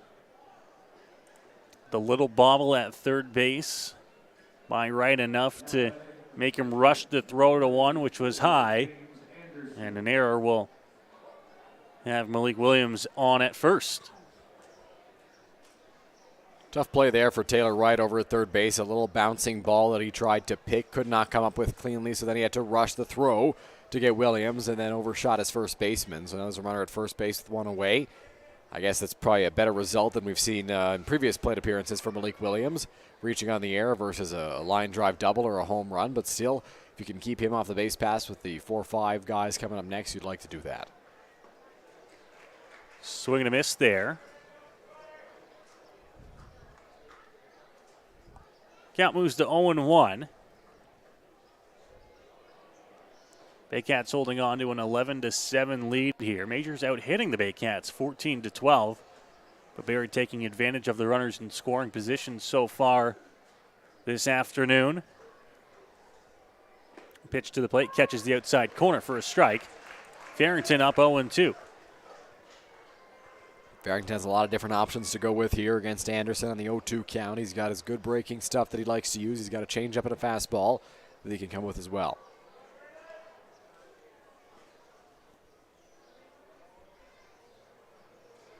Quick look over his shoulder. The pitch, and that one's going to be hit past the diving right into left field. Station to station for Barrie as they move up 90 feet. And there's runners at first and second with one gone here in the inning. Tough one for Taylor Wright. He couldn't make a play on that baseball. Hit down the line. He dove, laid out, almost came up with it, but just did miss it. It was down the third base line. And so there are two on now after the error and then the single for Carson Burns, who remains 2 for 2 in this ball game. A double, a home run, and 2 walks. The double and homer came before the 2 walks. Major's been pitching cautiously around him ever since his 2 extra base hits. Now we'll face Braden Farrington with a couple of runners on. First pitch will be outside and off the plate, 1-0. Not really any place to put Carson Burns here.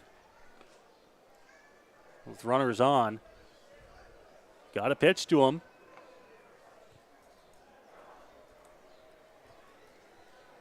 Farrington had the sign there and stepped off.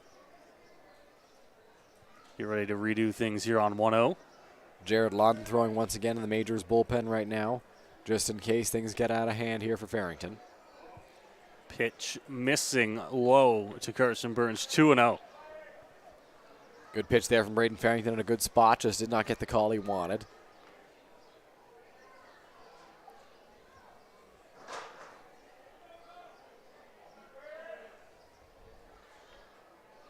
Farrington checks the runners, comes to the plate, hit hard over to first base. Simons gets it and will touch first for the out. Runners moving up 90 feet, but it's a big second out for Farrington on the mound. Good job there by Evan Simons over at first base, just keeping that ball in front of him and ensuring that they got one out. Instead of trying to go off to the side, pick it, and get two, he got in front of it, knocked it down, hit him in the chest, and was able to touch the bag himself to record the second out of this top of the 8th inning. Two guys in scoring position, though, for Mike Cicchetto, who last time he was up doubled and scored 2. One of the big hits that have put the Baycats up 4 runs. Couple more big ones out there for Barrie. Hit. Nice diving grab at third by Wright to save at least a run. And the top half of the 8th inning. The Majors will head to the bats here and try to ride off that momentum. We talked earlier on in the ballgame, Noah, about how good this Majors infield is, how smooth they are defensively, and Taylor Wright put that on evidence there with a diving grab on the line drive over at third base. A very good play by the Majors third baseman, who started over at first and has played some short this year. He can play everywhere on the infield, and he still makes plays. So we go to the bottom of the 8th here in London. Barrie leading 11-7 over the London Majors. We'll do another check at the out-of-town scoreboard. Some changes there as the Welland Jackfish have piled on some runs against the Kitchener Panthers. Bottom of the 8th inning now. It's 17-9 for Welland. Over at the Christie pitch in Toronto, Hamilton out in front to a 6-1 lead over the Toronto Maple Leafs. That game in the top half of the 7th inning. Here in London, 11-7, Barrie leads. They have 11 runs on 13 hits, just 1 error. The Majors, 7 runs, 14 hits, 2 errors on the board. Noah, you got to hand it to the Welland Jackfish this season. Their bats have been fantastic all year long. They've come back from some deficits, and now they're up 17-9 against Kitchener in the bottom of the 8th inning after being down 5-2 earlier on. They can just flat out hit. 17 runs on just 14 hits, though, for the Welland Jackfish. So taking advantage of every opportunity in that ball game down at Welland Stadium. Hamilton, who started the year 4-7, leading Toronto, who's 8-6 right now. So Hamilton doing a good job as a bit of the underdogs in that game. Christie Pitts on this Sunday afternoon. Brad Grivison still into the ball game here for Toronto, or for Barrie, pardon me. Too much talk of the out-of-town scoreboard. You forget who's in town. Exactly. Grivison has been good for the Baycats so far. 2 innings of work, 31 pitches. Came in and immediately allowed a 2-run single to Phil Whalen. But has settled in since then and looked very good for Barrie. 2 innings, 3 hits, no runs, 5 strikeouts. Out of the 6 outs he's recorded, 5 of them have been via the strikeout.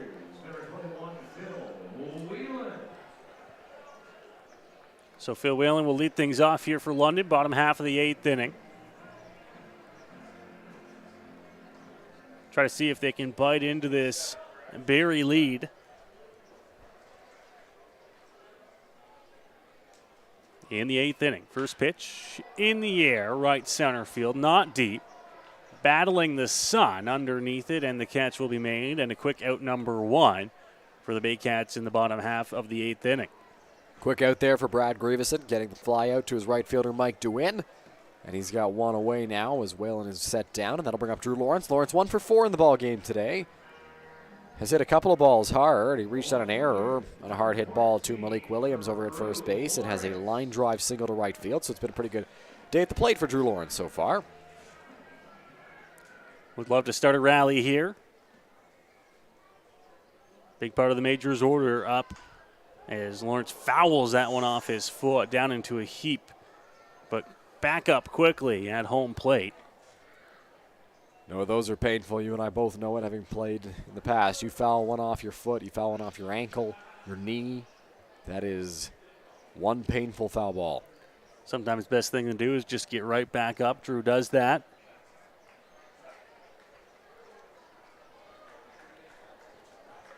He gets set to face the 0-1 count now.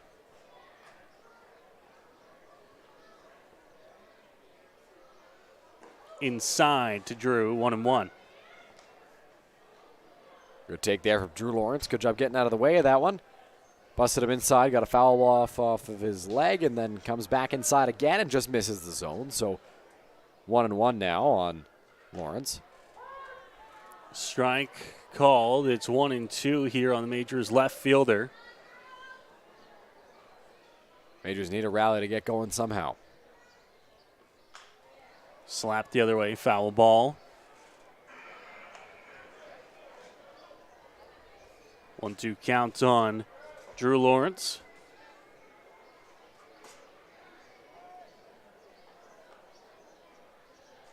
Delivery on the ground, second base, couple of hops, throw on the run.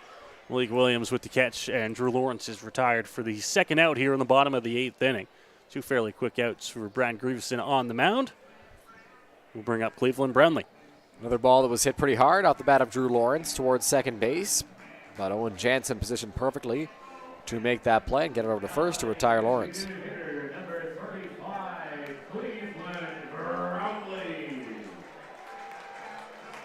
Cleveland Brownlee to the plate here.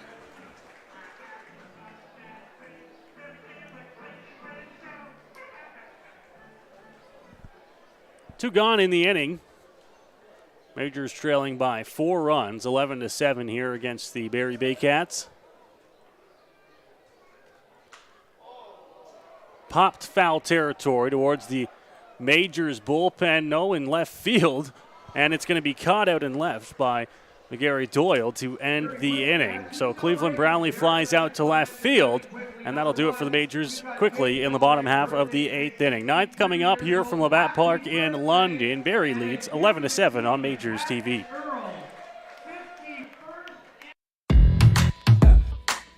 My name's Tiffany Creasy, and I take care of the sales and marketing at Rickard Promotions and Recognition. Some of the things that we do at Rickard Promotions and Recognition is we bring your brand to life. We kind of put your logo on anything that you can give away or brand, and we can service clients right across Canada. At Rickard Promotions and Recognition, we can take care of your designing of your logo, for any artwork that you need done, for the branding. And a lot of people don't realize we can do that here. We also have our in-house production that we take care of your order from start to finish right here at our one location. So with keeping everything in-house from graphic design to in-house production, we're able to get you your order a lot quicker with a faster turnaround time. We'll help gather your ideas together, give you some options to kind of narrow down the search for you, whether it be from your apparel to promotional products. And from there, we'll get your mock-ups done, proofs done, order done, and the quality control is right there all along the way for you.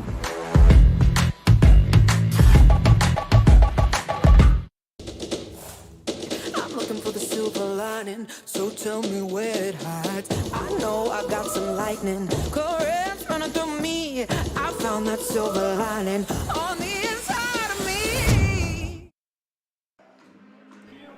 9th inning coming up here from Labatt Park. It is the 11th annual Pack the Park Day, presented by Foxwood Homes. We go to the 9th inning. It's Barrie 11, London 7. Jared Lund will come into the ball game here for the Majors. Try and hold off the Baycats batters here in the top half of inning number 9. See if the Majors can come up with some 9th inning magic. Yeah, Lund comes into the ball game working back-to-back days for the Majors. Yesterday he got the win in the game against the Guelph Royals, pitching in 2/3 of relief in extra innings. No hits, no runs, a walk, and 4 strikeouts. A very good outing. Lund pitched very well against the Barrie Baycats as well last year, with the exception of one start in late August, but he pitched in both ends of a doubleheader against Barrie on July 25th of last year, which is something you don't often see anymore. So Lund gets called into this ball game for the Majors. Ready to start things off here in the top half of inning number 9. Lund gets ahead with the first pitch strike. The excitement of our producer Jackson Farrow tells me the Blue Jays have just taken the lead in their game against the Yankees, if you're watching us and wanting to follow along. 0-1 delivery here from Lund's going to miss low.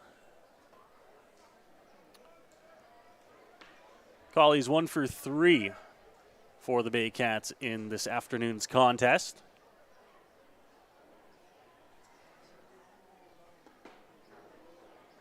Just going to miss there for Jared Lund, 2-1. Thought maybe that got a piece of Colley. Thought I heard something get hit, but looks like it missed him, and it's still 2-1 as Lund will work to Colley, who's 1 for 3 today. Colley doubled in his second trip to the plate, walked, and struck out swinging twice. inside, and that one is going to hit him. So a hit batter will get the inning started here for the Baycats. Lund trying to work inside there on Colley pretty clearly. Missed with the first pitch, almost hit him, and then did hit him on the next one.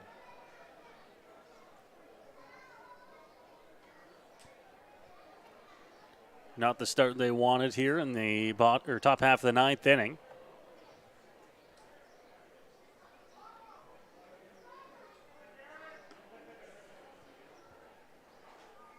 Jansen will come to the plate now, 2 for 4 in this afternoon's game. Nobody out and a runner at first as Lund checks on the runner. Now he'll come to the plate with a strike, 0-1. Good pitch there from Lund, coming right back with a strike after he hit the last batter. Not afraid to come right back with the same pitch, and this one found the zone. Lefty works from the first base side of the rubber, and now he's going to throw over to first. Not his best move, just to get the runner back. Trying to keep Colley as close to the bag as possible over at first base.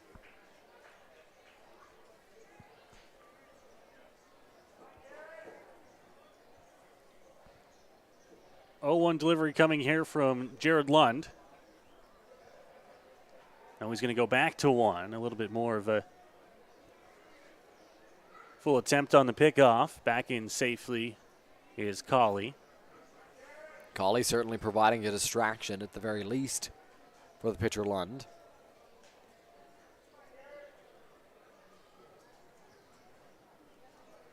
Action in the Baycats bullpen, possibly for the bottom of the ninth inning. Pitch from Lund to the plate, catches the outside corner for a strike, and it's 0-2. Good pitch there from Jared Lund, finding the outside corner with that offering. Lund, of course, comes from a weird release point. He goes way down low, and he feels that helps him out quite a bit. The results back that up, and that one just slid right across the plate and got the outside corner to the dismay of Owen Jansen.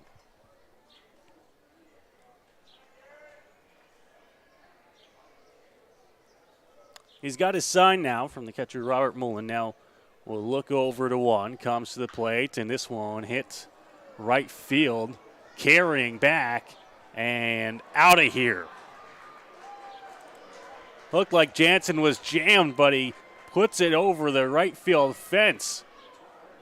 2-run shot adds on to the Baycats' lead in the top half of the ninth inning. It's 13-7. No, I'll be honest, off the bat, I didn't think that was going to go out. I thought he got it was too far inside on him, but a good job by Owen Jansen taking that out to right field, and Barrie extends their lead to 6 now. Defensive change as well. Evan Simons takes over in right field. Dan Perrier comes into the ball game and is playing first base. Wind still blowing out to right, although it at times is gusting.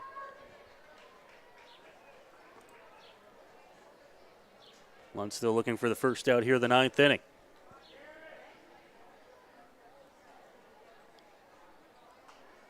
Fouled off into the screen on the backstop. Count moves to 0-2 in favor of Lund, looking for the first out. A lot of different options that Lund can use to try to put away DeWin.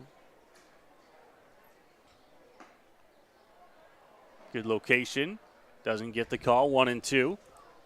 Lund loves to work the outside part of the plate to all these hitters. We saw him do it against Jansen pretty effectively and tried to hit the outside corner there against DeWin to no success. As that one will miss and be blocked by Robert Mullen, so the count moves to 2 balls and 2 strikes now from the Majors lefty. DeWin so far in the ball game is 1 for 4.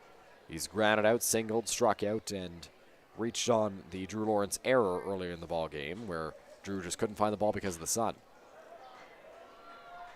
Hit into right field, another base hit. And the Baycats just keep on rolling here in the top half of the ninth inning. Barrie's bats have come to play today, and they've scored multiple runs in 3 innings now, including this one. They've just continued to roll, and now the top of the order comes up with a runner on, and nobody out. The Baycats this afternoon, Dylan, 15 hits. That was their 15th hit. and 13 runs to go along with it. First pitch there for a strike from Lund. The Majors have 14 hits. They just have 7 runs. 29 combined hits. Pack the park day at the ballpark, pack the box score for these players. Lund will look over. Now he comes to the plate on 0-1. This one hit center field. Look back, trouble with the sign, and holding on to make the catch for the out. Phil Whalen out there in center field couldn't see the ball momentarily due to the sun, but was able to make the grab, get out of the way of it as well, so that he did not get hit by that baseball and record the first out of this top of the 9th inning. Baycats up 6 here on the 9th. As we were talking about with the hits, they have just one more hit than the Majors, but they've also walked 5 times. They've been hit a couple of times. The Majors have not done any of that tonight. Lund drops in a first pitch curveball for a strike. It's 0-1. And the Majors have not walked a single time in this ball game, and Barrie's getting on base in multiple ways. They're hitting the baseball, as you can tell by the 15 hits, and they're also walking. Their patience has been on full display in this one.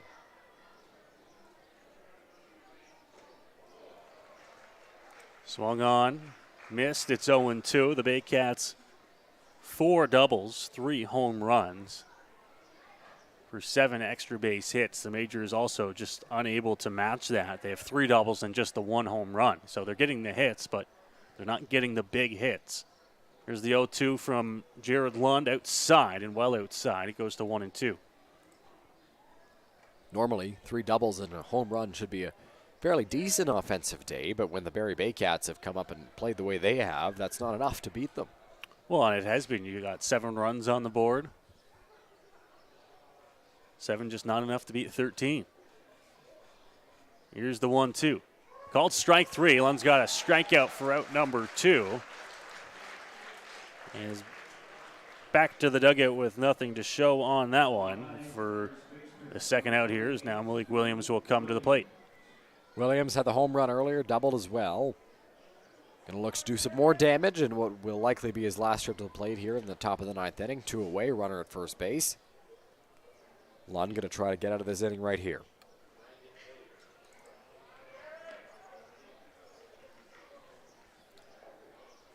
Lund comes set on the mound here. And that one's going to get past Mullen to the backstop. DeWin will move up to second. Will likely be ruled a wild pitch. We'll wait for the official scoring on that.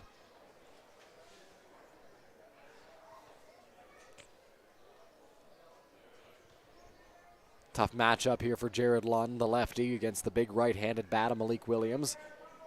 Going to be a big test here for the youngster.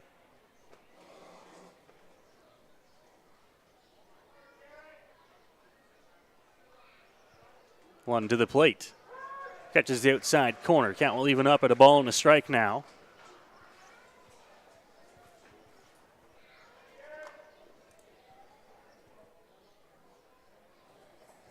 Looking to get the Majors back in on the bats in the bottom half of the 9th inning. Ripped into right center field. Malik Williams will continue his hot day at the plate as another run comes in to score. And the Baycats have doubled up on the Majors. It's 14-7.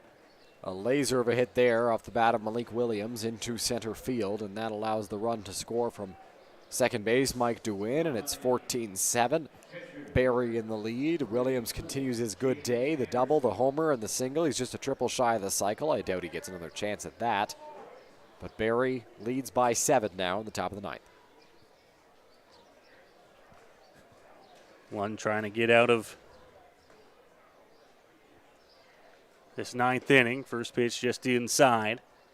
1-0. A score that looks like it is now just gone final in Welland. It's the Jackfish 17, the Kitchener Panthers 9. As Welland continues off to their hot start to the season atop the IBL standings. 1-1 after the strike from Lund.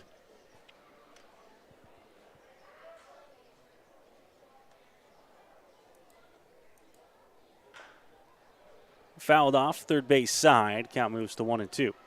See if Lund can put away Anderson here. Anderson been tough to get out in this ball game. 2 for 3 for Barrie in this one. Lund at 24 pitches through 2/3 of an inning.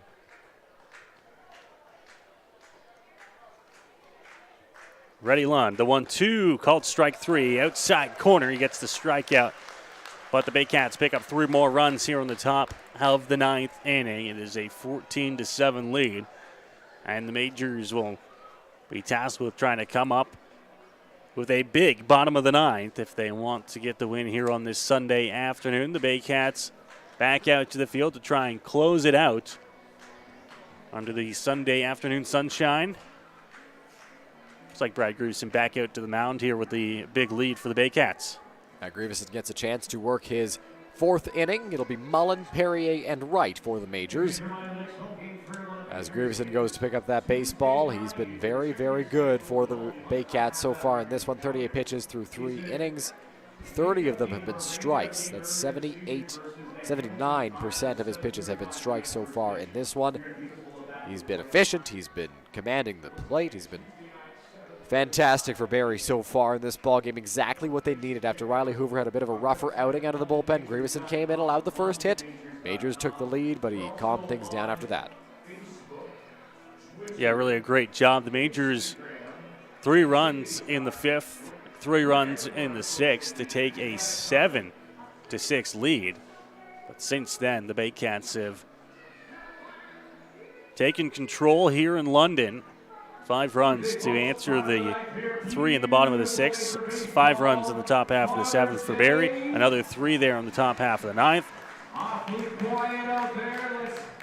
As the announcer Eric Collins tries to get the fans that are still in the ballpark here.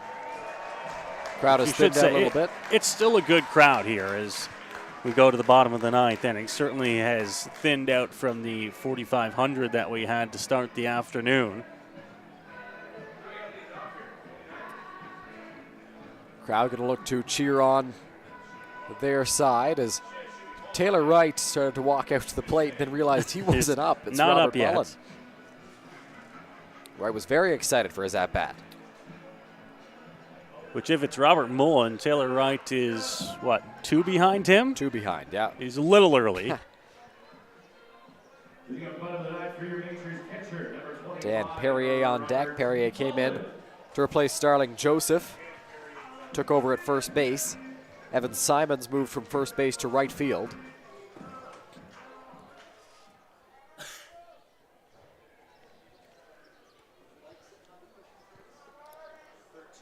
First pitch here in the bottom of the 9th inning is just going to be off the plate on the outside edge, 1-0.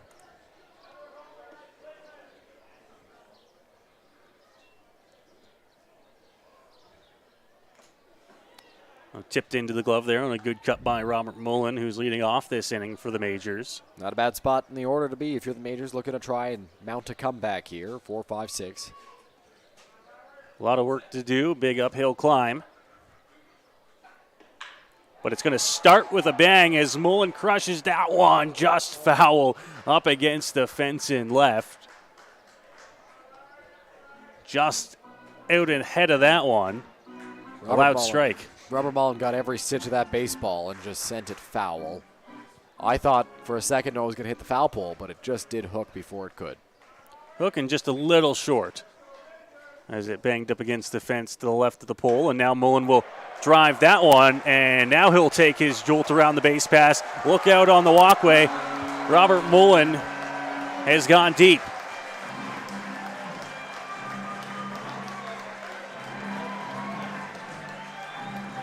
Didn't miss the second time around.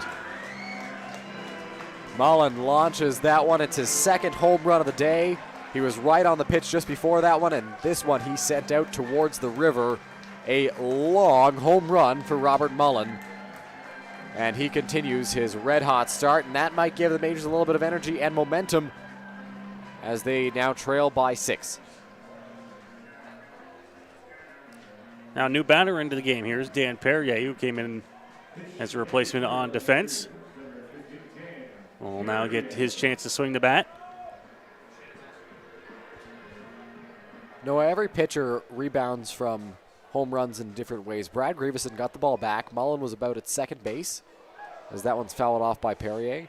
And he went right into looking in for the sign. The catcher was not behind the plate, but he went right into looking for the sign. He was locked in on the next batter and trying to shake that one off as quickly as possible.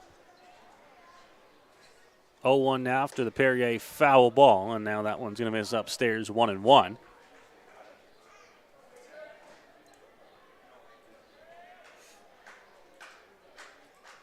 Perrier on the ground, shortstop, picked up a couple of hops. The throw to one going to be in time to get Perrier on his way down to first, and there's one gone here in the ninth. Perrier just hit that one on the ground towards short, and was an easy play for the shortstop Carson Burns, who made it smoothly and executed a strong throw over to first base to get the first out of this bottom of the ninth inning, and that'll bring up the Majors' third baseman, Taylor Wright. So now Taylor Wright will get his chance to swing here in the bottom of the ninth inning with one gone, one already in.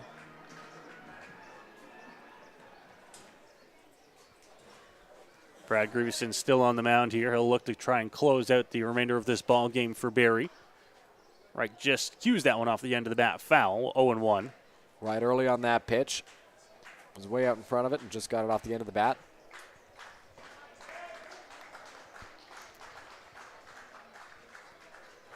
Sign and now delivery just off the outer edge. Trying to go up high on the corner, 1-1.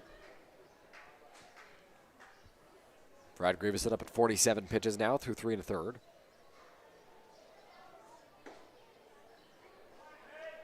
Two and one here against Taylor Wright. Wright once again working himself into a good hitter's count. He's so good at doing that when he's at the plate. Takes a pitch inside, and now it'll move to 3 balls and a strike on the Majors' left-hand power threat, with one gone here in the inning. Right, fouled into the parking lot. Count moves full to 3-2 now. No, everywhere you go, people want to get a parking spot closer to the venue, not at the baseball field, not at Labatt Park. You want to get as far away as possible if you're parking at the stadium. We get here fortunately enough to get early enough as that one's hit on the ground. Second base, picked up cleanly, throw to one in time to get Taylor Wright in. There's 2 gone. The Majors down to their final out of the ball game. Not overly hard hit there off the bat of Taylor Wright. Just kind of dribbled it over towards second base. Owen Jansen was right there to make the play and shovel it over to first for the second out of this bottom of the ninth inning. Now Keith Candell will dig in. Candell 2 for 4 in the ball game, has a single and a double. He's been swinging the bat pretty well of late. Been swinging the bat pretty well in this ball game. We'll see what he can do here against Grieveson. Keith will look to continue on with his good day at the plate.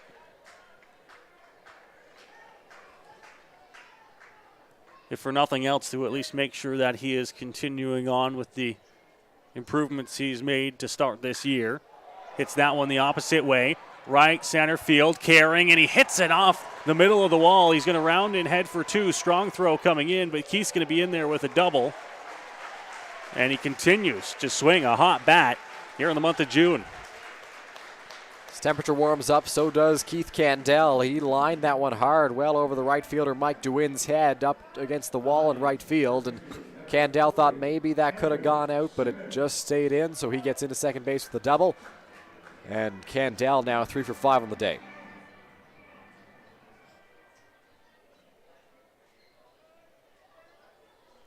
So Keith stands at second after the 2-out double. Now this one's going to be lined foul into the seats. A couple of fans go diving over the backs of the bleachers looking to get that one, and then it looks like a young fan has come away with a souvenir here in the bottom of the ninth inning. Good for him. Makes the afternoon at the ballpark a little bit better. 0-1 delivery. Outside. Count evens up at 1-1. Simon's digging in for his second time today. He struck out in his last trip to the plate.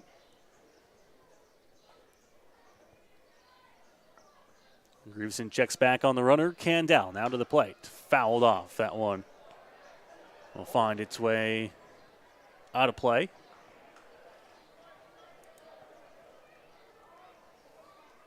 And now the Majors down to their final strike here, 1-2.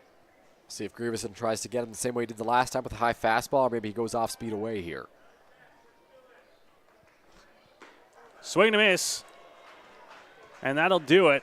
The Baycats come into London here on Pack the Park Day and put up 14 runs to beat the Majors 14-8 in a heavily offensive afternoon at the ballpark. Yeah, both teams were really swinging the bats today. Barrie more so than the Majors.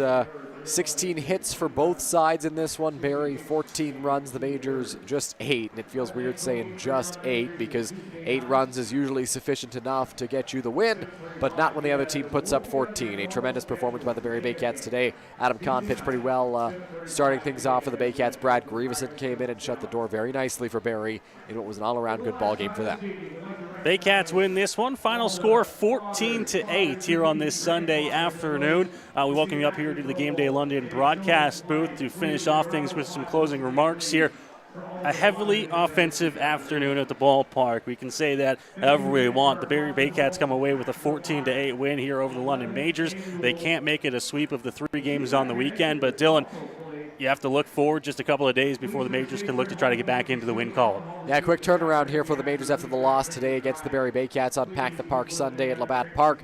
They take on the Hamilton Cardinals on Tuesday. That's a game the Majors are going to be looking to win because they lose this one today. They lose a tough one. Owen Boone wasn't really himself out there on the mound. You could see that from the early stages when he gave up the home run to Carson Burns. But a very good chance to come back and potentially get back in the win column if they are able to take one from Hamilton on Tuesday.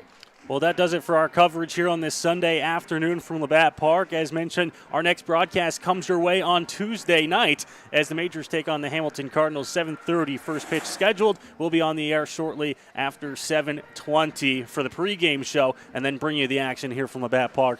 From our broadcast crew, the production crew, and myself, Noah Smith and Dylan Baker, we say thank you for watching with us here on this Father's Day wherever you are, and we'll see you Tuesday night here from Labatt Park on Majors TV.